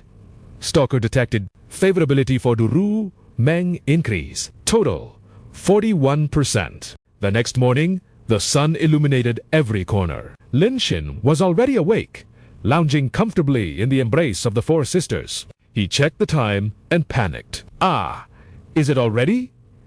This late? I have to get back to class. He planted a gentle kiss on Nadia's forehead. He slipped out, only to find Rumeng asleep against the car tire. She was breathing hard, mumbling something in a feverish dream. Stop. You rogue. Go. Lin Shin's smile froze stiff. Just what kind of dream is she having? Before he could think, Chief Jubari arrived with the tribe. Strategist. Lin Shin felt a wave of guilt. It's over. The chief knows I spent the night with all his daughters. Is he here to kill me? But instead of attacking, they dropped to their knees in worship. Thank you for saving our tribe. Strategist, we held a council all night long to honor your great deeds. I have decided to step down. You shall be the new chief. Lin Shin stood there, completely dumbfounded. Once he understood, he waved his hands frantically. No, I am just an exchange student passing through. I have to go back to my country. Lemba looked troubled. Chief, he refuses. But Jubari's eyes lit up with realization. I understand now. The strategist is truly the guardian god of legends. A god's gaze encompasses the entire vast prairie. We cannot be so selfish as to keep him here. Therefore, we shall merely manage the tribe in his name. The crowd erupted. Ira! Ora! The chief completely ignored Lin Shin's protests. Let's give a round of applause for our new the guardian god, Lin Shin. But the man himself was just dazed, wondering what alien language they were babbling. However, seeing their beaming faces, it couldn't be anything bad. Lemba suddenly grabbed Lin Shin's hand and raised it high. Am I interpreting the word chieftain correctly here? With a blank expression, he tried to mimic their sounds. Hoo-hoo-hoo! Juba cheered wildly. The guardian god has accepted the throne. The tribe erupted in excitement. Roaring oh-ho, he forced a stiff, awkward smile, carrying Rumeng through the friendly crowd. A bit too enthusiastic. I'm not used to this. Lin Shin put that aside for now and glanced down. Seeing Rumeng's peaceful sleeping face, he honestly admitted, she actually looks quite adorable when she's asleep. Driving a three-wheeler with one hand while holding her secure, he called out softly, We're almost at school. Wake up, sleeping beauty. Rumeng slowly peeled her eyes open, her mind still lost in a fog. But once the drowsiness faded, the reality of her position hit her hard. She bolted upright, cheeks burning red as she avoided his gaze. Tea.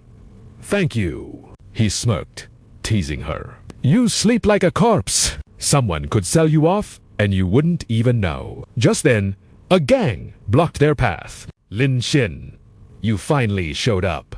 Hazen brandished a sharp dagger, a malicious grin twisting his face. I didn't wait all these days for nothing. Ha ha. Two thugs, H1 and H2, rubbed their hands menacingly behind him. Lin Xin tilted his head. Hassan, the bully roared. Today, I'm sending you straight to the afterlife. But before the echo faded, a slap thunderclapped across his face. His features distorted as he hit the ground, sending his minions into a panic. One lackey pointed a trembling finger at Lin Xin. You actually dared to lay a hand on Hazen. The other tried to muster a threat. He is the only heir of the Hamza family, the kings of the gold mines in the Cape. You're dead meat. Lin Xin frowned, confused. Why does that family name sound so familiar? Rumeng stared at him blankly. Hazen, thinking he was scared, pulled a gun and laughed arrogantly. Finally realized who you're messing with. Kneel in 3 seconds, or in a blur. Lin Xin snatched the gun and stomped ruthlessly on Hazen's crotch. The scream got stuck in his throat as tears streamed down. Lin Xin stood there like a demon lord, twirling the pistol playfully. Oops, not careful. Did I step on something soft? Don't tell me it stung. The lackeys scrambled to support the trembling Hazen. You dare. Realizing the skill gap, the thugs turned tail and fled, screaming, "Let's get out of here." Lin Xin waved cheerfully. Don't drive too fast. Safety first. Hazen screamed back one last threat through his pain. Just you wait.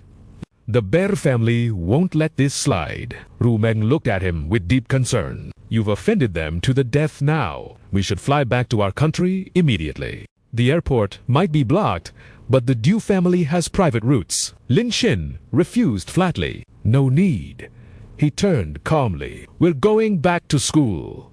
Back to school? She was baffled, but his eyes held a calculating glint. He had already planned every move on the chessboard. The game isn't over yet. Meanwhile, at the Hamza base, the father couldn't contain his rage, scattering papers everywhere. Arg! Hazen wailed pathetically like a child. Dad, that new student is too arrogant. Look at what he did to my face. Boo-hoo, you have to stand up for me. Hamza delivered another thunderous slap to his son. He cursed. I raised you day by day, and this is the result. A total waste. You have guns and men, yet you can't suppress one student, and you have the nerve to come crying to me in shame. He clutched his cheek, pleading, but that Lin Xin isn't human. None of us could touch him. Dad, lend me 10. No, 100 soldiers. I guarantee it. Hearing that name, Hamza froze. He grabbed his son's collar frantically. Did you just say? The guy who beats you is named Lin Xin. Is he from Hua Nation? Hazen nodded, confused but honest. Why yes, that's him. How did you know? Dad. Hamza's expression shifted from shock to sinister delight. Good. Very good. I was worrying about how to find him. To think he's your classmate? Haha. He sensed the time for revenge had come, smiling like a devil. You bastard. So, what if you have money? A mighty dragon can't crush a local snake. On my turf, you're as good as dead. He immediately grabbed his phone. Minister of Defense, I have a business proposition for you. Back at the university, the morning sun bathed the campus. Lin Xin and Rumeng strolled casually. Ah, school feels so much better without those pests around. Now my exchange student life can finally be peaceful. But Rumeng couldn't hide the anxiety in her eyes. You offended the Hamza clan. How can you be so relaxed? They'll come knocking. Eventually. He shrugged nonchalantly. If they come, they come. Suddenly, Rumeng stopped in her tracks. Wait. Something's wrong? Lin Xin asked. What is it? The campus.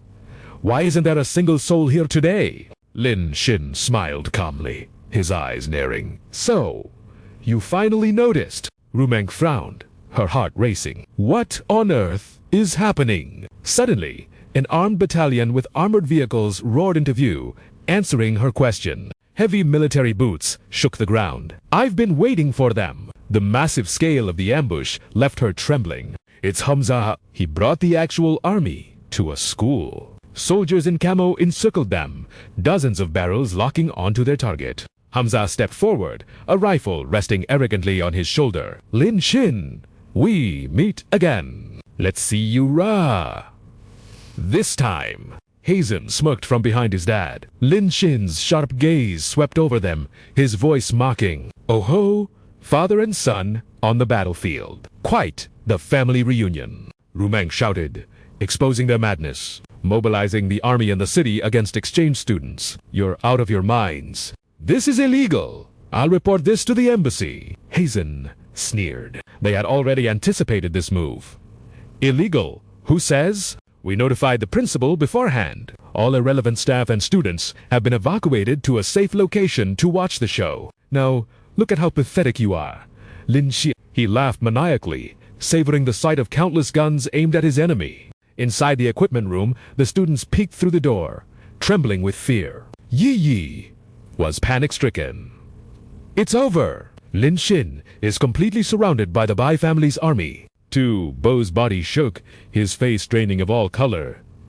Dead. We're dead. Everything is finished. Offending the Bai family means Lin Xin is a dead man walking. No wonder the principal told me to secretly evacuate the students. He knew they were sending a literal army to catch one guy. He crouched in the corner, clutching his head. Hassan is a lunatic. Lin Xin has no path to survival now. Yi Yi and Don hugged each other, crying in absolute despair. Nomer, Lin Xin. Outside, Hassan acted all high and mighty, his voice dripping with sarcastic venom. Ha ha ha! Running is useless! Kid, you might as well give up and save us the trouble. Suddenly, Rumeng stepped in front of Lin Xin, shocking the villain. Her eyes were ice cold as she declared, Lin Xin is my person. Anyone who dares touch him will answer to me. She turned to comfort him. Don't worry, I already called the police. Once the embassy steps in, these guys won't dare provoke the great Hua nation. We are prepared. Ha ha! Hua nation is strong. Sure, but your little boyfriend broke the laws of Africa. No one can protect him now. Rumeng spread her arms, shielding Lin Xin completely. I'd like to see who. Suddenly, a man in a sharp suit appeared, his voice calm but heavy. The granddaughter of the Du group, Haskats. Hassan looked at Cabello in awe. Minister of Defense. The old fox sighed with fake regret. The Du group has been here for years. I should give you some face, but alas. He put on a mask of justice and declared, I received a report. Lin Xin of Hua Nation committed war crimes. The evidence is solid. Not even international law can save him. The Bai family, seeing their powerful backer, immediately started. That's right. Minister, he led the Kanda tribe to ambush the Chagu tribe. Lin Xin acted as their military strategist. Hassan pointed at himself. I'm a witness. He goes to school by day and commands armies by night. If that's not a war crime, what is? Rumeng was speechless at their shamelessness. Cabela stepped forward, sentencing him right there. Well, Lin Xin, did you do these things? Do you want to deny it? The protagonist didn't even try to dodge. If you say I did it, then I guess I did. The Bai father and son grinned wickedly. He admitted it so fast. Strategist Lin, I told you, as long as we are in this region, we'd meet again. He swore to settle all debts right here and now. You won't have a chance to flip the table this time. Yet, Lin Xin wasn't scared. He smirked, his eyes mocking them. Is that so? As he spoke, drums thundered. The ground shook, making the Bai army stumble. A cloud of dust swallowed the campus, grabbing everyone's attention. A massive army and armored vehicles emerged from the dust. A voice roared through the air. Who dares touch our chieftain? Everyone, even Lin Xin, was surprised. Huh? Why are they here? The students in the gym dropped their jaws. What is this? The tribal militia. Hemjia reacted first, pointing his gun at Lin Xin. If I take him hostage, it doesn't matter how many people the Kanda tribe has. But before he could pull the trigger, Lin Xin swatted him away. The gun snapped in half like a twig, and his hand didn't fare much better. Lin Xin looked at him with bored eyes. Why play with guns? Can't you just watch quietly? The villain's fingers were twisted, and he was in too much pain to be angry. Mother Joubert led the Kanda tribe forward. Sorry, we arrived late. Lin Xin asked. confused. Why did you guys come here? Lemba knelt, offering a symbolic headdress. Kanda tribe welcomes the chieftain's return. The rest of the army cheered in unison. Welcome back, chieftain. Ora! Ora! The byfather and son popped their eyes out, screaming, Chief! The students were equally shocked. Lin Xin is a tribal chief. The sudden announcement left Lin Xin stunned as he mechanically took the hat from Jubri. Even though Jubri lost his position, he happily emphasized, through the official ceremony of the Kenda tribe, Mr. Lin Xin, you are now the official chieftain of Kanda. Before Lin Xin could process this or refuse, Nadia hugged him tight and planted a kiss on him. She was aggressive, expressing her love with wild enthusiasm. Lord Chieftain, my body craves the blessing of your miracle. Lin Xin completely forgot about the enemies. Their culture is too direct, saying that in public.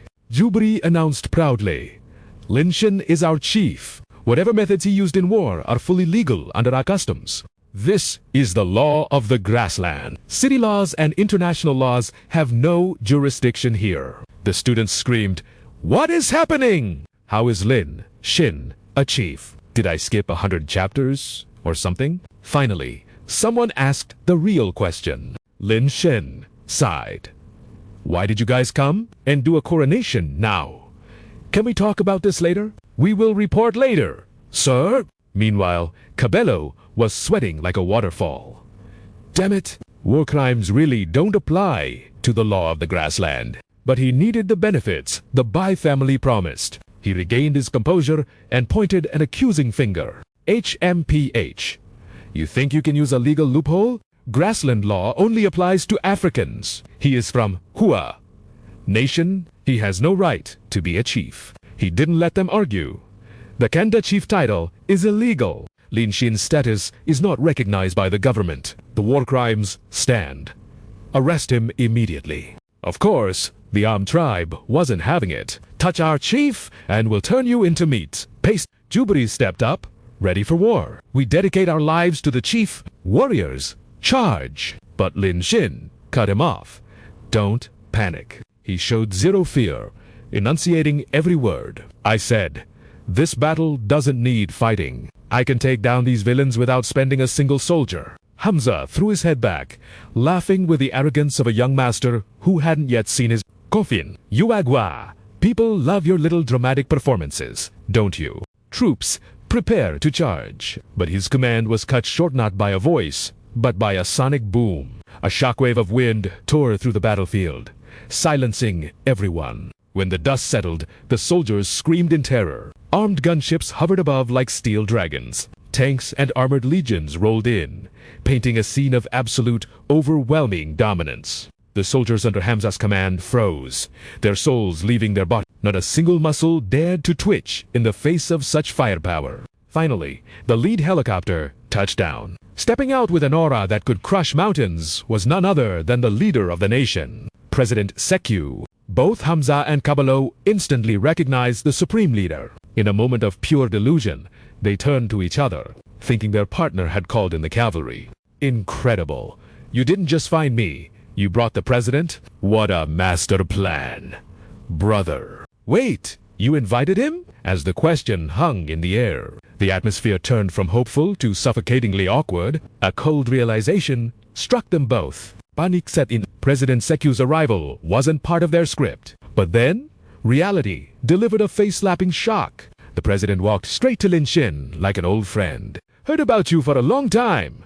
They shook hands warmly. Smooth trip, President Sek. The onlookers' eyes nearly popped out of their skulls. Hamza's jaw hit the floor. You could literally stuff a basketball in that gaping mouth. What on earth? The students were equally thunderstruck. Their brains Why is an African president shaking hands with Lin Xin?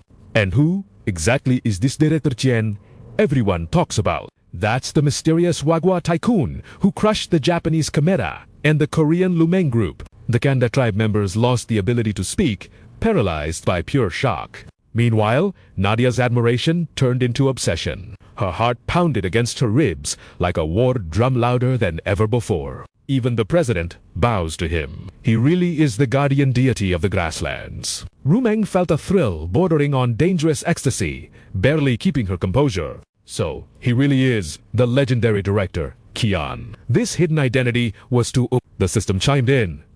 Asterisk ding. Affection levels skyrocketing to 62%. Wasting no time, the ruler of the nation made his decree. I, President Sakyu, officially recognize Lin Xin's status as chieftain of this land. Every action Lin Xin took follows the laws of the Great Grasslands. Your accusations of war crimes, completely baseless and rejected. The tables turned instantly. The president listed their crimes like a grocery list from hell. Colluding with the Minister of Defense. Abuse of power. Treason. Illegal mining. Endangering national security. Guards, arrest these traitors immediately. The hammer of justice had fallen. Faced with this sudden plot twist, they scrambled for excuses. Mr. President, it's a misunderstanding. We never colluded. Why is a foreigner the chief? I did it for the country. My gold mines were totally legal. I swear. But Lin Xin didn't give them a second to breathe. Still acting, he sneered. I've been waiting to crush you. He slowly revealed his master plan. You used command troops to invade the Kanda tribe. That right there? That's your death warrant. Did you think I let you escape because I was weak? Fool! I was casting a long line to catch the biggest fish your entire network. I donated weapons under Chieftain CA's name just to contact Sick. We needed the perfect moment to purge the corrupt minister. You were just the bait. Lin Xin's final words shattered their delusion of survival. They had walked right into a trap laid by a god. Now, it wasn't just the low the people's rage exploded. Hamza became the target of pure public hatred. Thud. Smack. Arg. Who threw that? Objects rained down on him thrown by his own former victims, led by the brave thou. We were bullied and tortured by Hamza for years. President, please bring justice and punish this criminal. Hamza grit his teeth as Sekyu vowed, rest assured, the Hamza family and their cronies, not a single one shall escape judgment. Their crimes warrant the ultimate punishment. Their assets, confiscated and redistributed to the victims they harmed. The president's iron will crush their souls. The Hamza clan realized that there was absolutely nothing they could do, while the villains despaired. Thou's group wept with joy. Thank you, President. Thank you, Director Qian. You saved us. As the chopper ascended, the villains sobbed in defeat. Brother Huang stood there, still processing the shock. Why? Just why? Is he so powerful? My God. He became chieftain, summoned the president, and toppled a minister. He completely destroyed the Hamza clan. Thou declared a celebration. School's off for 3 days. The crowd howled like wolves. That night, the tribe lit up the sky with a massive bonfire. The students mingled, laughing and soaking in the freedom, and Diana took a deep swig of the local brew, enjoying the vibe. Tastes weird, but hits the spot. Hick, wait, we're partying. But where's the hero? Let's go find Lin Xin and drink. Nia smirked, dropping a bombshell. The chieftain and the daughters are performing a secret ritual in the Guardian Cave. Don't expect them back until morning. And Diana's eyes sparkled with curiosity. A special ritual? Meanwhile, deep in the cave, a mysterious light pulsed with intensity. In the solemn cavern, Lin Xin stood surrounded by the 4 Nadia sisters, who were performing a mesmerizing ceremonial dance. Their movements were sharp yet fluid, a display of raw power and grace. Lin Xin was utterly captivated by this artistic masterpiece. Beautiful. But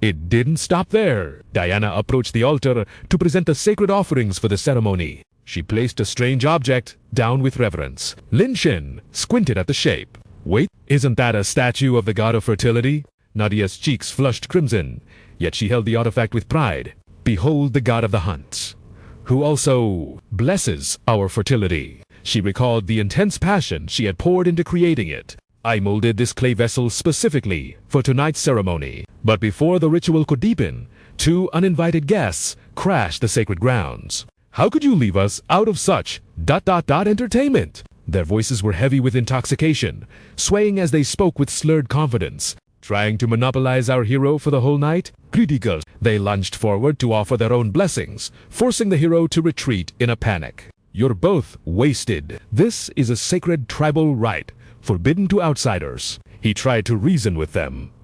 Wait outside. I'll join you soon. But the drunkard pouted, stomping her foot. No deal. We want our turn right now. Her insolence ignited a spark of fury in Naleha's eyes. I see. You wish to challenge us for his affection. Naleha smirked. In our tribe, we win our mates through combat. Do you have the guts? Liquid courage made the challenger bold. Why wouldn't I? Wrestling is a national sport where I come from. I've played before. Diana scoffed, crossing her arms arrogantly. My university had a wrestling league. I was even a champion in mud wrestling. A makeshift arena was formed instantly. 2 against 2. Naleha, acting as the supreme judge, raised her hand. Let the duel for love...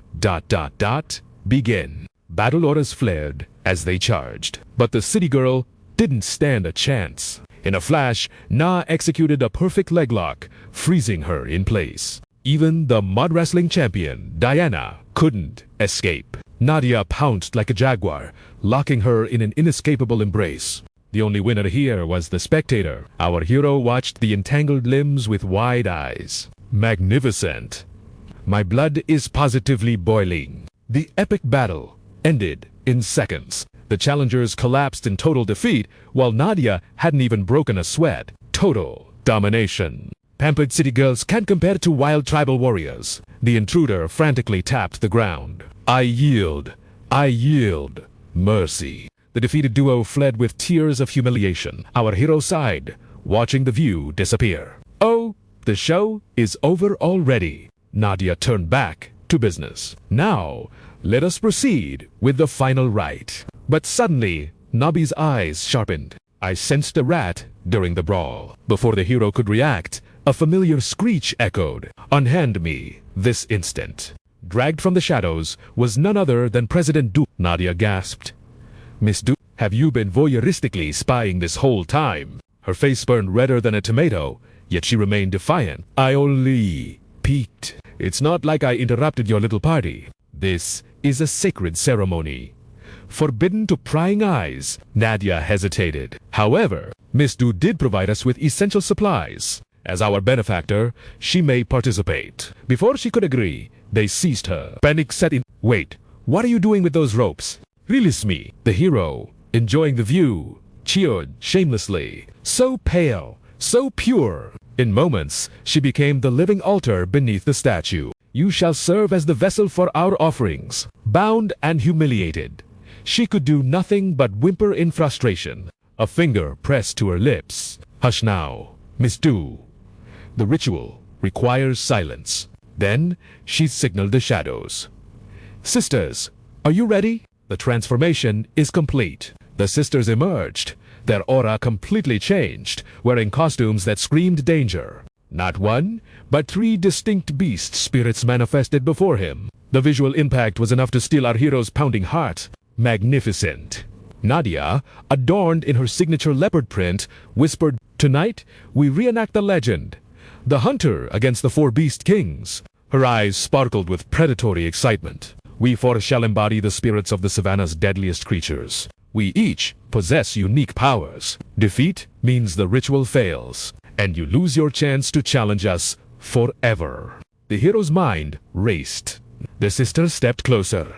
Their voices This is the ultimate test of your endurance and vitality. Only the strongest may pass on their legacy. Prepare yourself, for we will hold nothing back in this hunt. Hearing this, the fire in his veins roared into an inferno. He clenched his fists, grinning. I'm ready. Let the hunt begin. First came Nabira, embodying the African antelope. When haunted, the antelope leaps, mesmerizing the predator with dizzying speed. And when the predator is confused, a devastating kick from the hind legs ends it. Following her was the fierce Na, the hyena, scavenger of the plains with a bite force to crush bone. She strikes where the prey is most vulnerable. Terrifying. Third was Naleha, her body swaying hypnotically. The African python... The silent assassin. She uses camouflage to vanish into the environment. One wrong step, and she suffocating the life out of you before swallowing you whole. Finally, Nadia stepped forward. The leopard. The shadow in the canopy. She strikes from above, jaws locking onto the throat. Once bitten, there is no escape. Just hearing the descriptions made the bound president do gasp for air. So, ... intense. This is unlike any combat sport I've ever witnessed. Our hero was completely encircled, literally surrounded by enemies on all sides. She watched with wide, fearful eyes. It's impossible. Even with his strength, how can he endure? They are apex predators, and he is but a single mortal man. He fought alone in the center of the storm. Her anxiety mixed with a strange, dark excitement. One wrong move, and it's over for him. Her heart raced as if she were the one in the arena. Will he be crushed instantly, or will he struggle beautifully before the end? Show me, she breathed. Shock me to my core. But then the tide turned. The hero launched a counterattack that caught Nabi off guard. The barrage of attacks was overwhelming, causing immediate and critical damage. Ah, his stamina is monstrous. My legs have turned to jelly. She gasped for air, desperately signaling for reinforcements. Sisters, support me. Hurry! But alas, Nalea was already pushed to her absolute limit, unable to complete her own mission. I am trying my best here. By all logic, he should be breathless. Yet he is casually reciting poetry. Sub, I cannot hold on any longer. But Lamtan's endurance was legendary. He would not yield to any challenger. In a heartbeat, her resistance crumbled. I surrender. Ah, I have been defeated. Sob. With terrifying ease, he successfully subdued the African antelope and the giant python. Yet, his vitality remained boundless as he locked on to his next predator, who was still clinging to him. Your turn has come, little leopard. She was instantly cornered, forced into a state of panic as the inevitable approached. Wait, my legs cannot take it. Collapsing right next to Dunumang, she let out a startled yelp. Alas, Nadia's fate mirrored her sister's complete domination. Sob, ... Total defeat, ... Suddenly, the system chimed, favorability, +5. Congratulations, host. 6th target fully conquered. Counterattack successful. From this day forth, her heart belongs solely to the host. Initiating Phase 2, expenditures reset. Refund status. Null. All attributes leveled up to 18. Please select a skill. Currently, 2 selection chances remained in his arsenal. Having tamed the African leopard, Lamtan, the god of the hunt, turned his gaze to the hyena. Now, it is just you and me. She froze, stunned by Zora. And so, the conquest resumed amidst a chorus of pleas. Not there. That is my weak point. Please. But mercy was not in his vocabulary tonight. It was far too late for begging. Dunumang's favorability increased by 8 total, 70%. After the fierce, dramatic battle, the 5 of them collapsed onto the soft beast skin, utterly spent. Meanwhile, unnoticed by all, Dunumang had silently liberated herself from her bindings. Like a phantom, she crept toward the slumbering group without making a sound. Slowly, she slithered onto his body, moving with the grace of a serpent. Her gaze shifted, swirling with obsession and a dangerous excitement. She was clearly plotting something mischievous.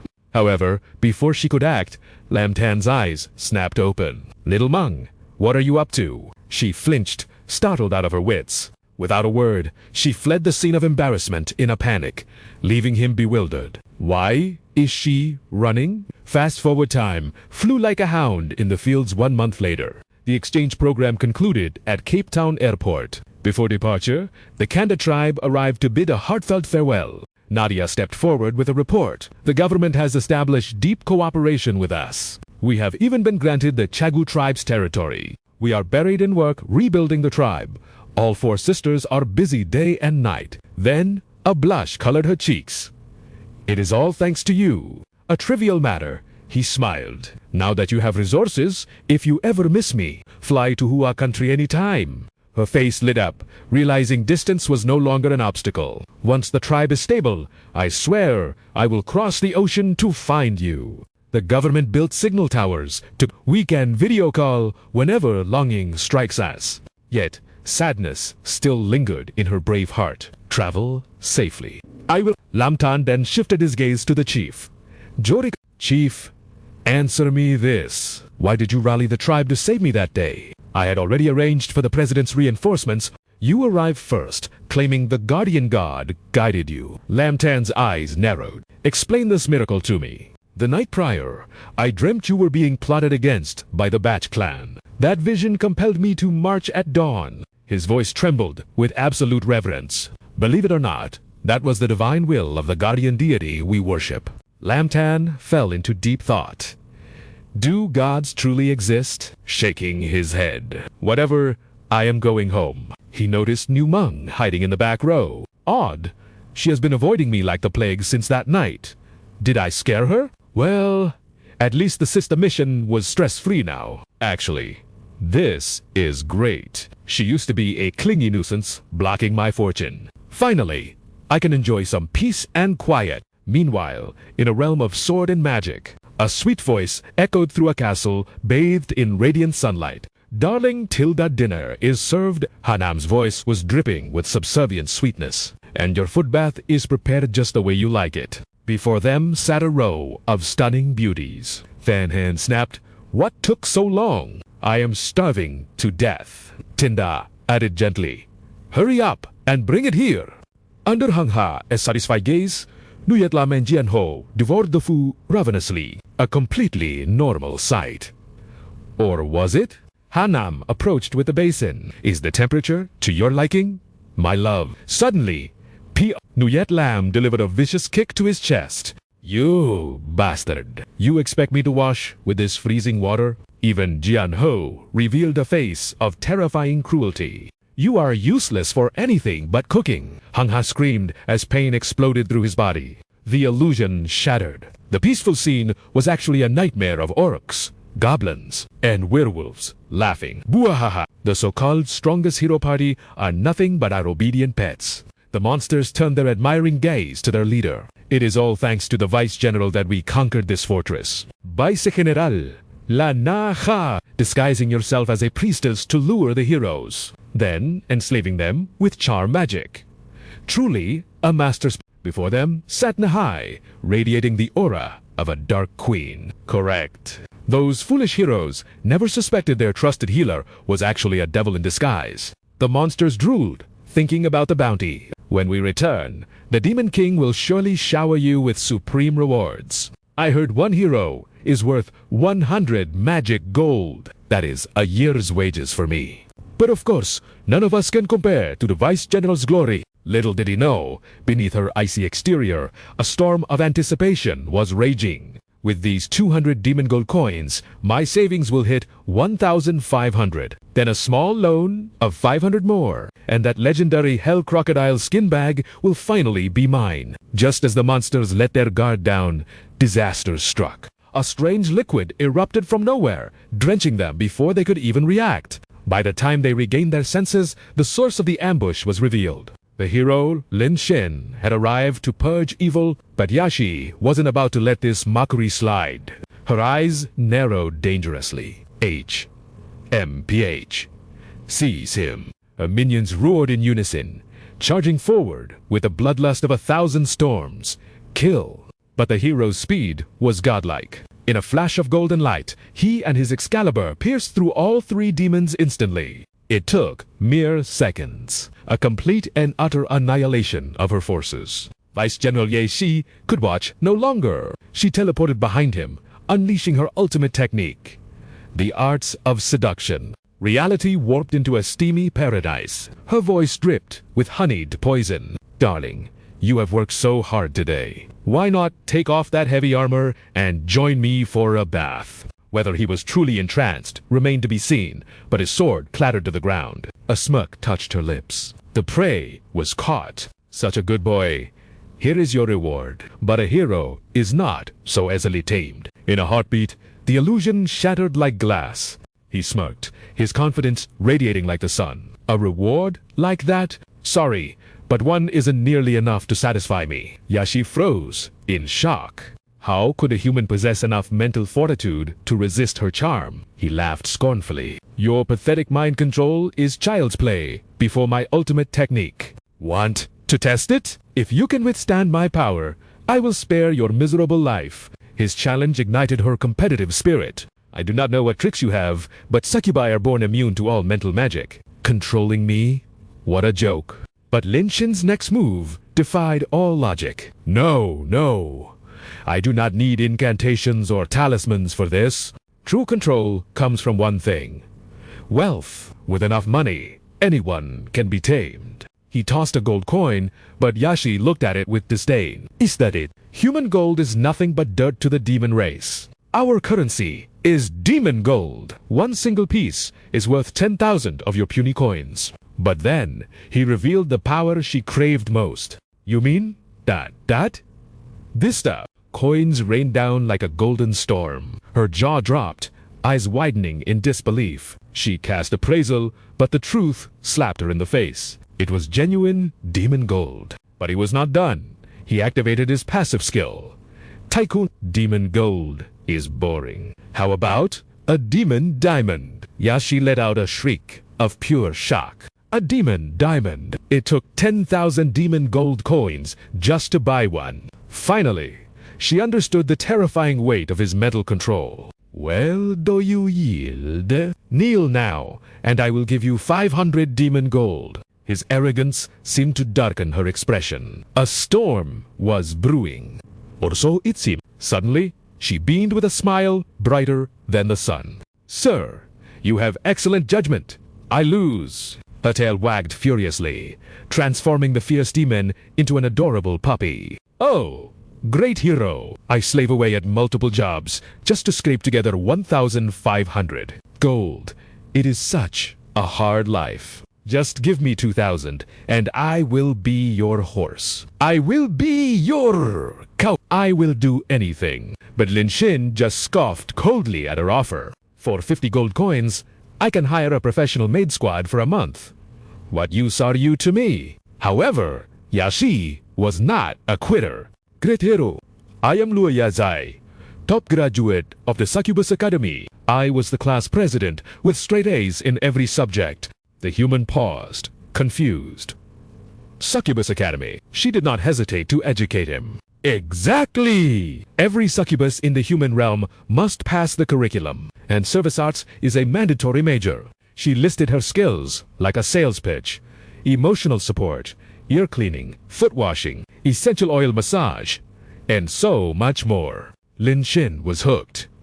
His eyes lit up with curiosity. He actually wanted to try it. Yaxi finished with a gentle, professional smile. I guarantee your satisfaction, master. But inside, her mind raced with treachery. Asteriskust, wait until his guard is down, then I will use my charm to enslave him. Asteriskance, I have drained his wallet.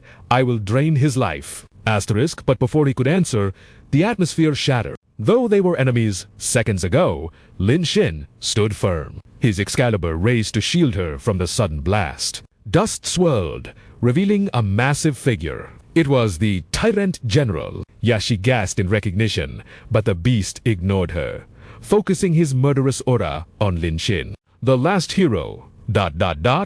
I have been hunting you. To think you would deliver yourself to me. Without waiting for a reply, his massive axe cleaved through the air. Steel clashed against steel, a legendary battle that would shake the very foundations of the world. Of sword and magic had begun. It should have been a close fight. But Lin Shin simply smirked, brushing off the attack with a casual wave of his hand, ignoring the scratch on his face. The damage he returned was far more savage. Realizing he was outmatched, the Tyrant General finally turned to his subordinate, screaming in desperation, Luo Yaxi, help me now. If we catch him, I will tell the Demon King to reward you with 1,000 demon gold. 1,000? The offer rang in her ears like the sound of cheap copper. Her internal calculation was instant. Her hands moved with blinding speed. In a betrayal that shocked the heavens, she turned her magic not on the hero, but to support him. Healing art. Activate 2 seconds late, and the wound would have scarred. But this magic erased it instantly, without a trace. She spammed buffs like crazy, driving the Tyrant General insane. Why go this far? Her answer was simple. Because he pays better. Before the enemy could even process that roast, Lin Shin launched a lethal strike with his blade. The tyrant fell to the golden Excalibur, offering up his life. Yaxi watched, utterly stunned by this display of power. Even without my support, He crushed the 5th-ranked general like a bug. Just how deep is his strength? But suddenly, the invincible hero collapsed. "Sir, hero, are you okay?" She rushed over, only to find him blushing. I do not know why, but my second holy sword has suddenly become very energetic. Even a succubus would blush at this. Oh my god, it must be my demon bloodline. My healing magic has a stimulating side effect on humans. I am so sorry. But he tried to play it cool. It is fine. Just give me a minute. Let's go. She thought. That looks painful though. She took the initiative, pointing to a nearby room. The bedroom is right there. I will use my academy techniques to cure this side effect. Really? The moment he agreed, she was whisked away. Hurry up then! Next thing she knew, they were both on a king-size bed suitable for 5 people. Her hands moved with professional grace, applying essential oils to boost circulation and flush the skin. Lymphatic drainage technique, removing toxins. Is this pressure okay for you? He relaxed completely. Perfect. But in her mind, a devilish plan was brewing. Cure the side effect. Yeah, right. I am secretly using arousal magic to drain his spirit. After seeing his power, I cannot let my guard down. The real war starts now. His body temperature is perfect. Time to extract that side effect for good. Lin Xin had no clue, just waiting happily. Her slender fingers finally reached for his legendary Excalibur. I have it in my grasp. Now, enter Sage Mode. She imagined him shriveled up like a raisin in seconds. Do I live for pleasure or meaning? In her fantasy, heartbroken. Take it all. My bank pin is 594167. He is so obedient like this. Now go that. But suddenly, the real Lin Xin's voice shattered her delusion. Hey, wake up! Wake up! Yaxi snapped out of her dream. Huh, what just happened? The hero was perfectly fine. Turns out, she was the one who passed out from stiff nerves the moment she sat down. I had to slap you awake, he said. She was confused. This was not in the succubus textbooks. Yaxi quickly recovered, her eyes misty but determined. Calm down. I have not lost yet. I have secret moves left. I am the academy's top student. She switched to a sugary voice. I did not know you were so strong. Will you go easy on me? Her flattery hit the mark. Lin Xin felt like he was floating. Ha ha! You really know how to talk. Top marks for emotional intelligence. She did not waste time. We have all night. You do not want to finish too quickly, right? The hero was impressed, not drained. Wow! You know that posture too. You are amazing. The duel between the Golden Sword and Yaxi raged on. Oh, Demon Lord above. Why isn't he sweating yet? Why did he stop moving? Tired already, he grew impatient. Fine. Let me take the lead. Panic flooded her eyes. She could not hide her fear. No holding back. I have to use everything I learned. Suddenly, they were floating in a starry void. What is this? Lin Xin asked. Just enjoy it. Sir Hero, she cast spell after spell directly on him. 9th level illusion control. Sensory overload. Enhanced sensitivity. Physical weakening. 36 heavenly techniques. Energy drain. The scenery shifted from night to sunny day. She leaned against him softly. I am ready for you now, Sir Hero. But he was still at full health. I do not know what you did, but it feels great. He liked her even more now and took control. Yaxi gritted her teeth, trying to comfort herself. Endure it. Soft style defense. I can lose 1,000 times. Double quotes, ... But he only needs to lose once. I will defeat him. But then, he accelerated towards the gates of heaven and smashed right through. The distance between them became 0. Trapped in his iron grip, she was forced to look at her own reflection in the mirror. No. Is that me? Am I making that face? Before she could process it, the illusion shifted again. Teleportation? No. A place both strange and terrifyingly familiar appeared around them. This place is ...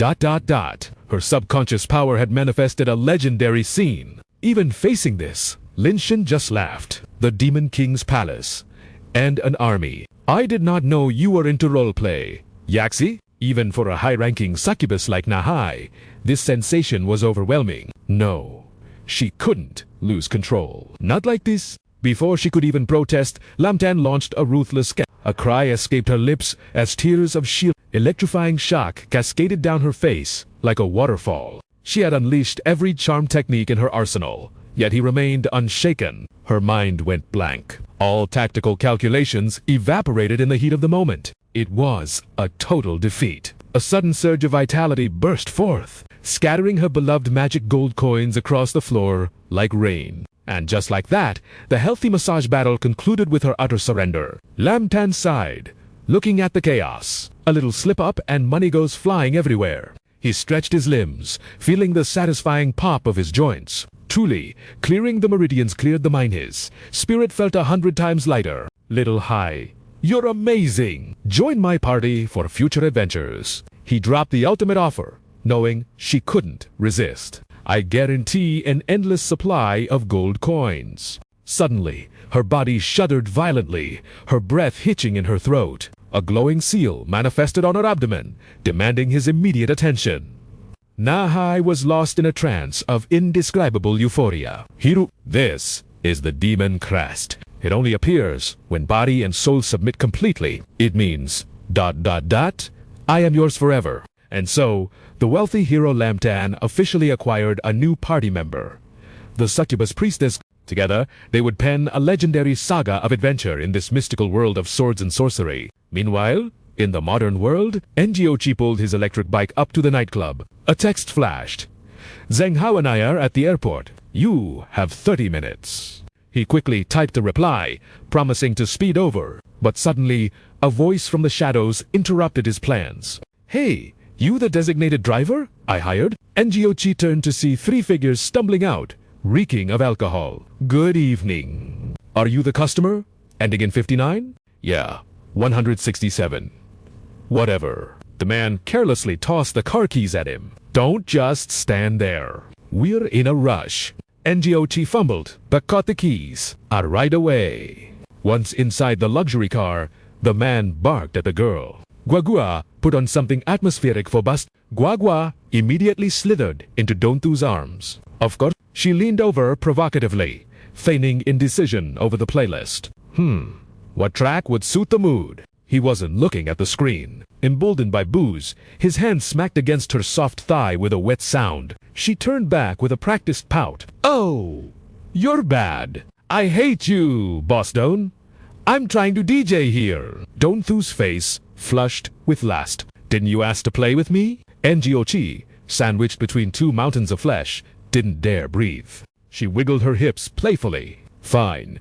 Play all you want. Don Thursday groaned in defeat, leaning back into the leather. You, little devil. I can't handle you. Man chimed in from the side. Impressed already? Our club is full of beauties like her. We'll call more later. Tonight, we party until dawn. Guagua whispered into the boss's ear. Oh boss, my sisters are just the booking fee is over 20,000. Don Thursday scoffed, his ego flared. Is that supposed to scare me? 20,000 is pocket change. Consider it my treat. He puffed out his chest. I just closed a project worth 2 million. This is nothing. Man laughed loudly. Then get 2 more girls. Put it on my tab. Thank you. Manager, man. Suddenly, Man's drunken gaze drifted to the driver. Hey, kid. You look like a baby. University student. Ngiochi gripped the steering wheel tight. Yes. About to graduate. Don Thursday sneered. Got a girlfriend yet? The silence was answer enough. No more. The old foxes cackled. Don't tell me you've never even touched a woman. Ha ha ha, Basdon. You're embarrassing him. Suddenly, a pale, slender leg extended right into Ngiochi's peripheral vision. Is it pretty? Want a little touch? Guagua giggled, her voice dripping with false modesty. Oh, stop it, you tease. Ngiochi's heart hammered. He knew it was just alcohol talking. He kept his eyes on the road. Please, sir. I'm driving. Man clicked his tongue in annoyance. College kids are so boring. If you won't touch, I will. Don Thursday roared with laughter. Old man really knows how to live. Finally, the mechanical voice saved him. Destination reached. As they stumbled out, Man threw a backhanded compliment. Not bad, kid. Fast and smooth.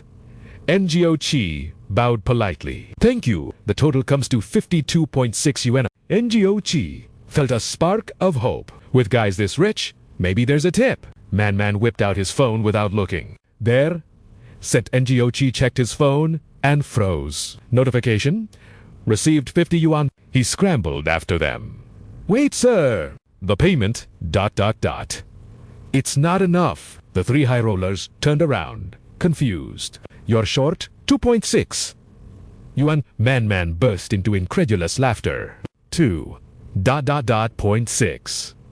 Are you joking? Don Thursday joined in the mockery. This kid is a comedian. NGO Chi stood his ground, holding up the screen. Sir, the platform sets the price automatically. I don't control it. I cannot offer discounts. Please transfer the remaining balance. Man looked at him like he was a bug. You earn hundreds a night, and you're crying over pennies. No wonder you're single. NGO Chi felt the heat rise in his cheeks. Man's face darkened. Get out of my way. But the student didn't budge. Please, don't make this difficult. It's my hard-earned money. You little punk. I'm the manager of a luxury club. I make 10,000 a month, and you're blocking me over pocket lint. NGO Chi snapped. I don't care who you are. If you don't pay the 2.6 yuan, you are leaving. That was the last straw. Man shoved him violently. Are you insane? You dare block me over trash money? Unprepared, NGO Chi hit the pavement hard. Cracked. His heart sank as he saw the spiderweb fracture on his screen. My phone... ... Guagua pulled on the manager's arm. Let's go. Manager man. Don't waste time on him. If he claims assault, it'll just be a headache. Mang's rage hadn't subsided Instead, he pointed a finger right at the man's nose, unleashing a torrent of insults. He scoffed, accusing a healthy student of feigning injury just to extort him. With a sneer, he threatened that involving the police would only earn the boy a week behind bars. But right now, he had a club to visit and no time to waste on filth. Like him, she certainly had a talent for persuasion, coaxing the group to turn their backs and walk away. Exactly. Why let some low-life designated driver ruin their night? Meanwhile, as Woozy sat slumped in a corner, crushed by humiliation, his phone suddenly rang. It was Zhou Tong, asking with urgent concern, Woozy, are you finished there yet? We've already picked up Lin Chin.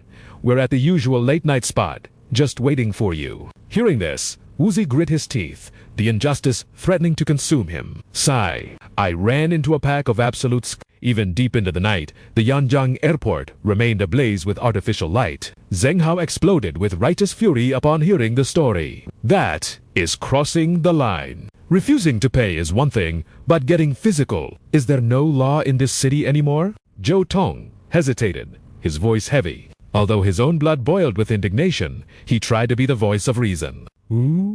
Z? Listen, people who run big nightclubs like that usually have deep ties to the underworld. Ordinary civilians like us can't afford to offend them. Just treat the 2.6 yuan as a bad luck tax and let it go. Suddenly, a cold voice cut through the speaker. It was Lin Xin, who had been silent until now. No more. We cannot let this slide. This isn't about a measly 2.6 yuan anymore. They look down on designated drivers as if we're dirt. Then it is time we taught them a painful lesson. Bullying the working class comes with a heavy price. With that declaration, he snatched the phone right out of Zhou Tong's hands. Lin Xin's voice turned commanding. Woozy tailed him inside. We're on our way to exact vengeance. I swear we will force him to cough up that money. Meanwhile, in a depraved private room at the nightclub, Meng was reveling in debauchery, chanting, Drink up! Drink up! Poor Guagua, forced to consume alcohol beyond her limit, turned her head and retched painfully. Ignoring her suffering, Yin Shu coldly ordered the waiter to bring yet another bottle. Disaster struck in a split second. The handoff between the server and the guest was clumsy, and the expensive bottle slipped, shattering against the floor. Mimi froze, terror flooding her eyes. I am so sorry. But before she could finish, a slap echoed through the room. What use are you? You trash? Meng Meng roared, shoving her face dangerously close to the jagged shards. You kill the mood. Clean this mess up now. If I find a single shard left, I'll force it down your throat. Me, trembling but resilient, bowed her head. Manager Meng, I was wrong. She glanced helplessly at her hands, already bleeding from the sharp glass. Fei, keep dancing. Luel dudu. Shobas yen.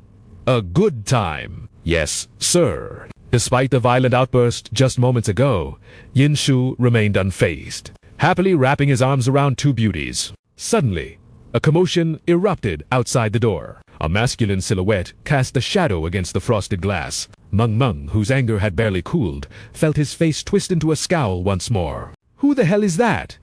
Didn't I say no interruptions? The door swung open with a bang. There stood Wu Zi, phone in hand, radiating an aura of unyielding defiance. Sir, since you refused to pay the fare, I have contacted the authorities. Yin Shu laughed, utterly amused by the spectacle. Ha!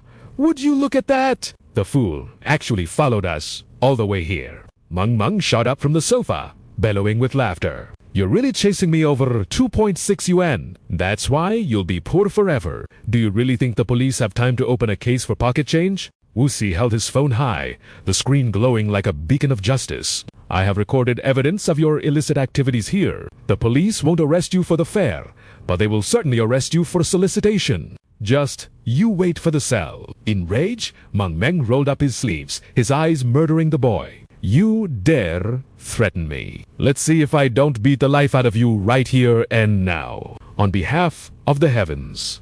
In that critical second, just as the fist was about to connect, Lin Xin materialized from the shadows and caught Meng's punch with ease. The police are minutes away. Unless you want an assault charge added to your list, I suggest you behave. Meng's face darkened like a thundercloud, but a malicious smirk soon curled his lips. You brought backup. I'll remember your face. Kid, don't expect any peaceful days after this. Solicitation. At worst, I get detained for 24 hours and pay a fine. Then, I walk free. What exactly do you think you can do to me? Lin Xin simply offered a gentle, terrifying smile. You think you'll be out soon? Then, I suppose I will just have to ensure you never see the light of day again. Meng placed his hands on his hips, his expression dripping with sarcasm.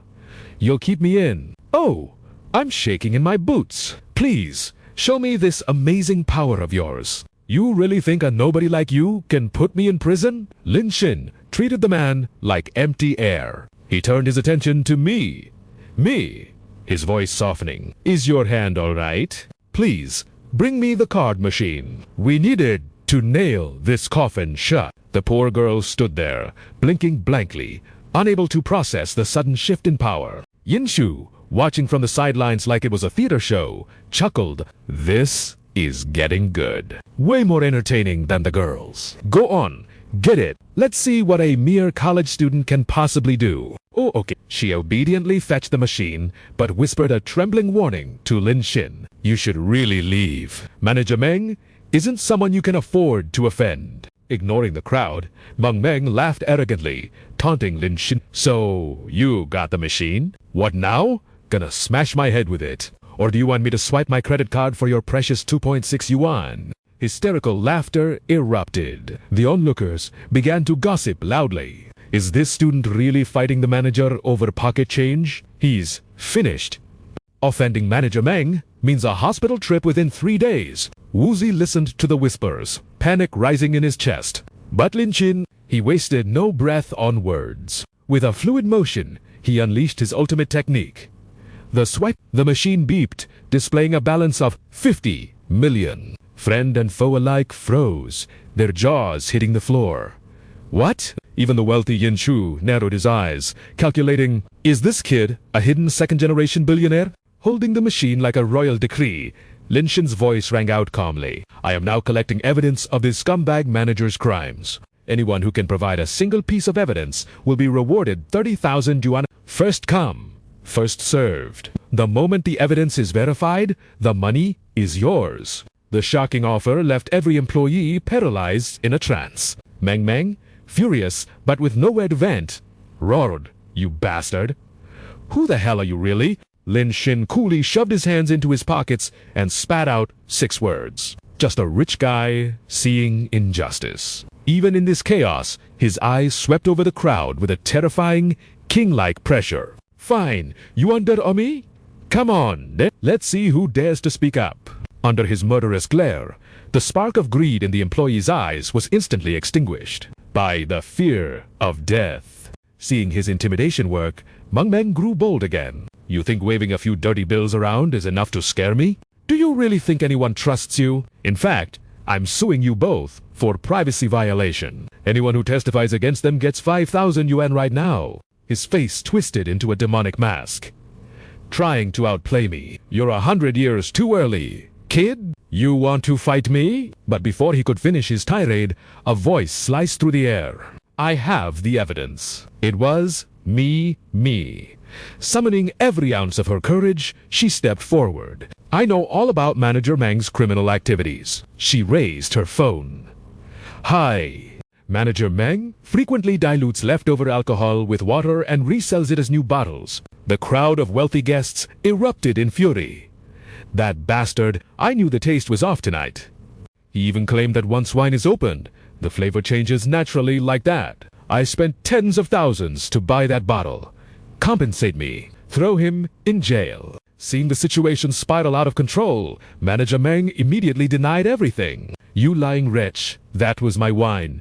I drank it myself. How dare you frame me? I'll fire you tomorrow. You'll never find work in this city again. The girl, naturally timid, bit her lip in sheer terror. I'll even find someone to break your legs. You think he'll actually give you 3 million? You've been scammed.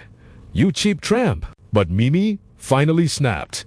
I've had enough. Every day I endure your cursing and abuse. Even without that 30,000, I'm reporting you. Today, I will make you pay for every single crime you've committed. In the middle of the chaos, Lin Shin calmly picked up her phone and scanned the code.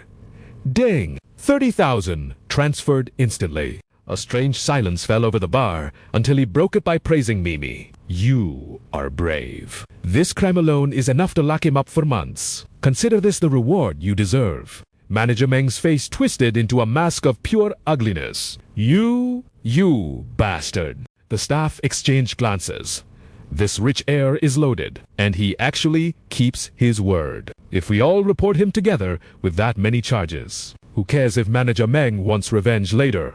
Let's do it! They swarmed toward the main character. I have proof of that. Scumbag's crimes too. I know everything he's done. Even the hostessas ran over. Manager Meng abused his power. He stole our wages, forced newbies into slavery, and even secretly sold illicit substances to guests. Betrayed by every single subordinate, Manager Meng stood frozen in pain, too shocked to speak. Lin Shin's group announced confidently to the crowd, with this mountain of evidence. He's looking at decades behind bars. If the details are serious enough, maybe even the death penalty. His eyes turned blood red with fury as he raised his fist and charged. You useless dirtbag trash.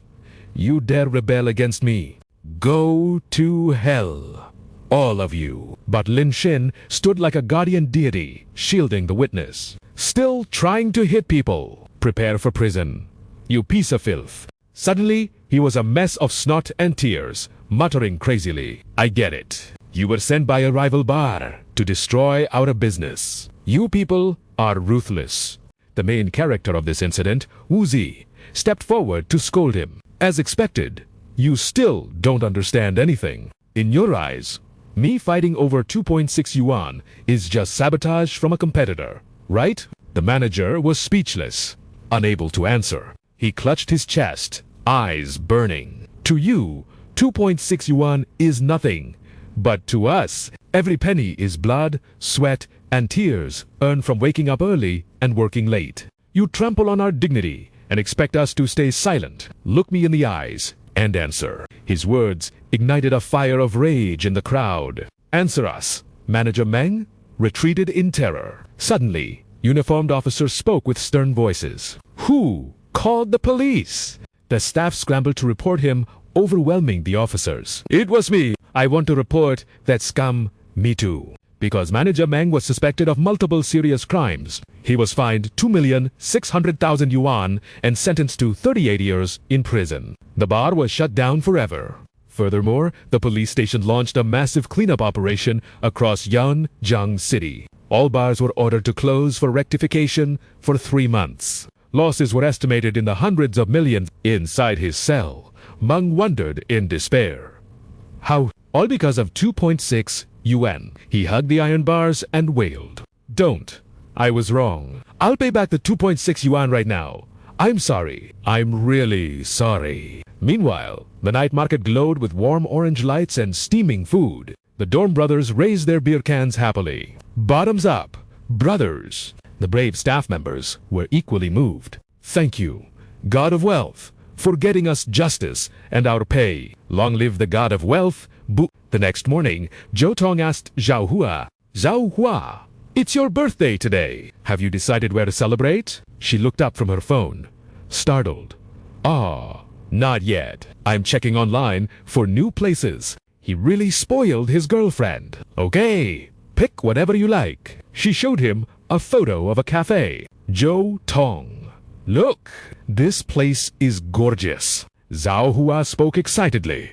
I keep seeing videos of it lately. Zhou Tong pushed up his glasses. Wow, really nice. But then she sighed. The comments say a coffee is over 200 yuan. That's too expensive. Let's go somewhere else. But he held her shoulders gently. It's fine. I just got my part-time salary. If you like it, we go. My treat. Zhao Hua was dizzy with happiness. Really? Thank you. Zhou Tong stood at the crosswalk nearby, while Wuzi led the gang across the street. Let's go get spicy hot. But Lin Xin's sharp eyes caught a familiar figure. Isn't that Zhou Tong? He immediately looked ready for gossip. No wonder he said he was busy. He's sneaking his girlfriend into this fancy place. That guy puts romance over brotherhood. He's forgotten his roots. So, the three young men huddled together with a plan. Haha, how about we sneak a photo of them being lovey-dovey and post it on our story? Yes? Do it. Let's teach him a lesson for prioritizing girls over friends. Great idea. The lovebirds walked into the luxury cafe, completely amazed. Wow, this is high. To Luo de Sarva, approached with professional grace. Two people, please follow me. She led them elegantly. Your table is here, Zhao Hua shyly asked. Excuse me, I see the window seats over there are empty. Could we sit there instead? Tu Luo calmly refused. Those seats are reserved for high-spending guests. Regular customers can only sit here. Zhou Tong smiled at her. It's okay. I'll use my phone flash to make the photos look great. Zhao Hua lowered her head, accepting her fate. Okay. Meanwhile, the three young men followed a staff member inside. Wuzi sighed in disappointment. Sigh. We're too far away to see what they're doing. Zheng Hao frowned. What kind of shop divides seats by status? Lin Xin, trailing behind, suddenly looked at the door. A wealthy-looking couple walked in with an air of arrogance. Three waiters immediately rushed over to Welcome. Do you have a reservation? Please, take a hot towel. Try our new handmade artisan cookies. It's a complimentary gift for you. We don't have a reservation. Du Luo handled it instantly. No problem at all. Please, follow me. She led them straight to the window. The lighting here is perfect, offering a panoramic view of the bustling city streets. Here is the menu. Which coffee flavor would you two prefer? I can offer some recommendations. MD Ni rested her chin on her hand, sighing in admiration. Not bad. Not bad at all. In the distance, Truan Ho sat there, utterly annoyed. Fa really did judge a book by its cover when serving. Faced with the same cold treatment, Tiu Ho just focused on her phone. Let's order this strawberry cake later. Okay. Shohun felt a wave of confusion rising within him. We've been sitting here for ages, yet no one has come to take our order. And there's no QR code on the table either. He raised his hand to catch their attention. Excuse me, I'd like to order. GLCC slammed the menu down with an attitude that screamed disdain. What do you need? He opened the menu, and the prices nearly made him choke. That cost half his monthly salary. A voice piped up beside him. What's the matter? Chehowenengre. Tihu Ho leaned over and immediately wore an expression just like her boyfriend's. The two huddled together, whispering urgently, Is it really that expensive? Maybe we should just skip it. Standing behind them, she spoke up with a voice dripping in mockery. Please order quickly. Our shop is extremely busy right now. GLCZ's brows knitted tightly. Looking at their poor and stingy appearance, they must be broke students. Just wasting my time when I could be serving rich customers. But Cheha Unenje, no man would lose face in front of his girl. It's fine. Tiyu Ho. Today, you just need to be the happy protagonist of your birthday party. She was incredibly touched. Meanwhile, Shohein's heart was bleeding as he sacrificed half his salary, no matter the cost. Tioho looked at him with eyes full of affection. Sho, Han treats me so well. When his birthday comes, I have to prepare a truly amazing gift for him. Shohan questioned the server. Why do other tables have staff come to collect payment, but I have to go to the counter to pay? The receptionist explained thoroughly. They are our VIP guests. Your total is 1,564 yuan. He chose to pay via WeChat and held his phone to the scanner. But then, confusion struck. That's strange. Why won't it scan? CHUL has lost all patience and sneered. You're not out of money, are you? Shohan hurriedly denied it. How is that possible? I definitely have enough funds. Seeing her boyfriend taking so long, Tihu asked, Shohan, is something wrong? He answered honestly, my phone froze. The payment code won't load. She suggested, why don't we try using my phone? But his male pride wouldn't allow it. No need. Let me try again. She urged him again, Sir, could you please hurry up? Or perhaps you could choose another establishment. He felt completely humiliated. What is that supposed to mean? My phone just froze. Are you trying to kick me out already? Is this how you serve people? Hearing this, she smirked. If you can't pay, don't pretend to be rich. Our cafe has no obligation to play along with your act. We mainly serve high-end clientele. Standing here this long affects the dining experience of our other guests. The couple's expressions darkened instantly. What did you just say? Just then, a man rushed in breathlessly. Excuse me, is my order ready yet? CHULS furiously pointed at the forbidden sign. Who let you in here? Get out immediately. Didn't you see the sign at the door? You think I want to come in? I've been waiting outside for half an hour. It's 40 degrees out there. If I delay any longer, I'll be fined for a late delivery. She revealed her true selfish nature. What does your fine have to do with us? All I know is your filthy feet have sullied our premium flooring. Scram! Don't disturb our esteemed guests. Jae Nam was so furious, he was speechless. At that exact moment, someone descended the staircase. What is all this commotion? Doom gazed calmly at the crowd. CHULS immediately ran over to snitch. Boss! Look at him! She followed the owner, adding fuel to the fire. He made our entire floor dirty. The boss suddenly gasped in exaggerated shock. Oh my God, my pristine, shiny tiles, ruined by a lowly person like you. Do you have any idea how much our decor costs? Security. Two menacing security guards surrounded Jiangnam. One of them showed no mercy and kicked him straight in the leg. Jiangnam clutched his shin in agony, rolling on the ground. Arg! It hurts. Why did you suddenly hit me? Shohun couldn't stand the injustice and stepped forward. Isn't this bullying a bit too excessive? The other customers whined in annoyance. Manager, can you handle this quickly? It's too noisy. With so many people gathering, you're blocking my selfie lighting. Doom clasped her hands together reassuringly. Apologies, esteemed guests. I will handle it right away. She turned to Jae-Nam. Her voice eyes, you dirtied the floor. Clean it up immediately and get out. Otherwise, I will file a complaint against you. He couldn't believe his ears, looking up. What? I just came to pick up food. And you want me to scrub your floors? Cheha Unenegre questioned him again. Don't push it too far. Is bullying honest people your hobby? The boss furiously demanded. You've been an eyesore for a while now. Security, throw all of these people out. She didn't bother hiding her arrogance. Unworthy trash dare to enter my shop. Put them all on the blacklist. The security guard raised his hand, ready to use force. You too, leave immediately, or we will be forced to remove you physically. He carefully shielded Tihu Ho, thinking frantically, what do I do now? I've ruined Tiuao's birthday. Suddenly, the shutter sound of a camera clicked. Asterisk snap. Everyone turned in shock. Lam Tan strolled in casually, hands in his pockets. Whoa! Look what I captured here. A tiny coffee shop bullying the weak and oppressing the honest.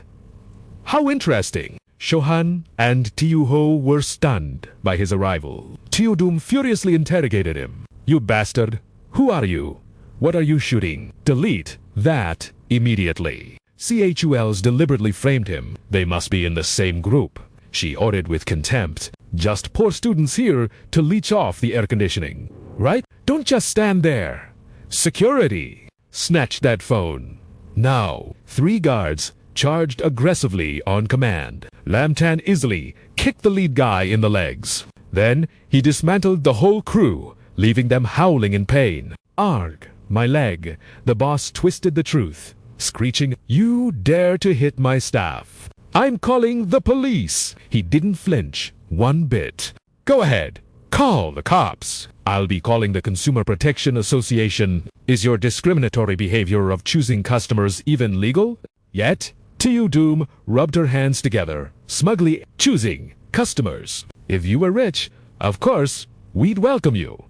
But you're just trash, so get lost. Lam Tan crossed his arms, letting out a mocking laugh. So, if a rich person walks in, you'll kneel and wag your tails like dogs. Does money really let you do whatever you want? CHULS covered her mouth, replying shamelessly. Obviously. Who hates money? Too bad you lots are just poverty-stricken losers. The smile on his lips grew even more dazzling. Is that a fact? Since when did you become my accountant? She sneered, her eyes scanning him with disdain. Please, just look at your rags. That entire outfit wouldn't cost 50 yuan at a flea market. You couldn't mimic a wealthy aura if you tried. Tell you what, if you actually have money, I will eat filth right off this floor. Lin Xin wasted no breath on arguments. He snatched the terminal from a stunned clerk and unleashed his counterattack a single swipe. Beep. The screen flashed a balance of 1 million yuan. Instantaneously, the color drained from their faces. What? 1 million? How could a destitute student possess such a fortune? But the manager quickly masked her shock with a dismissive wave. 8. You dare show off a measly 1 million. That chandelier above us costs more than your entire life savings. A peasant like you probably earned that through filthy, illegal means, just to flex. The onlookers nodded in agreement. Acting superior. Listen up, kid. Let Big Sister teach you a lesson. In this world, Casistras without connections. It's who you know that matters. Exactly. Bolstered by the crowd, her ego inflated like a balloon. Do you even know who the true heavyweights of this city are? Figures far beyond your reach. The developer of this very district, Emperor Shu. He is a titan of industry, and more importantly, my sworn brother. His power comes from his direct line to the legendary president, Qian. Lin Xin stared at her as if watching a circus performance. Emperor Shu, President Qian? Sounds vaguely familiar. She scoffed, raising a pinky finger in mockery, as if a nobody like you has heard of President Qian. Your tiny 1 million is nothing but dust to him. Lin Xin stroked his chin, amused by the irony. Oh really? It sounds like, this President Qian quite intimately. However, what a coincidence. I happen to be acquainted with President Qian, and I also know this so-called Emperor Shu. The brain-dead crowd erupted into laughter. They had seen liars before, but this was a new level of delusion. Stop pretending! You're just a clown trying to save face with empty bluffs. I bet you've only seen him on TV. Lin Xin sighed, tired of the noise. Fine, since you're so close, call him here. Let's see if he recognizes me. She wasn't going to back down now. You want me to summon him just because you said so? Who do you think you are? Emperor Shu isn't a servant to be ordered around by trash like you. Lin Shin slammed his black card onto the table. Bam! Here is the deal. If I don't know him, the 1 million is yours. But if I do, you hand over ownership of this store to me. I suppose I could take it off your hands. The massive wager silenced the room for a split second before the crowd burst into a It was the joke of the century. Is this kid hallucinating? Taking this store. Ha! You've been reading too many power fantasy webtoons, haven't you? You actually think you're the main character? Don't just take his money, the manager sneered, playing to the gallery. We need to teach this brat how cruel the real world is. Fine, I accept, but when you lose, you and your loser friends must kneel and kowtow for mercy. Lin Shin turned to his crew. Well, do you dare to bet on me? Why wouldn't we? The four friends stood united, radiating determination. It's just a few knees hitting the floor if we lose, but we trust you, brother. It's a bet. Lin Shin stared her down. Make the call. The manager pulled out her phone, grinning like a predator. If you want to dig your own grave, I'll happily hand you the shovel. Her demeanor flipped instantly from tiger to house cat. Emperor Shu, I apologize profusely for disturbing your busy schedule. It's Zhao Yan. I visited your office with a gift a few days ago. Emperor Shu's voice came through, cool and indifferent. Zhao Yan doesn't ring a bell. What do you want? I'm busy. She panicked, trying to butter him up. Oh, I just wanted to invite you for coffee. Maybe discuss future coop nitrogen monoxide time. The rejection hit her like a slap in the face. Wait, please don't hang up. There's a university student here claiming he's close friends with you. And President Qian. He's right in front of me, dragging your reputation through the mud. I just thought you should know. The line went silent, then peaked with interest. A university student, you say. He claims to know me and the boss. What does he look like? What's his name? She didn't hesitate to mock him. He looks like a beggar. Just a tee and cheap slippers. I think he said his name was Lin Shin. Emperor Shu's face went dark instantly. Oh, ...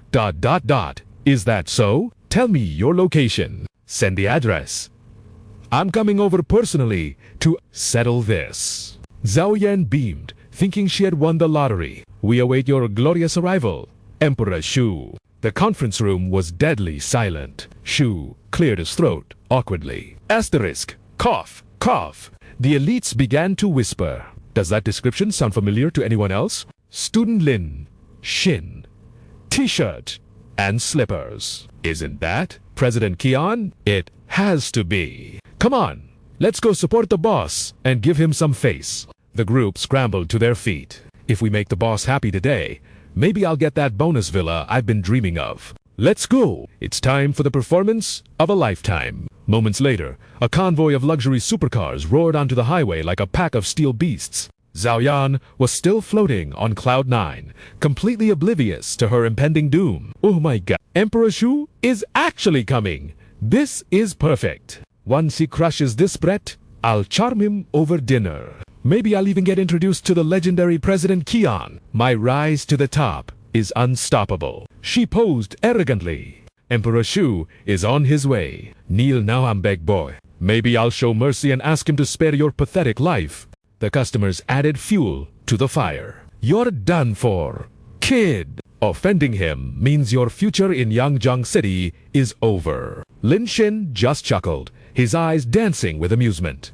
Ha ha ha, since you're so confident, I'll offer you the same courtesy. Kneel now, admit defeat, and maybe I'll say a few nice words about you to Emperor Shu. His calmness infuriated her.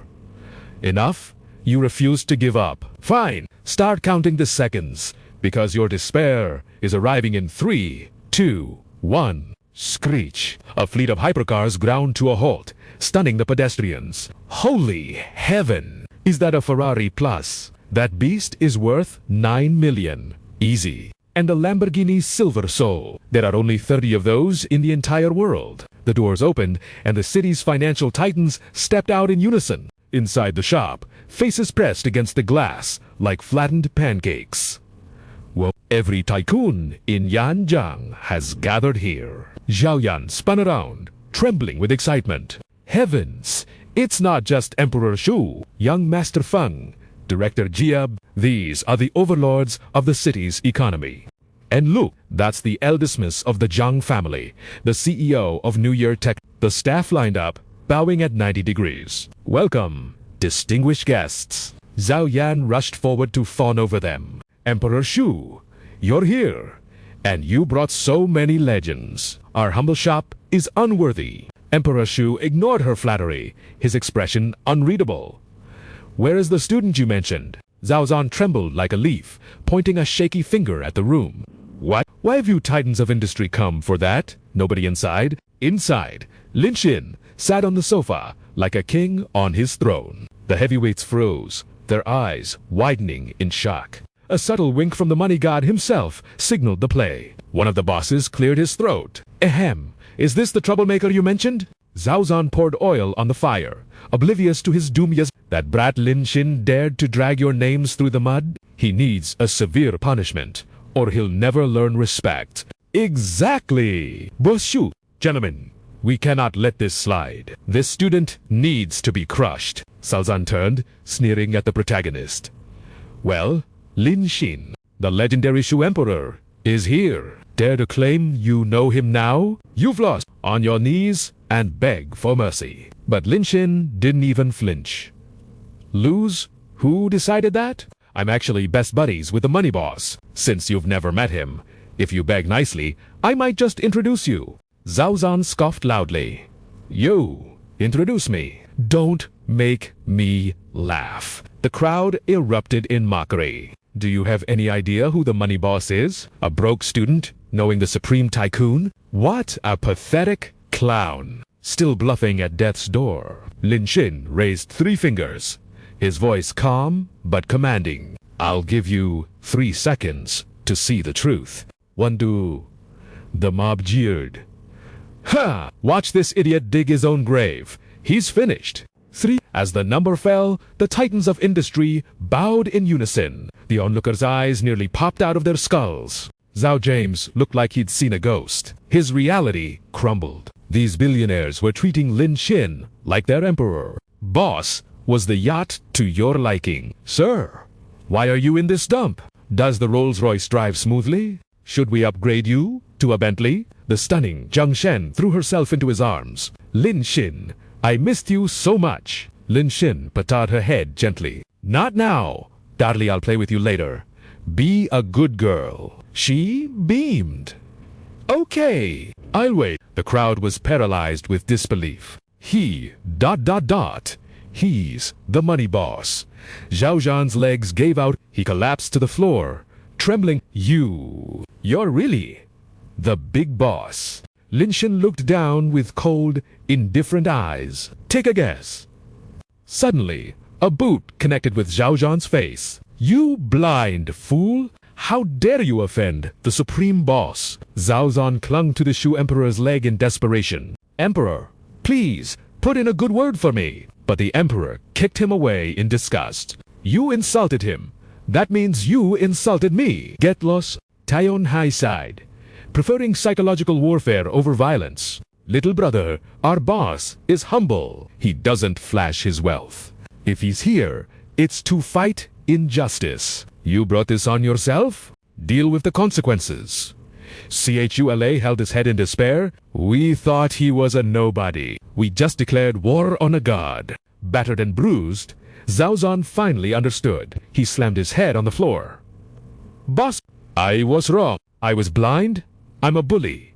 I'm trash. Please, take this shop as a gift. Just spare my miserable life. Lin Xin crushed Xiao Zhen's head into the dirt with his shoe. Apology rejected. If you had surrendered earlier, maybe.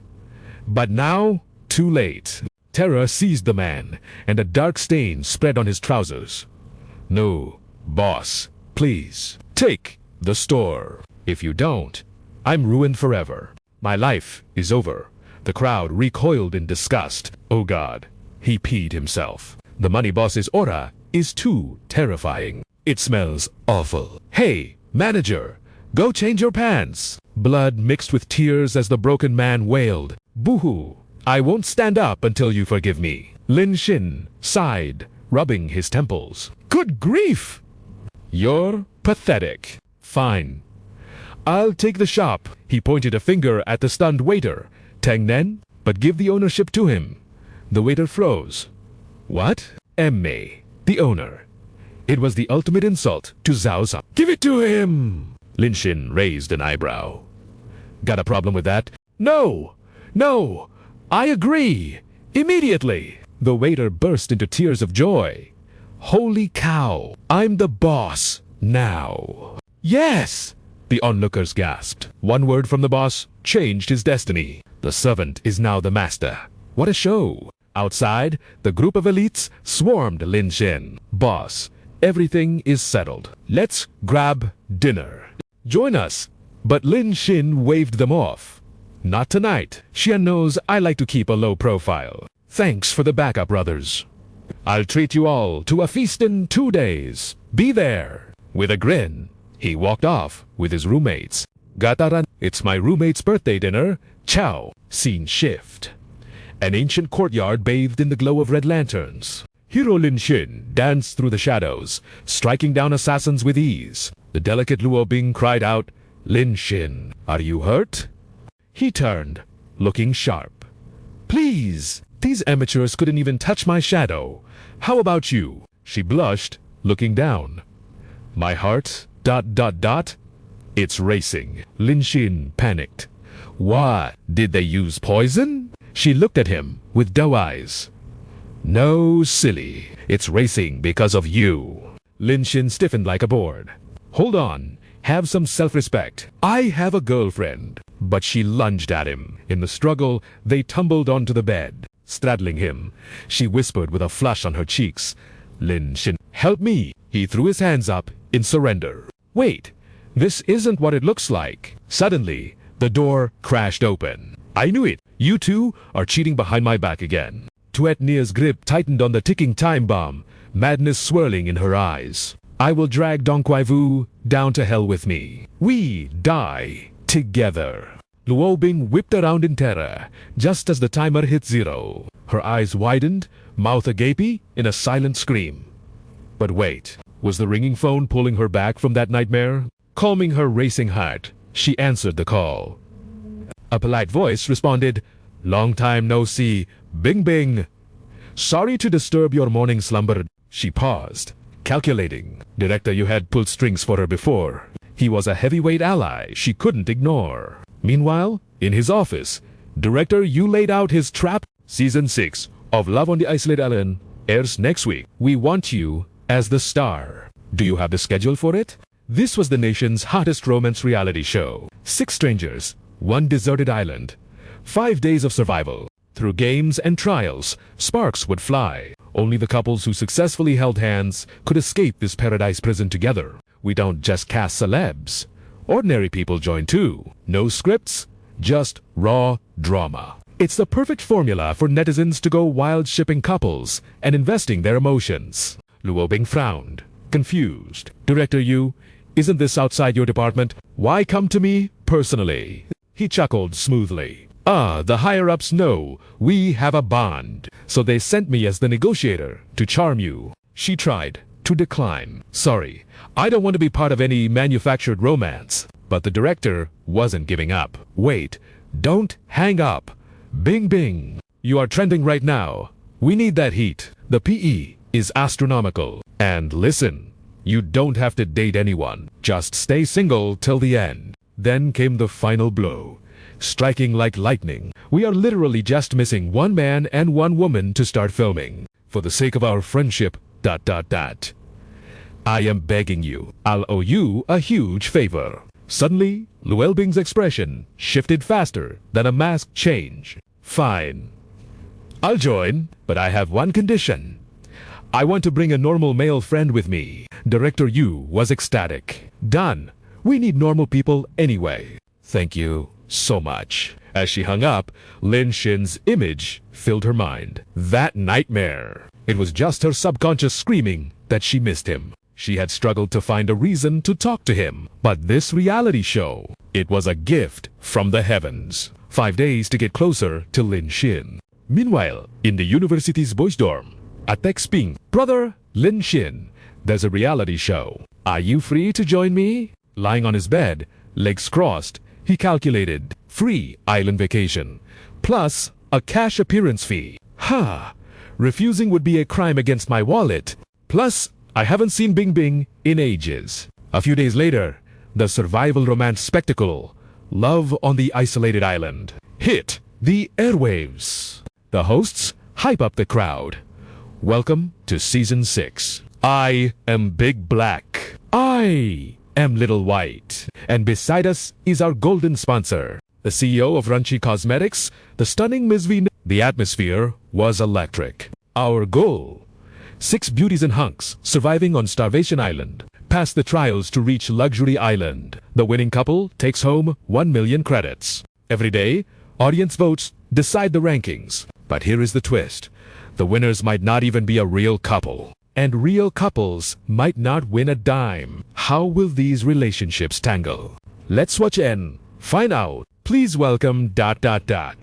Male guest 1, the exploding superstar, Duat, and male guest 2, the international supermodel, Backton. Suddenly, the sponsor lost all dignity, screaming, "Opa Duatetren!" Big Black whispered, exhausted. Phew, lucky the cameras were on the guests. That was close. If the audience saw the sponsor simping like a fangirl, we'd be in trouble. Little White's smile twitched awkwardly. It's fine. The show focuses 80% on the guests anyway. It's a live stream. We can't control everything. Besides, she's the one paying the bills. She clearly funded this whole show just to meet her idol. Meanwhile, the online chat was exploding. Duat Tran is too handsome. My eyes have been blessed. He's driving me crazy. Spam the hearts, everyone. He is perfection incarnate. The broadcast continued. Guest number 3, literature student Lin Xin. Now for the ladies. First, the beauty blogger with 8 million fans, B.O. Lin. B.O. Lin winked at the camera. Hi everyone, call me Bo Lin. Next, the famous contemporary dancer, Dia. And finally, the movie queen, Luo Bing. She appeared like a goddess amidst a storm of comments. The rules blared over the loudspeakers. Hello survivors. Resources here are scarce. To survive and escape, your first priority is securing food. But running around blindly on Starvation Island is foolish. Therefore, we have placed 3 tool cards at the finish line for the men. First place gets the high-tier survival kits. Lin Xin and the 2 celebs took their positions. On the sidelines, the girls gossiped. Duat Tran's sprint speed is legendary. In his last show, nobody could catch him. I saw the clips. His running form is pure art. But Duat Tran only had eyes for one person, Luo Bing. Her looks, her aura, her status, she was flawless. A perfect woman. Finally, someone worthy of standing beside me. But Luo Bing didn't even glance his way. Her heart was already taken. She desperately wanted to talk to Lin Xin. But the rules were strict. No revealing prior relationships. They had to maintain the mystery for the audience. The host shouted, "Ready?" The 3 men launched forward like arrows. Duat Tran smirked. This was his domain. Through the screen, the fangirls went feral. "Opa Duat Tran, I want to catch the sand kicked up by your feet. Sisters, control yourselves. Leave some room for me." Of course, haters were present too, but the screams of adoration drowned out everything else. Ooh, toxic stans are truly terrifying. These hate comments blocking the screen are so annoying. Meanwhile, the puppet master Yuan Run watched with glee, plotting his brother's viral ascent to stardom with a satisfied smirk. Ha! I rigged this whole show for my bro. Time for his handsome face to conquer the internet. But back on set, someone else was making a move. Lin Xin's expression remained unfazed as he turned the tables decisively, grabbing the Esrang item card. Yizheng and the others were floored. What just happened? Only Luo Bing couldn't hide her awe at his lightning speed. Her sudden outburst drew stares from everyone. Even the MC was hyped to new. This Lin Xin was a hidden dragon. The 3 male guests approached the supply crate. Lin Xin stood ready to claim his legendary gear. The high-tier card granted a carbon fiber rod and premium beta maritime quest. Meanwhile, Yizheng wielded a stick with a blade attached. Mid-tier meant foraging in the trees. Poor Shijun looked lost with his low-tier gloves, forced to scavenge the grass like a 1 hour on the clock.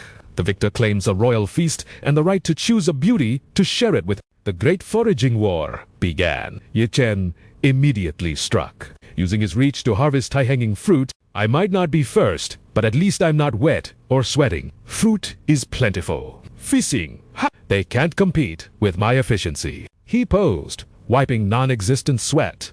Convinced of his victory, I've got this in the bag. My perfection remains untarnished. The chat exploded, picking fruit like a god. Screenshot those, Abe. Meanwhile, Shijun was sweating buck. Is this mushroom safe? After another haul was pathetic, yet the ladies showered them with polite applause. Wow, so fresh. Yizheng is amazing. It's not much, but finding this on a deserted island is practically a miracle. The girls declared the winner early. But Luo being cut in Linshin isn't back yet. They immediately dismissed him. No offense, but catching fish in 1 hour. He's definitely coming back empty-handed. Sijun, sight-fading regret. If I had that rod theft, I'd have caught a kilo. My skills are wasted here. But then, the protagonist emerged from the shadows. Sorry I'm late, he announced calmly. He stood like a conquering king, arms overflowing with seafood. Jaws dropped, while Luo Bing's eyes sparkled with delight. Lin Shin! Incredible! Thud! He dropped a feast on the table: lobsters, oysters, scallops. It utterly crushed the other guy's pathetic snacks. Pride vanished as mouths watered. Seafood is best in this season. Look at that lobster. I need to eat that. Even the hosts were stunned into silence. The winner of the foraging war is undeniably Lin Xin. Yuan didn't even look up. He was too busy grinning at the metrics. His brother's fan count had jumped by thousands. Let the student win a battle. We'll win the war. In this world, screen time and engagement are the only god. The verdict was in. Lin Xin had to pick a partner for the luxury lunch. Without hesitation, he turned his gaze. I chew. Luo Bing. She blushed crimson, while the other girls let out a breath they were holding. They whispered, thank God. Who wants to eat with a nobody student? Now I have a shot at you. The contract says forced conversation, torture. Meanwhile, Shijun couldn't hide his heartbreak. He clearly had a crush on Luo Bing. I have to win next time. But Yizheng's face was dark as a thundercloud. A commoner touching her. Impossible. She won't care for him. But that smug look on his face makes me sick. Soon, the seafood banquet was served. The location? Absolutely top tier. The pinnacle of luxury. Luo Bing swirled her wine. Cool water. Delicious food. This is special. Lin Shen nodded. I couldn't agree more. He politely shifted gears. Bing Bing, you became a film empress so young. Is the pressure heavy? She reminded herself. Stick to the script. No one can know we're dating. Just casual chat. My biggest pressure is my investor, .io. Him a lot, but what about you? Is school stressful? Time for love, he answered bluntly. Too busy. Luo Bing internally cheered he's single. She realized he meant he had no girlfriend. Perfect. Then something caught her eye. That ice cream looks divine. Lin Xin scooped a strawberry piece. Try it? She didn't shy away, accepting the sweet treat with a blush. The host squealed. Sparks are flying, but the chat raged. He's not worthy. She's just being polite. Polite? No way. Yizheng stared daggers, his mask of perfection slipping. He won a minigame and thinks he's a king. They are worlds apart. Luo Bing is just doing her job. That's professional acting, nothing more. The losers had a humble meal. Someone called out, Yizheng, come, eat. Don't let it get to you. But he refused to fade out. Wait, my fruit. And she chuns mushrooms. I'll make a gourmet soup. He was desperate for the spotlight. The audacity of this man. He ruthlessly mocked the treasures Lin Xin brought back, claiming the lobster and oysters were useless without fancy tools or spices. So, they were just eye candy. Eating seafood on a desert island was apparently a rookie mistake. Yet the girls were completely blinded by his confident aura. The Chun seemed so knowledgeable. to taste a meal prepared by the idol himself. Expectations skyrocketed, inflating his ego to dangerous levels. Who cares about a rough start? No matter where I am, I remain the brightest star. Finally, the mixed soup was ready. The group gathered, showering him with praise. Wow, it smells divine. Brother, the tune. They dug in ravenously, trusting the flavor blindly. Let's eat. It tastes amazing, only to end up rushing to the bathroom in a collective disaster. The netizens laughed until they cried. The cool idol image shattered instantly, and the show's ratings exploded along with their stomachs. It was painful, yet hilarious. I am dying of laughter here. However, the Chun's fans defended him with fanatical devotion. Our oppa only had good intentions. Have you no sympathy? The show's ingredients must be rotten. Explain yourselves. Exactly. Brother the Chan cooked it perfectly. There was no way it was poisonous. As the crescent moon ascended the night sky, the moment of truth arrived. The popularity rankings for day 1. First, the tune dominated with 95%. Comments overflowed with worship. My eternal star, your light never fades. We will hold up the sky just for you. Next was Beitan with 70%. Oppa, you are too handsome. The peak of the modeling world. Crush me with those broad shoulders. Why invite a foreigner? Dead last was Lin Shin with a pitiful 19%. Hang in there. Senior, represent our university. Why doesn't nobody get to eat with Goddess Bing? Production team, script him out immediately. On the ladies' side, Buling scored 80%. You are my beauty savior. Love you forever.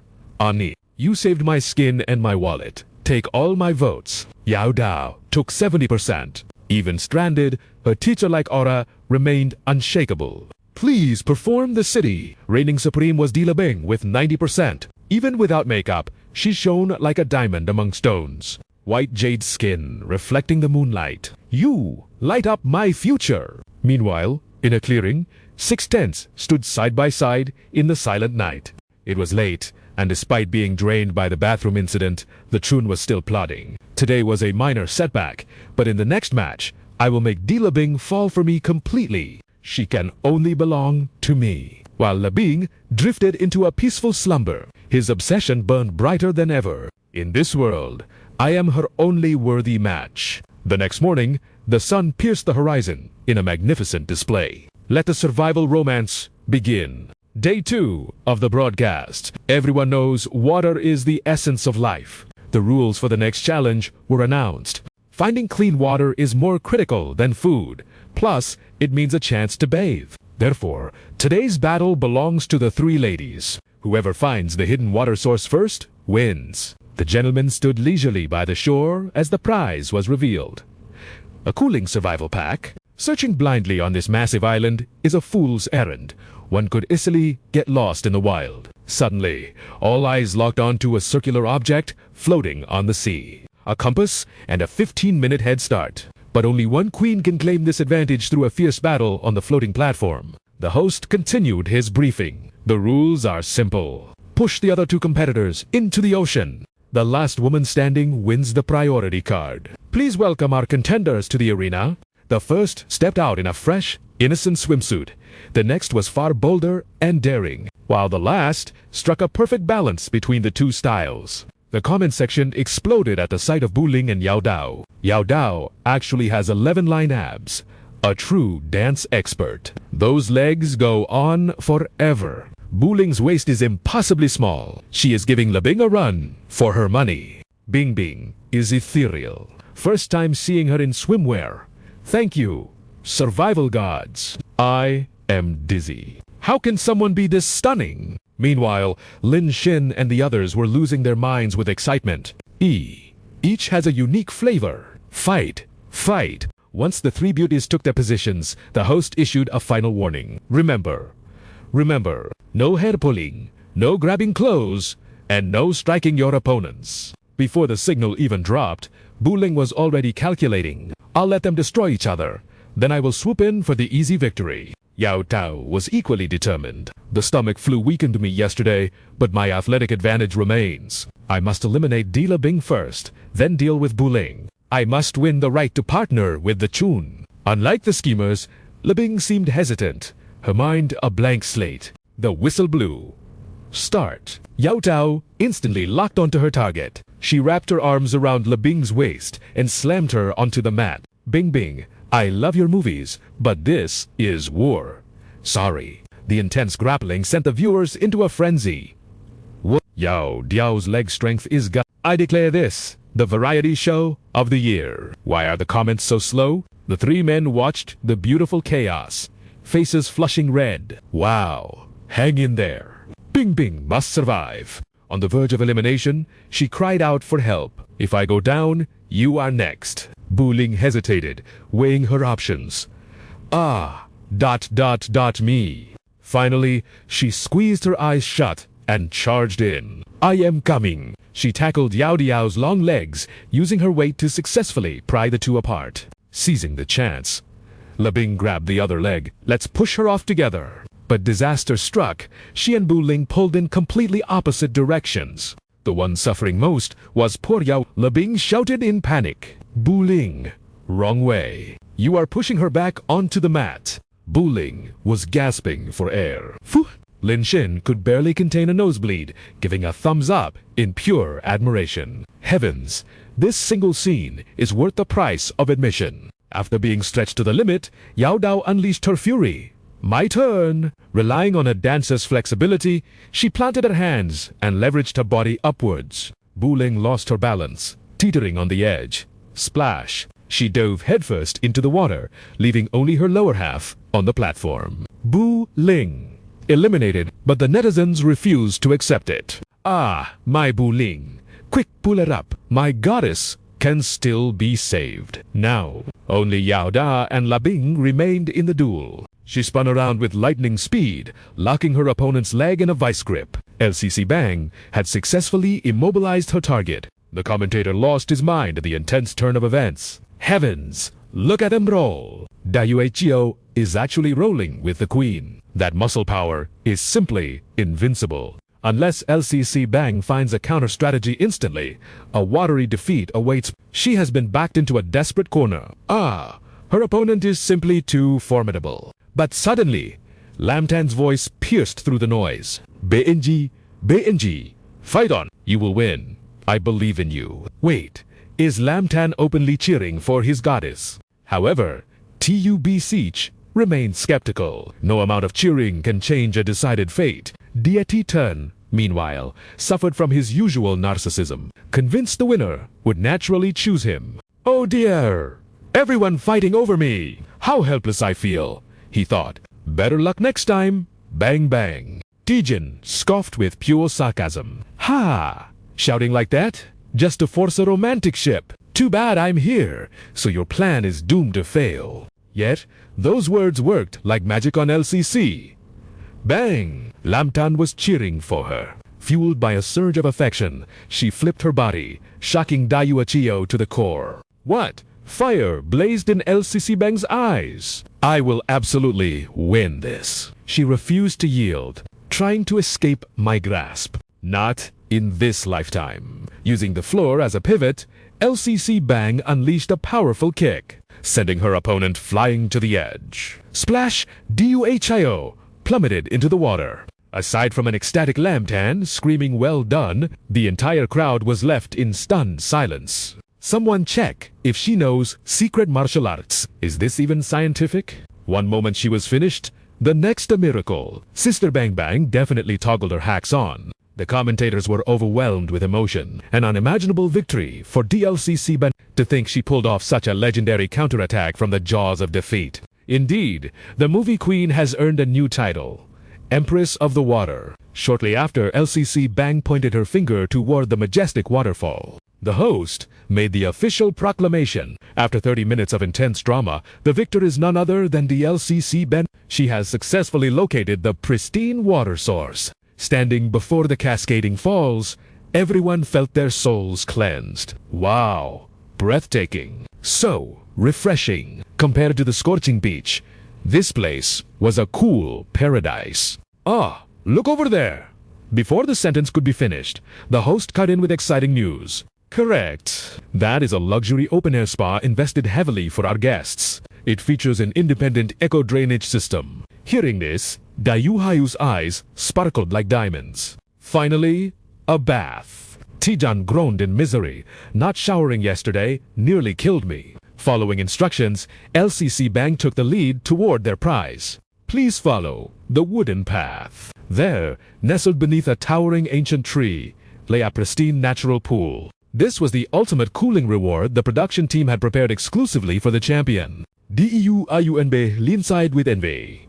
A hot massage pool, iced fruit drinks, a waterfall view with singing birds. I'm dying of jealousy right now. And now, the highlight. Bang Bang, please choose one guest to share this reward with. Dayu Hyo was certain. She will definitely pick Tit. Dayu Tit. But LCC Bang looked down, blushing with shy hesitation. I choose. Meanwhile, Deity Turn was busy praising himself. Who else but me? She's the movie queen. I'm the top star. Together, we'd break the internet and dominate the top 10 hot searches. Tijan shamelessly pointed at his own face. Pick me. Me?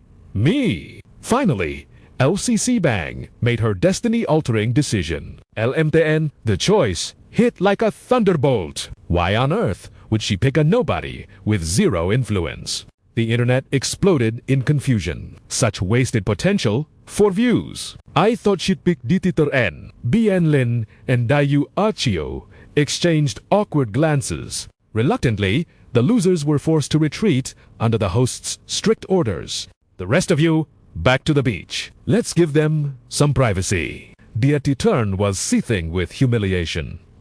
She didn't pick me. Does she know what she just threw away? Our potential viral fame slashed in half. Only Tijun maintained his delusional optimism. Bang Bang is playing the long game. She's just repaying Lamtan for his earlier invite. I'm totally not jealous. Hearing that, his ego soothed itself. Ah, she has her own calculations. The debt is paid. Dititer N felt a wave of relief. Next time, she'll stick to the script and pick the tops. That's the ending the world is waiting for. Meanwhile, Lamtan was in awe of the beautiful scenery. A bath right under this ancient tree. The production team really knows romance. The chat stream went feral over his physique. Is he a sports major? Look at those ABs. Lamtan is actually a hidden gem. That body is a masterpiece. Suddenly, a sweet voice made him turn. Sorry to keep you waiting. Truly, the movie queen, her presence alone could stop a beating heart. So beautiful, rich, and generous. My wifey. He slipped into the warm water and gallantly offered his hand. Watch your step. Seeing this gorgeous, alluring side of Bang Bang. Totally worth it, he thought, while saying aloud, be careful. She acted shy. I didn't expect so many water games. I only brought 2 swimsuits with me. But internally, I actually packed a whole wardrobe. I'd wear a diving suit with anyone else.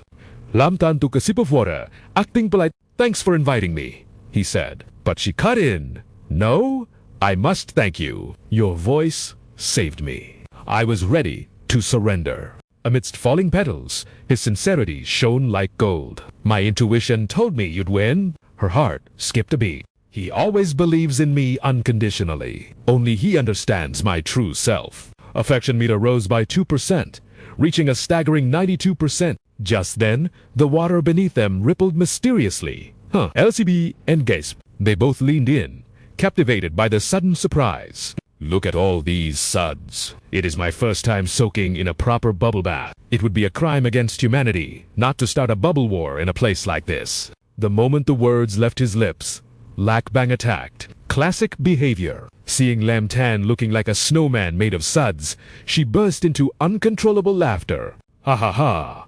Her victory was short-lived as a splash hit her face. He clasped his hands together to form a water cannon. Take these. Endless hydroblasts. After taking a direct hit, Lac Bang pouted adorably. Hey, you are cheating. I got soap in my mouth. Even the crew, Big Black and Little White. had to admire their chemistry. So sugary sweet? Isejismi? They radiate genuine couple energy. A picture-perfect moment. Meanwhile, Vianuan was still lost in her own delusional fangirl fantasy. Elsewhere, Biolin and Dia Dia cower under a tree. The heat was lethal, and there was zero breeze. Even the wind felt like a hairdryer. I am so jealous. Lakbang is living the life. Dat Tran suddenly had a brilliant idea. Can't handle the heat. Don't worry. I have a solution. He took the chance to flex his flat, one-pack tummy. The water here is pristine. It is peak season for fat oysters and sea cucumbers. Earlier, Lamtan had already harvested a massive haul. It can't be hard. Taejun and I will fetch some for everyone. He loves showing off almost as much as he loves himself. He assumed Lamtan only got votes because he flashed some skin. Hilarious. He thinks he compares to me. Taejun joined the flexing squad. Exactly. I am basically a merman in the water. With the two of us diving, a feast is guaranteed. You ladies just sit pretty and wait to eat. Biolin and Dia Dia were blinded by their confidence. Oh, amazing. Thank you. Brother Dat Tran is so talented. Is there anything he can't do? Lamtan found food yesterday. So today, we are definitely feasting again. While they dove, the comment section was on fire. Dat Tran is so handsome. Boo-hoo!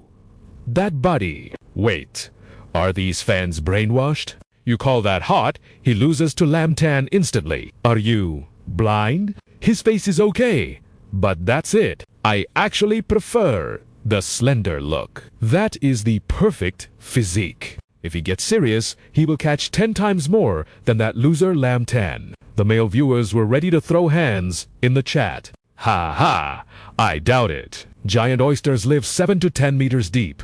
Lamtan is a pro. But these two, I don't know if they can even float. The keyboard war escalated quickly. Report him to the admin. Lock his account. How dare he mock Brother Datran? Just wait until we dox you. 1 hour later, a pot of mixed soup appeared, sending the internet into a frenzy. Is this horror cuisine? Where are the oysters? Did I hallucinate his promise? He tried to flex, but pulled a muscle instead. Down the drain it goes. Yet, Datran still tilted his chin up, looking incredibly proud of his failure. Taejun and I felt raw food was unhygienic, so we made this seafood medley soup. It is delicious. It was a lie to cover his incompetence. He couldn't dive deep enough and just grab trash from the shore. How on earth did Lamtan manage it? Baholin and Daidia forced out some compliments through gritted teeth. Actually, it smells okay. Maybe better than raw urchin. True, I was traumatized by the diarrhea incident last time. Is this sludge actually edible? And who drinks boiling soup in this heat? Just then, a savior appeared. It is now 5:30 p.m. Dinner time. Guests may collect their compressed biscuits. The girls vanished instantly, leaving Datran and Taejun frozen in shock. Oh wow, I exercised so much. I am starving. Let's go get the biscuits. Me too. Last one, there is a rotten egg. The day 2 popularity results were in, Datran and Taejun plummeted, while Lamtan skyrocketed. On the female side, Lakbang and Dia Dia rose, but poor Biolin took a hit. The results made someone angry enough to smash a tablet into the floor. It was Vin Nuan. She refused to accept this reality. Why? Brother Dat Tran took his shirt off. He revealed that magnificent body. His followers went up. So why did his support rating crash? Big Black and Little White whispered in the corner. That body did get likes. I think maybe it was the lack of sea urchins, but her murderous glare silenced them instantly. Humph!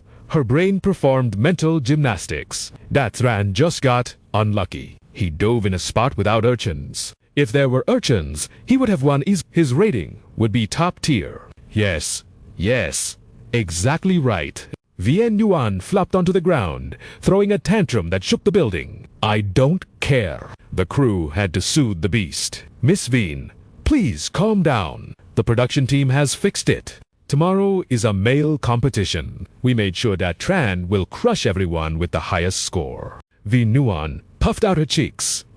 Fine. That will do. Then came the bribe. If you do a good job, I will give everyone 100,000 in bonus tips. Make sure Dat Tran is the absolute main character tomorrow. Give him the hero. Angles, big black and little white saw dollar signs. Thank you. Golden, sponsor. The sun climbed high as the commentator's voice echoed across Starvation Island. Welcome to day 3 of Let's Fall in Love, live streaming now. Already time for the next trial. Rule number 3 of wilderness survival. Shelter. To protect against the cruel elements, a functional shelter is a matter of life and death. Therefore, today's battle is shelter construction. The team that builds the ultimate fortress takes the crown. As you noticed, this is a team effort. Finding a partner who syncs with your soul means you are already halfway to victory. The winner earns the right to invite a female guest to spend the night in the luxury log cabin. It is stocked with premium amenities. On this hellish island, it is a slice of paradise. Taejun and Dat Tran began to warm up aggressively. While Lam Tan remained cool as a cucumber, the tension spiked. 3 men, 1 race. The fastest runner gets first pick of his dream girl. But this is no ordinary sprint. This is the heartbeat balance beam. The 3 ladies are already waiting on the bridge. The audience went wild with excitement and envy. They get to get close to Bang Bang. They have to squeeze past each other. I love this drama. No, don't touch her. True to form, Dat Tran struck a pose before stepping up. Mr. Teet, Dat Tran, you're up. He turned to lecture Lam Tan. Hey, rookie! Don't rush and knock the ladies into the water, just to win. Okay. While this dating show claimed to be a battle of charm for our protagonist, it felt more like a confusing riddle wrapped in a mystery. Taejun immediately tried to crush his spirit. Your win yesterday was sheer dumb luck. This bridge demands perfect equilibrium, something a rookie like you lacks entirely. But Lin Shin didn't back down, firing back with a smirk. My balance is just fine. Thanks. A scoff cut through the air. Do you know Yi Chun was a legendary champion in this very event? Watching from the shadows, Yuan Run smiled with satisfaction. Clearly, they had done their homework. Knowing Yi Chun had dominated the balance bridge sector back in his university days. Delighted by the drama, she prepared a lavish reward. Finally, I shall witness the breathtaking elegance of Yi Chan on the single-log bridge with my own eye. A championship means a flood of new fans. It is a perfect triple kill strategy. I will reward you with 100,000 coins. Her minions instantly began boot. Thank you, boss. Back at the scene, Tajan draped an arm over Lin Shin with fake. Listen, this stage actually tests the chemistry between partners. Since you are just a nobody, do not expect them to cooperate. You are on your own. Suddenly, the whistle blew. Yi Chun launched himself onto the bridge with the grace of a flying swallow. He landed in a perfect stance, his aura instantly captivating Bioling, who looked at him as if he were a descending deity. Too cool. The internet exploded in a frenzy. How can such a perfect man exist?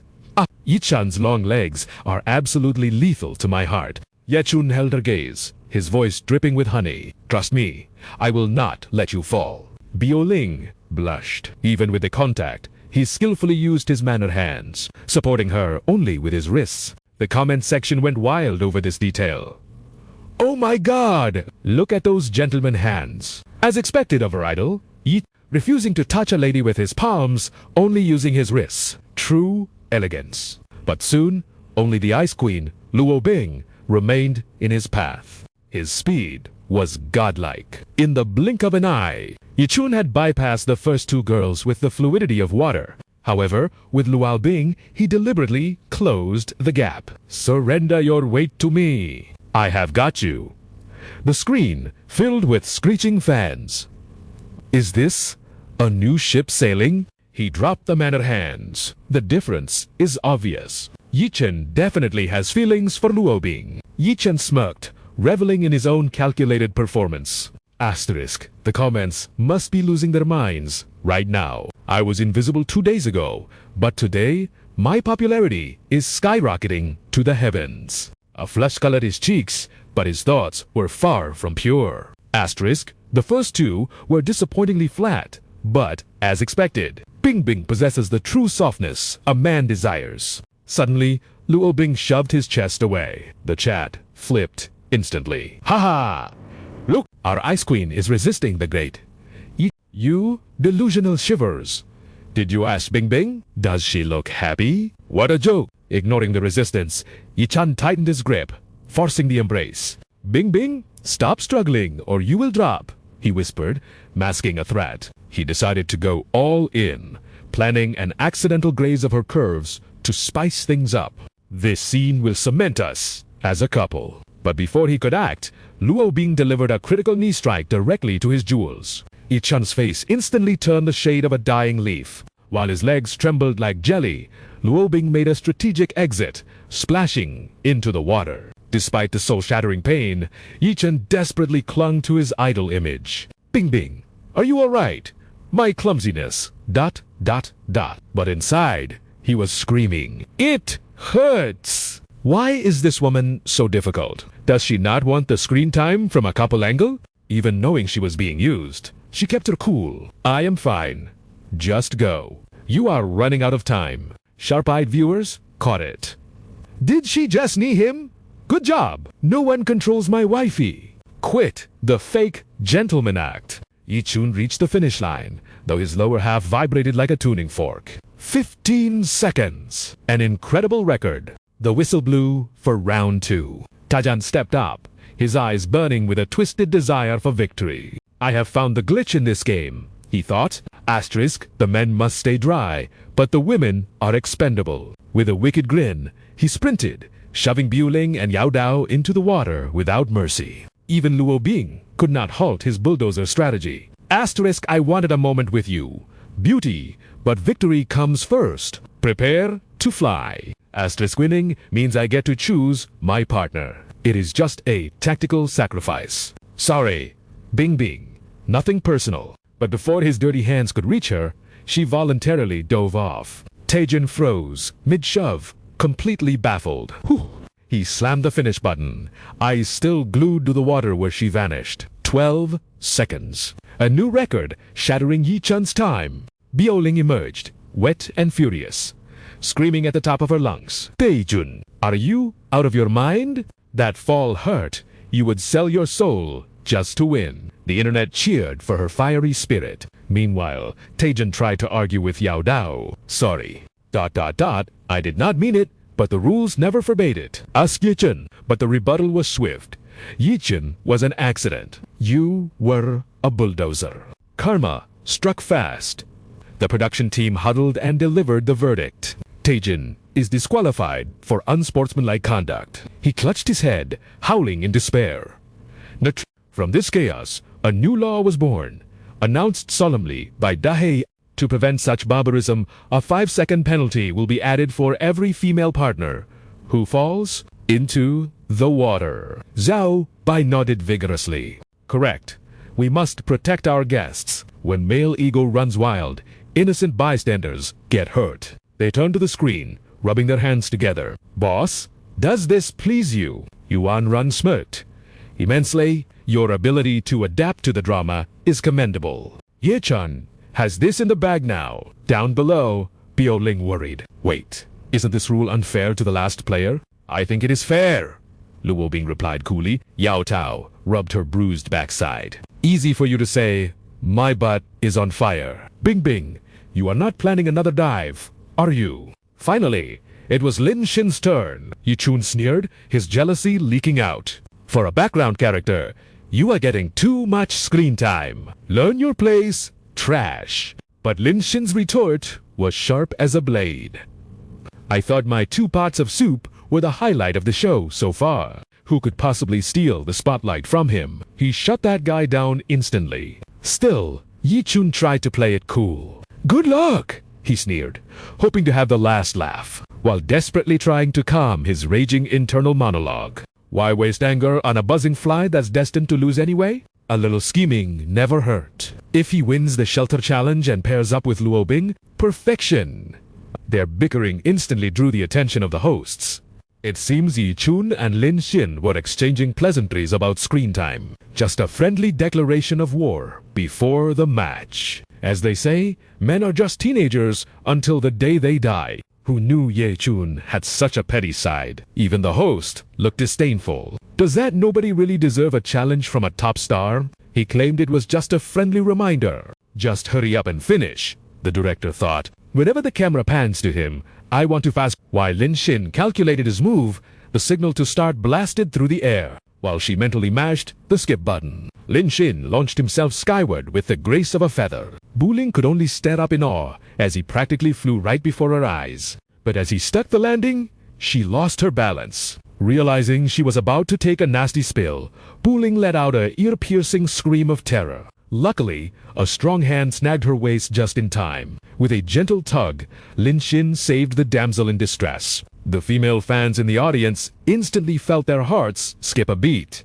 It was the classic romantic spin move, absolutely gorgeous. The ship has set sail. Even the director felt a sudden spark of chemistry between Bu Ling and our hero. Meanwhile, the male audience was drowning in tears of blood. So jealous? Touching a goddess like that must be heaven. Wait, wasn't he supposed to be injured? How did he jump like that? Yi Chun's face turned darker than a stormy sky. Damn it, even if you lose, you have to steal my spotlight. Terrified, Bu Ling clung to Lin Shin's neck for dear life. Whoa, too fast!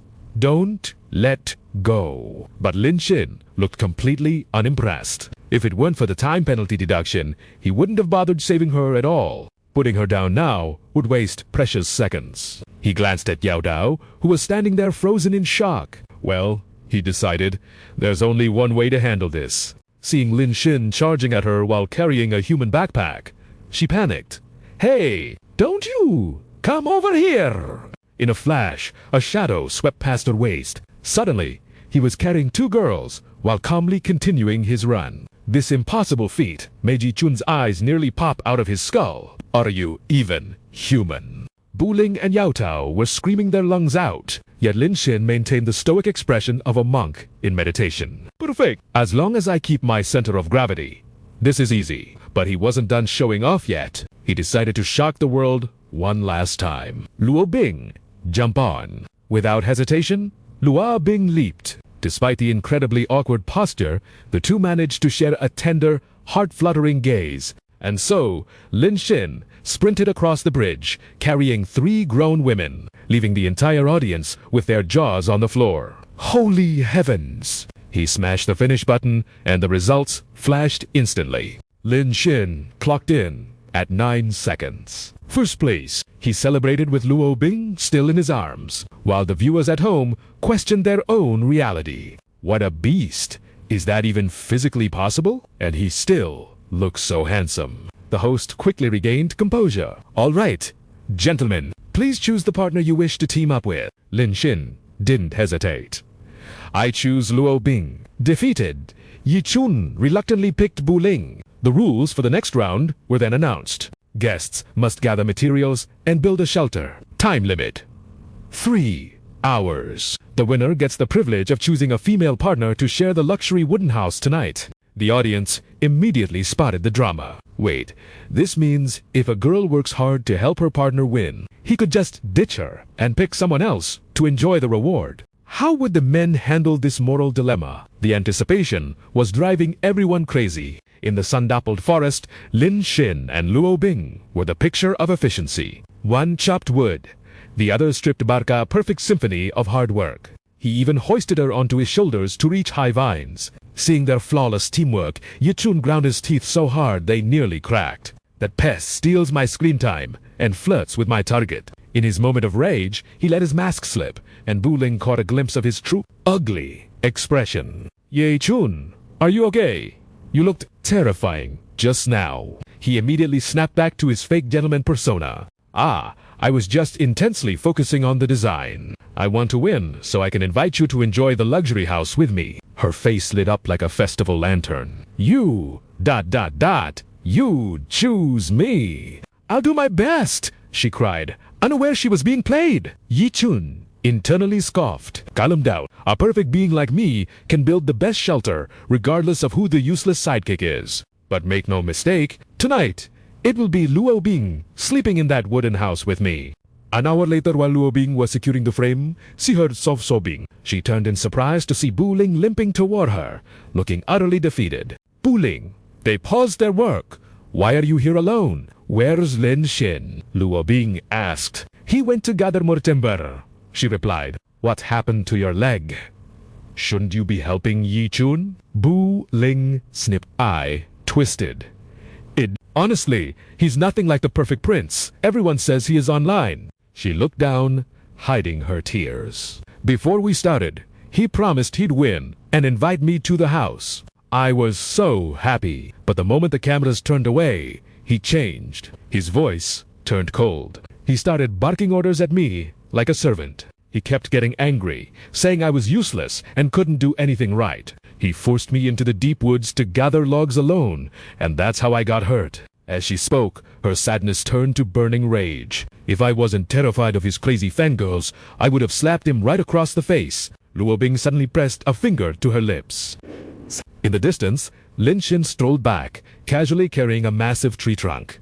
Is Bu Ling here to spy on us? Luo Bing quickly explained the drama. Yi Chun made a girl carry heavy logs. That's low. She frowned. Lin Xin, we have plenty of material. Let's give her some of ours. Lin Xin shrugged, unbothered. Sure, why not? But Bu Ling shook her head vehemently. No, thank you, but I can't. If I use Lin Xin's wood, Yi Chun and the producers will be furious. Her words made Luo Bing's blood boil. What is that supposed to mean? Bu Ling couldn't hold back the truth anymore. I'm just stating facts. Isn't Yi Chun only acting like a monster because he keeps losing to your boyfriend? Even though he claimed to be the ultimate expert, Duat Tran failed miserably. Naturally, he took his frustration out on me. Ibu, the netizens felt sickened. Hen embarrassment. But Lakbang refused to let this slide, demanding answers. How can you be so harsh? We only had good intentions. While he played the victim, Lam Tan began to see the truth. Was the great Duat Tran nothing but a fraud? Just then, Duat Tran approached from the distance. B.O. Lin, what happened to your leg? Hearing this, B.O. Lin immediately started whining. I twisted my ankle, and once again, he put on his saintly mask. My apologies. I shouldn't have sent you to gather wood. Just rest now. Your presence alone is support enough. Hook, line, and sinker she fell for his sweet words. Duat Tran, dat. Did you come just for me? Maybe he isn't as bad as I thought. Lak Bang and Lam Tan could only stare in speechless disbelief. 3 hours later, the host's voice boomed with excitement. Time is up. Put down your tools. Finished or not? Let's start with Pazun and Diedu's team. However, the simple wooden structure had completely defeated them. Who would have thought the two with the best physiques failed to build a thing? It seems their teamwork stat was a solid 0. The viewers immediately started gossiping. They aren't even talking. Must be a grudge from the water incident, right? Oh, absolutely. The host's voice suddenly spiked with hype. Next up, the perfect duo, Tit Duat Tran and B.O. Lin. Look how they utilized the terrain to create a shelter. Enough space for 2. The comment section exploded with praise. Is Duat Tran a special forces soldier? How does he know everything? I'd trade houses in a heartbeat. Hearing the praise, Duat Tran's ego soared to the heavens. He practically declared himself the winner right there. I don't think we need to see the last one. What can a mere university student accomplish? But then, the camera panned up. A massive architectural masterpiece resting in the trees. Next, we reveal the final shelter. Question marks popped up over everyone's heads. Duat Tran froze his brain short-circuiting. How? How is this possible? Taejan marched over to inspect it personally. No way! You two built this in 3 hours. Are these stairs safe? They won't collapse? But even B.O. Lin and Dia couldn't hold back their order. The windows actually open and close. Good heavens! Is that flooring? It was a dream house no girl could resist. The internet went into a frenzy. Is this humanly possible? Unless the show scripted this, Lam Tan is a god. Meanwhile, in the production booth, Vian Nuan was stomping with rage. What the hell is this? A structure this huge, and we have 0 footage of the build. What are you idiots doing? Dahak and Tuvach forced awkward smiles. Sorry, boss. We're checking the logs now. If Lamtan used any illegal tricks, I want him disqualified immediately. Internally, the staff were screaming. Didn't you tell us to ignore him? Now you blame us? A staff member pointed at the screen. Boss, we pulled the footage! His entire process was captured by the stationary cams. It's true. He built the whole thing almost entirely by himself. Watching the time lapse, the three of them held their heads in disbelief. Is he actually a monster in human skin? Finally, the host made the announcement. Apologies for the wait. Dear audience, after thorough verification by the program team, Lamtan truly built this treehouse loft with his own hands. Therefore, the winners are Lamtan and Lac Bang. Lac Bang jumped up, hugging him tightly. You're amazing. Do it, Tran clapped, though his eyes looked ready to pop out from jealousy. Incredible. Lamtan? I admit, total defeat. Backstage, Vin Nguyen ground his teeth so hard they nearly cracked. That damned Lamtan, stealing my Duat Trans spotlight again and again. I will not let him take this victory so easily. Lamtan gazed deeply at Lac Bang, holding her hand. Tonight, we shall enjoy this exquisite wooden villa. But before he could finish, the production team intervened. Apologies, Mr. Lam. You cannot choose. Lac Bang. She looked at the camera, stunned. But why? The explanation came swiftly. We know you are a power couple, but you must give the other guests a chance to shine, correct? The audience wants to see new chemistry. So, Mr. Lam, please choose between the remaining two ladies. Realizing the situation, Lac Bang shot him an urgent look. I'm fine. Just pick one of them. As long as we leave this island together in the end. Lamtan remained expressionless. Very well. He pointed behind him. Then, I choose Bio Lin. The unexpected choice made her yelp in surprise. Bio Lin's mind immediately went to the worst place. I was rude to him earlier. Why choose me? Is he one of those perverts who likes conquering difficult women? Gross. Meanwhile, Dudia felt a wave of insecurity in terms of looks and body. Where do I lose to Bio Lin? Why not me? Duat Tran and Taejung smirked, plotting their next move. Lamtan stepped up to Bio Lin to explain. You have a twisted ankle. You need a comfortable place to recover, or it will get worse. Her face instantly turned beet red. So, that's it. She felt guilty for thinking he was a pervert. Thank you, she mumbled, genuinely touched. But in reality, Lamtan had decoded the production scheme. Based on the earlier comments from Bio Lin and Taejan, it was obvious this show was built to worship Tit Duat Tren. Did they take the audience for fools? Lamtan felt a surge of irritation. I keep taking first place. Stealing Duat Transhela. They keep changing the rules to stop me. They surely have a trap waiting. No phones. No contact with the outside world. Trapped on a desert island where popularity determines life and death. This game is getting interesting. Fine. I'll play along. With his level 18 intelligence, Lamtan was brimming with confidence. Time drifted by, and the bright moon hung over the luxurious tree. Bio Lin was carried up to the room, gasping in awe. Wow, after 2 days, in a tent, I can finally live like a human being. But Lamtan's sharp eyes were scanning the hidden camera. She flopped onto the soft bed. Thanks for carrying me. So embarrassing. Hey, about the mean things I said earlier. Don't take it to heart. He kept his polite mask on. Don't worry about it. You get some rest. I'll take the sofa. But his mind was already calculating cold probabilities. Bio Lin has a sharp tongue, but no brain. She's the easiest pawn to manipulate. As he prepared to sleep, a loud groan echoed through the room. Bu Ling emerged from the bathroom, a frown marring her features. The hot water just made the swelling worse. She sighed. Lin Xin didn't hesitate for a second. I can't let you suffer like that. I possess knowledge of ancient healing arts. Let me treat you. Bu Ling's eyes went wide with surprise. You actually know medical massage techniques. Please then, she whispered. The pain is unbearable. Lin Xin gently lifted her foot, his touch professional yet tender. It's not severe, but I must warn you this might sting a little. Just endure it for a moment. Bu Ling nodded rapidly. He activated his skill. His eyes flashed with hidden energy as he struck a pressure point, making her body jolt like a live wire. Lin Xin paused, concern etched on his face. Did I use too much force? Blushing furiously, Bu Ling shook her head. Nope, I was just startled.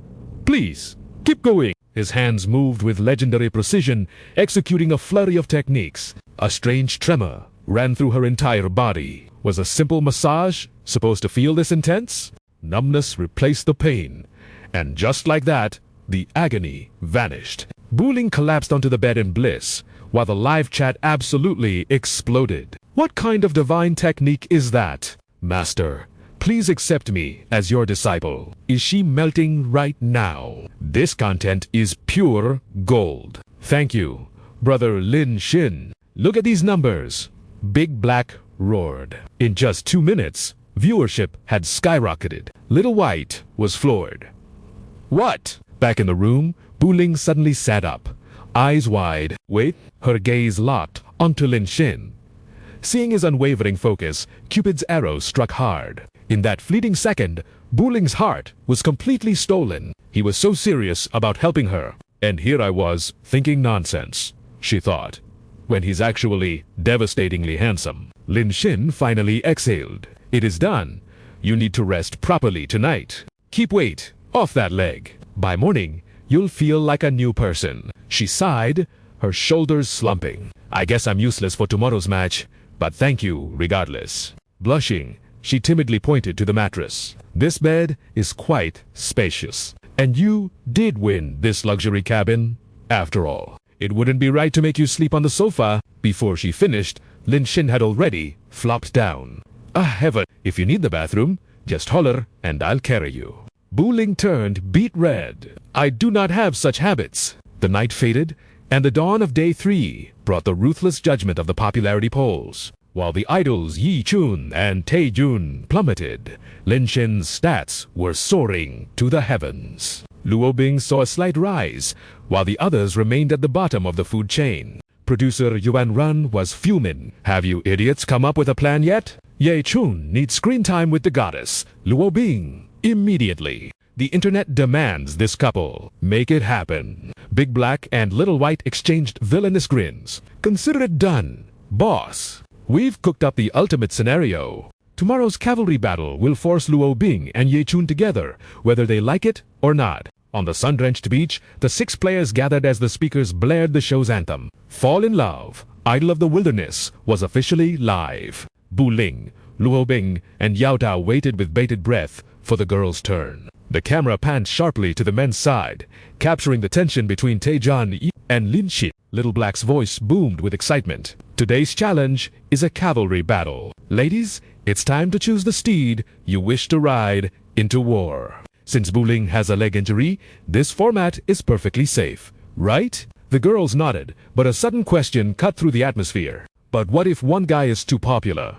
Who gets him? Big Black smirked. Then the power flips. The most desired man will have the privilege of choosing his partner. Comments flooded the screen instantly. Obviously, everyone wants to team up with my Oppa Yi Chun. No way. I'm here for the Luo Bing and Lin Xin ship. Back in the control room, Big Black laughed triumphantly. Bu Ling and Yao Dao are confirmed. They'll pick Yi Chun for sure. Little White nodded. That puts all the power in Ye Chan's hands. Boss, are you watching?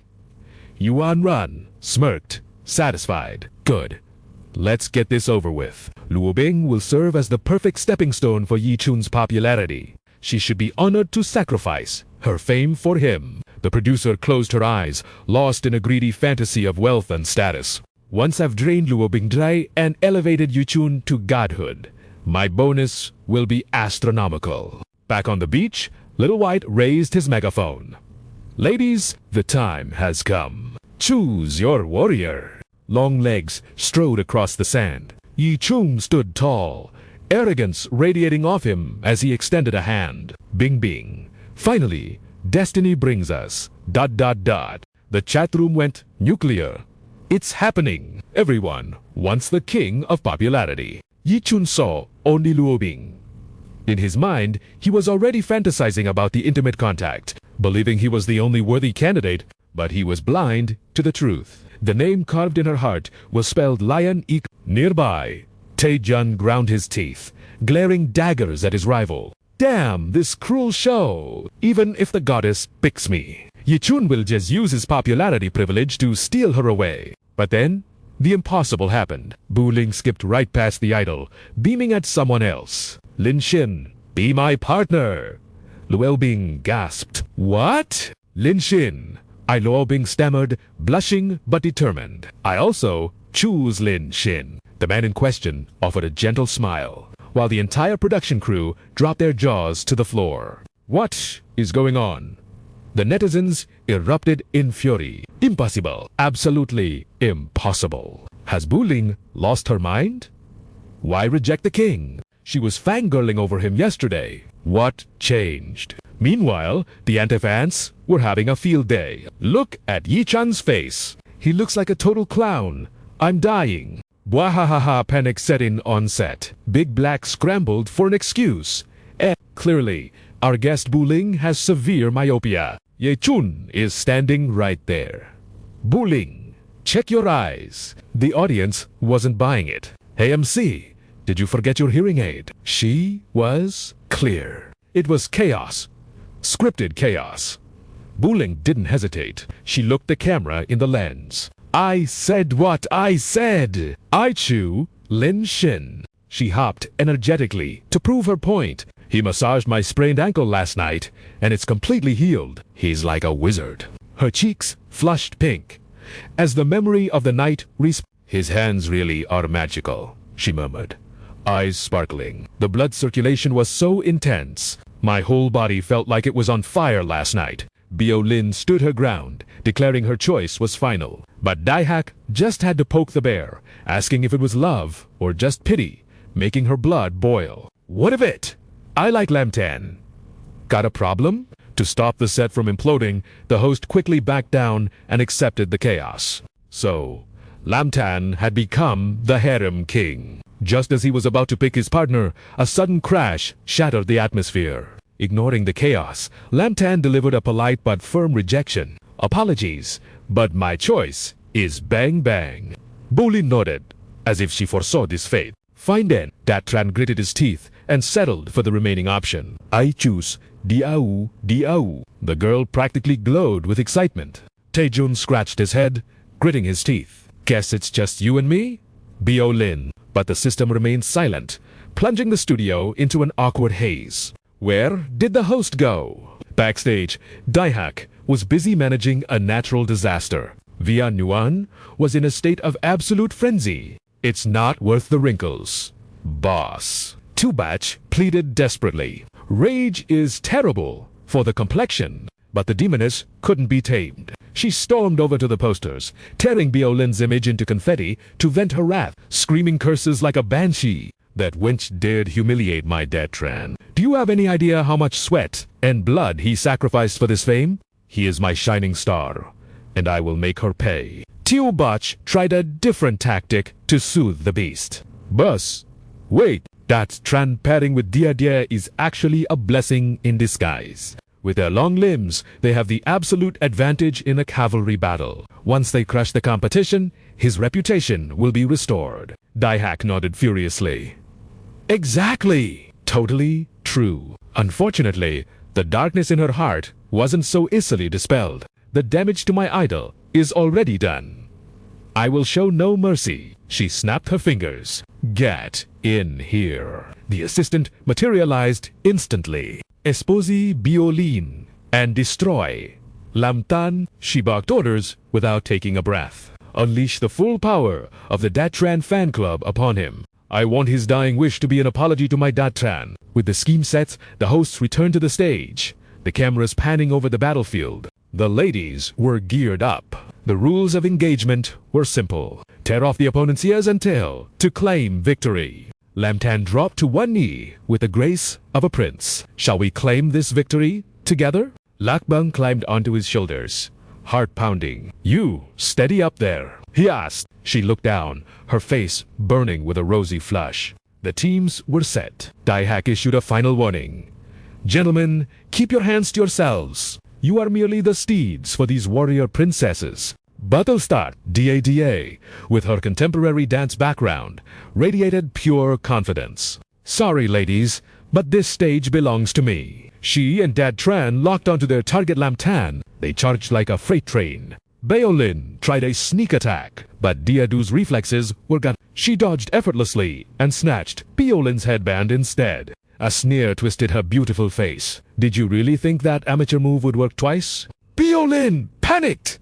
My ears. Sensing danger, Lakbang launched an offensive, but Diadia blocked it with terrifying ease. Lakbang was completely pinned, but while the girls fought above, a different kind of war was brewing for Lam Tan below. The audience went wild. Just another day of being violently jealous of Lam Tan's luck. Is this the Dad Tran show? No, it's the Lam Tan Haram anime. Meanwhile, Lam Tan stood nose to nose with a seething Datran. Don't get cocky, just because you're popular. Once the camera's cut, you're still the same useless trash you were when you walked in. Before finishing his threat, he stomped viciously on Lam Tan's foot. It wasn't enough to cripple him, but Lam Tan sensed foul play immediately. Is that? His enhanced vision zoomed in, instantly analyzing the anomaly. System analysis. Flesh-colored silicon socks, embedded with razor-sharp shells, perfectly camouflaged against the sand. A dirty trick. If caught, he'd blame natural debris. Datran smirked, his eyes gleaming with malice. Does it hurt? I'm going to make your defeat legendary. Yet, Lam Tan's expression remained as calm as a still lake. Asterisk, so that's why he spent 30 minutes in the bathroom. Seeing Datran wind up for another cheap shot, Lam Tan decided playtime was over. Sorry to disappoint. Asterisk, I've crushed titanium alloy with my bare hands. Do you really think seashells can scratch me? Datran stomped again and hit nothing but air. More terrifyingly, Lam Tan showed zero sign of pain. Asterisk, why isn't he screaming? Lam Tan surged forward, carrying his goddess into the fray. Bang bang, hold on for dear life. Dida scoffed. Asterisk fast, but useless against me. I have 3 But just as she savored her victory, reality shifted. Lam Tan dropped into a sudden squat. The move threw off Diedu's defense, allowing Bang Bang to snatch the tail. The crowd erupted. God-tier coordination. That was absolute poetry in motion. Aha. Before Dia could process her loss, Lam Tan had already retreated to safety. Damn it. Enraged, she turned her bloodlust toward the easier target. You're next. Baolin didn't stand a chance. No! Wait! Asterisk rip! Tiubach announced the fatality. Baolin eliminated. Only one rival remained.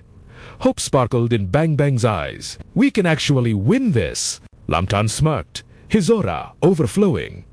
Winning is easy. The real question is, how badly will he lose? The final duel began. A high-speed chase across the burning sands. The tension thick enough to choke on. A tragedy struck upon the sandy battlefield, and the victim was none other than Dat Tran, the man who plotted against Lam Tan. Because of this mishap, the match paused. The live chat exploded into 2 warring factions. Brother Dat Tran is hurt? It must be Lam Tan's fault. Is her crazy? With all those seashells on the sand, a little scratch is normal, right? Go to the hospital quickly, or else the wound might heal before you get there. Naturally, our protagonist seized this chance to smirk and provoke him. Brother Dat Tran, why stop now? Out of stamina already. Let me cheer you on then. Whoever loses is a dog. This taunt worked 100% of the time against guys like him. Dia sensed the danger and frantically tried to talk sense into him. Dat Tran, calm down. Do not fall for it. He is goading. We need to stay still to counter his move. But her words fell on deaf ears. Ignoring his partner in a dating show, that was like a sword slashing through her heart. He disregarded his idol image and roared like a madman off his medication. I will definitely defeat you. Even the audience recoiled in horror. He looks terrifying. So ugly. Where did his facial expression management go? Her image is crumbling along with his... The next move drove Dat Tran into a frenzy as Lam Tan crooked his finger provocatively. Come and catch me. But before Dat Tran could run far, something protruded from the sand, destroying his balance instantly. He face-planted straight into the sand, like a dog, flinging diarrhea from his shoulders. But in that disaster, a miracle occurred. Lam Tan caught her just before tragedy struck. Only when she recovered did she stammer out a sincere gratitude. Tehe, thank you. Because of this sudden accident, the match ended with Lam Tan checking on the troublemaker. Brother Dat Tran, did you actually fan? Out of pure humanitarian spirit, Lam Tan rolled the unconscious man over. The entire internet exploded as the idol monument crumbled to dust. Ha ha ha! I just realized Dat Tran has a hidden talent for comedy. Where is the production crew? Call the medics. This is all Lam Tan's fault. With the cavalry battle concluded, Lap Bang gasped at the prize. Wow, so beautiful. I never guessed the reward would be scuba diving. However, anxiety soon clouded her eyes. But I have never gone diving before. I am actually a little scared. This was the perfect moment for Lam Tan to showcase his boyfriend power. My swimming skills are top tier. I will protect you. Nothing bad will happen. Her eyes crinkled with pure happiness. Oh ma'am, her heart swelled with anticipation for what came next. This meant she could have some intimate contact with Lam Tan soon. So happy, but just as she thought they could enjoy a private world for two, reality struck. The livestream meant drones and cameras would be stalking them everywhere. Why does this show have so many cameras? Regardless, the show must go on. Soon enough, Lap Bang and Lam Tan leaped into the water. The underwater spectacle was so magnificent, she forgot all her previous worries. The audience watching through the screen was equally mesmerized. Oh my God, it is gorgeous. I might faint. Where is this? I must go there. But Lat Bang was so distracted, she panic-fumbled with her regulator, triggering a wave of laughter online. Ha ha ha! Bang Bang is too cute. The scenery overwhelmed her so much, she forgot how to function. Luckily, the crew prepared breathing tubes and underwater drones. Now, it was time for Lam Tan to officially display his experience and leadership skills. Under his guidance, she was soon floating amidst a swarm of jellyfish, drifting through the poetic currents. As they admired nature's masterpiece, something zoomed past them, making Lat Bang jump in fright. But the culprit was not a monster, just a familiar friend, so she calmed down. Wow, it is a dolphin, but with his superhuman brain. Lam Tan immediately recalled a rather oh my god characteristic of this species. Dolphins have a notorious nickname, the teddy bears of the sea. She saw it and froze. What? Before she could process this, the dolphin began acting exactly as the rumors described. To him, this was a direct provocation. Lam Tan decisively launched a kick straight into its beak. The chat erupted with praise and awe. Good job, Lam Tan. For the first time, I am actually jealous of a dolphin. That dolphin must be a reincarnation of the lecherous Pigsy. Eating a painful kick made the creature furious. Its sudden aggression shocked Lap Bang so much that she let go of her air regulator. With its high intelligence, the vengeful dolphin realized the hose was important. It took the smartest revenge possible, creating a crisis for the inexperienced diver. Oh no, the air. Suddenly, Lam Tan approached her. Instead of retrieving the hose, he initiated a romantic air-sharing scene amidst the vast ocean. Slowly, they sank into a warm kiss, forgetting the world around them. The viewers were screaming their lungs out.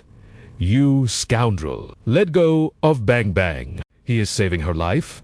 Are you blind? It is indescribably beautiful. Are they not the main characters of a romance drama right now? The livestream concluded. Looking at the support charts for day 4, Lam Tan was rising with unstoppable momentum. Meanwhile, Dat Tran's image was in ruins. Brother, I love you.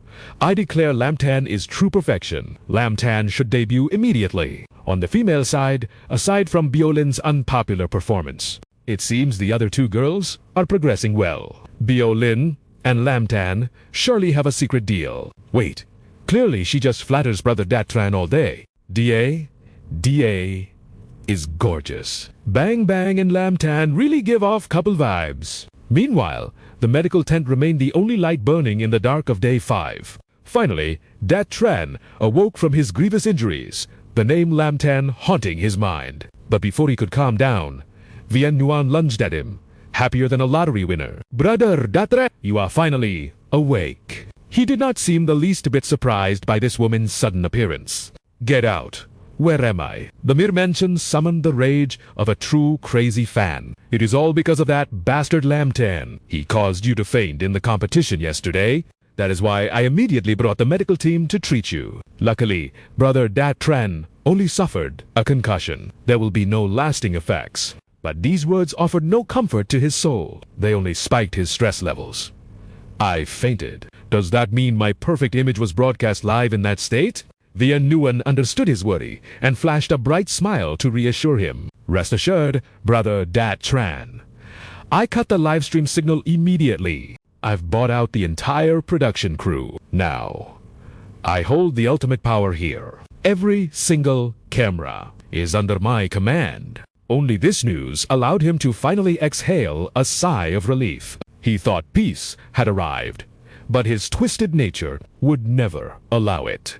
That little vermin, for 4 straight days, a total nobody dared to trample on my pride. Even DLCC Bang joined him to oppose me. This LMTN, he must be a spy sent by a rival agency solely to sabotage my career. As his top fan, she was way ahead.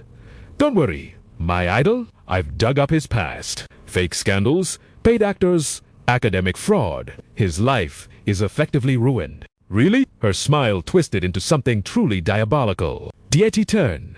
My love, I will sweep away every single stumbling block for you. Besides, he's just a peasant with no background. On this final day, you just need to look handsome and claim your trophy. He knew he was nothing without this sugar mummy. Not but having a #1 fan who is both filthy rich and obedient. You never disappoint me. Receiving just a crumb of affection made her lose control. Boohoo! Detiteren, I love you so much. Her clinginess almost made him gag. Ugh! Get your sweaty head away from me! You're suffocating me. But they had no idea. Outside their love nest, someone was listening to every word. It was none other than Lam Tan. She brought a whole medical team yesterday.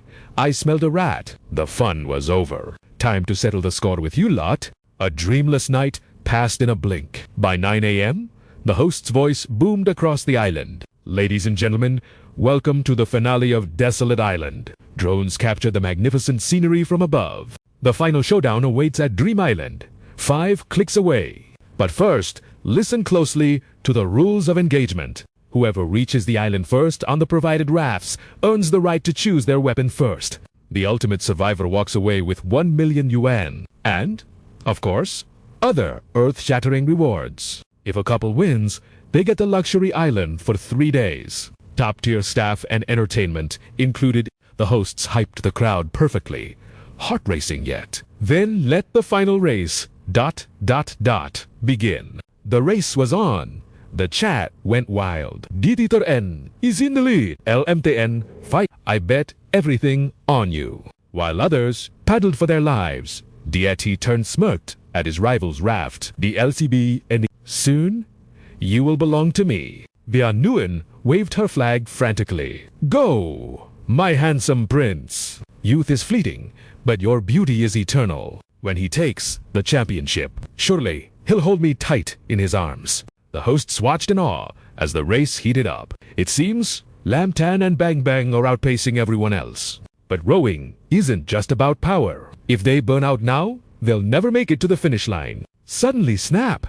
Their raft began to disintegrate. What? The bindings are coming loose. The livestream chat exploded with rage. This dirty show, blatant sabotage. Yet, amidst the chaos, Lam Tan remained icy calm. He wasn't surprised. Shameless, they weren't even hiding the rigging anymore. Deity Turn laughed from his raft. Looks like your luck has finally run out. Such a pity. I wanted to crush you fairly, but it seems even the heavens want you to fail. Goodbye, loser. Via Nguyen's assistants reported in. Boss, the rescue drone is on standby. We can pull them out anytime.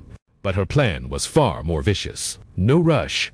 Let them half-drown first. My video editing team needs some tragic footage. LCC Bang clung to the driftwood. I have an idea. My log is bigger. You take it and go. You can still catch up. I don't know the rules, but ... we can win. No, we need to win this together. Lam Tan flashed a confident smirk and gripped the logs. Get on. She didn't understand, but she trusted him. Hold tight, I'm the engine now. His legs churned the water like a high-powered turbine. He became a human motor. Via Nguyen's jaw dropped in disbelief. LCC Bang's eyes sparkled. He's incredible. Affection, plus 3%. 95%. Let me help. She balanced herself to reduce drag. Their speed doubled. With him as the motor and her steering, they shot across the ocean, closing the gap in seconds. Dictator Enwas, moments from glory, victory is M. But a sound made him look back. What the hell? Lam Tan was right on his tail. Deity Turn looked like he'd seen a ghost. Impossible. Is he using hacks? The viewers laughed themselves to death. The show was getting roasted online. Panicked, Deity Turn screamed at his partner. Row faster. What are you doing? Do you want to lose? I'm trying. While they bickered, LMTN's human speedboat zoomed past them to the finish line. Deity Turn stared blankly at real-life tortoise and hare moment. Even the secretary froze. LMTN. He actually won. At the finish line, Tan scoop LCC bang up in a princess curry. You must be that. Let me hold you. Deity Trine's fans defected instantly. Kia, that carry is so sweet. Maximum masculinity. Keyboards were smashed in excitement while they roasted the rigged raft. This is attempted murder. I'm reporting the show. Seeing the tables turned, Via Nguyen lost her mind. Crazy. They've all gone crazy. The secretary trembled in fear. Boss Yuan, we have a crisis. The fan metrics have flipped. Ye Chun dropped to 45%, while Lin Xin skyrocketed to 9%. Seeing her idol's numbers crash made Yuan Run's blood boil. Where did all of Yi Chun's fans die off to? Get out there and work. How can we let Yi Chun fall like this? Suddenly, the secretary interrupted. Boss, the public sentiment is turning. The internet is flooded with bad news about you. Yuan Run screamed, what? Put it on the big screen now. The headlines were brutal. Commoner Lin Xin utterly crushes top star Yi Chun. In just 5 short days, a regular guy used absolute skill to show us the true charisma of a real man. In contrast, Yi Chun is finished.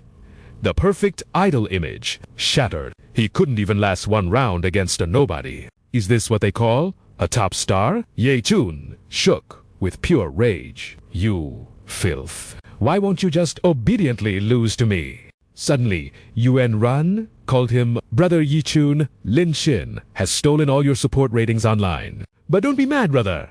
I've prepared a final trump card. This will definitely turn the tables. Ye Chun's eyes darkened, but winning wasn't enough anymore. Victory is no longer the main goal, he hissed.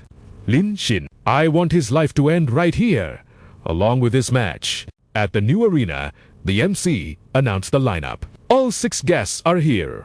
Team Lin Xin and Luo Bing are currently in first place. Ye Chun and Yao Tao take second place, while Pan and Bu Ling broke their oars rowing too hard and arrived last at Rich Island. Now, strictly by rank, we draw weapons from the arsenal. Lin Xin went first. He pulled with all his might, only to get a frying pan. Even the MC couldn't help but laugh. Oh my tough luck for Lin Xin's team. A flat frying pan. Well, great for family cooking and self-defense. Then came Yi Chun's turn. Of course, they got the legendary gear. Heavens! Sniper rifles and assault weapons with 500 rounds and high-level armor. Who knew Yi Chun was so perfect, even possessing the luck of a king? Good grief, is there any way for the others to survive? Tim Pan's luck isn't too bad either. They pulled 2 pistols and 7 paintballs. All right, let's announce the survival rules. Simple. Get hit in the head or body with a paintball, and you are eliminated. The entire island is the arena. But beware, the safe zone will shrink. Only the area marked by the drones is safe for survival. Also, the male winner gets a resurrection card to bring back any female guest. She is then considered successfully paired and must enjoy the victory with him. The chosen lady cannot refuse. Ye Chun smirked, his mind already filled with twisted thoughts. Lin Xin, before you die, I'll make you watch Luo Bing become my woman. Yuan Run whispered through his earpiece. If Luo Bing dares to refuse, my fan army will brand her as an arrogant witch. She will have no choice but to obey. Brother Yi Chun, this is the perfect stage I built for you. The survival game began. All three teams scattered as the online fans held their breath. Lin Xin, come out and die. Yi Chun's squad unleashed a hail of paintballs. Why run? Acting superior just because he has better gear. Aren't you afraid of me yet? Where can you hide? Wouldn't it be better to die with some dignity before me? You cowardly rat. But while he gloated, Team Pan shot him in the back. Yi Chun sensed it instantly and fired a countershot straight to the chest. Brother Pan, you're too green. I knew you were lurking behind me. Pan's teammate tried to block, aiming desperately at Yi Chun's head. In a flash, Bioling was blasted away. The target had shifted. Yi Chun spoke coldly. I won't kill you. Otherwise, who would witness me slaughtering Lin Xin? I need an audience for my perfect victory. If you had chosen me yesterday, you might be winning right now. Too bad you picked trash. Regret won't save you now.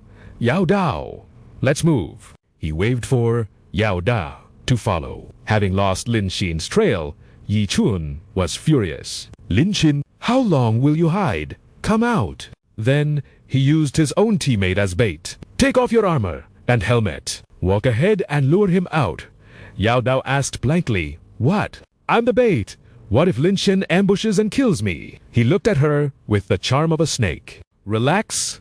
When we win, I'll use the resurrection card on you. Just be a good girl and go. Meanwhile, Yuan Run was losing her mind searching the screens. Where are they? Where are Lin Xin and Luo Bing? Use every camera and drone. Tear up the earth if you have to. Just find them. The tech team strained their eyes. Boss, we checked everything. No sign of them. The drones see nothing. It's like they evaporated from the face of the earth. Yuan Ran snapped. Useless. Double the drones. Search everywhere. Meanwhile, Lin Xin was happily soaking his feet in a cool stream. Who knew wild mangoes could be this big and sweet? Try it. Luo Bing gently offered him the first bite. You have the first taste. Lin Xin took a bite. Meh, delicious. I bit the side.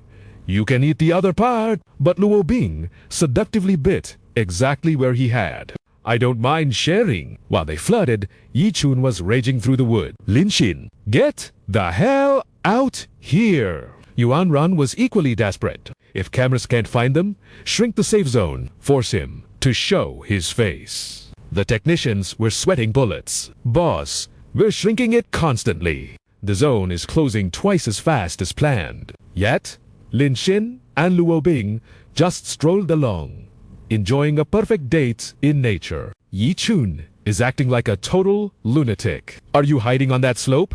Come out. He has turned into quite the comedy act for the fans online. He really is fighting like a mad dog. 1 hour later, the final safe zone locked in. It is a cliffside villa with a mere 20-meter diameter. The loudspeaker blared the final warning. Survivors had 60 seconds to reach the safe zone or face instant elimination. Lin Xin and Luo Bing finally made their move into the light. Ye Chun's voice dripped with mockery like a rat scurrying across the street. He sneered. Finally stopped hiding. I have been waiting here for an eternity. Yet, Lin Xin remained infuriatingly calm. Is that so? Lin Xin smirked. I thought you would be running around like a headless fly looking for me. The insult hit the mark, darkening Yi Chun's face instantly. Cut the audio. Yuan Ran barked orders from the control room. The live stream went silent, replaced by a fake technical error message. Only he could hear the feed from Yi Chun's Bluetooth null. The battle had begun. Yi Chun's Sai opened fire without hesitation. Lin Xin stood like a mountain, unmoved. Only the arrogant Yi Chun was acting out. I could eliminate you right now, the idol gloated. But that would be too boring. You are just a frog in a well, he scoffed. You don't even know your place. Eliminating you like this is far too merciful. Lin Xin matched his arrogance perfectly. Why are you stealing my lines? I also think just eliminating you with a trap is letting you off too easy. Yi Chun snapped. Who do you think you are? Yi Chen roared. If not for dog luck, you wouldn't even be in my frame. How dare you try to steal my spotlight? Even those brain-dead fans support you more than me. It makes no sense. I cannot understand it. Trash like you belongs in the sewer. Yao Dao saw him losing control and tried to warn him. Ye Chun, calm down. We are still live. If those words got out, it would be a disaster. But he spat on her good intentions. Shut up. Meanwhile, the viewers were confused. What is happening? What are they saying? Ye Chun waved his gun like a trophy. You think cheap tricks make you a big shot just because you won a few times? A mere college student isn't fit to wipe my shoes. I just need to wiggle a finger to crush an ant like you. Lin Shin calmly listed the idol's sins. Is that so? Cheating in the horse race, sabotaging the raft, rigging the weapons. Apart from dirty tricks, what do you have? Paintballs. Ye Chun remained haughty. Do you have any idea how powerful my backing is? I can bury you any time. Scandals, theft, crimes too numerous to count. I will pin them all on you. How will your university handle a criminal student? Will your parents die of shame? Will your friends treat you like a plague? Living will be worse than death for you. Luo Bing felt sick hearing it. You are insane. But the idol kept rambling. Kneel now, lick my shoes like a dog and beg. Maybe I will be generous and give you a ticket to flee the country. Pick any country you want, or just jump off this cliff. End yourself to keep a shred of your cheap dignity. Luo Bing, come here. You are smart. You wouldn't choose to die with that rotting maggot, right? Luo Bing replied coolly, Maggot, are you describing yourself? Ye Chun choked, roasted by his crush. Luo Bing turned to the assistant. Yao Ta, do you see his true face now? You still want to help this monster? He couldn't get the girl, and now he was losing his ally. Ye Chun panicked. Yao Dao is my loyal fan forever. She isn't like those traitors who swoon just because Len Xin touches them. Yao Tao felt the insult cut deep. Ye Chun, stop it, she cried. Look at what you've become, ruining lives for a show. What is wrong with you? Ye Chun didn't care. He shoved her away viciously. Get lost. Even you are betraying me. She hit the ground hard, a nasty wound opening on her arm. That was her limit. Without hesitation, she fired her paint gun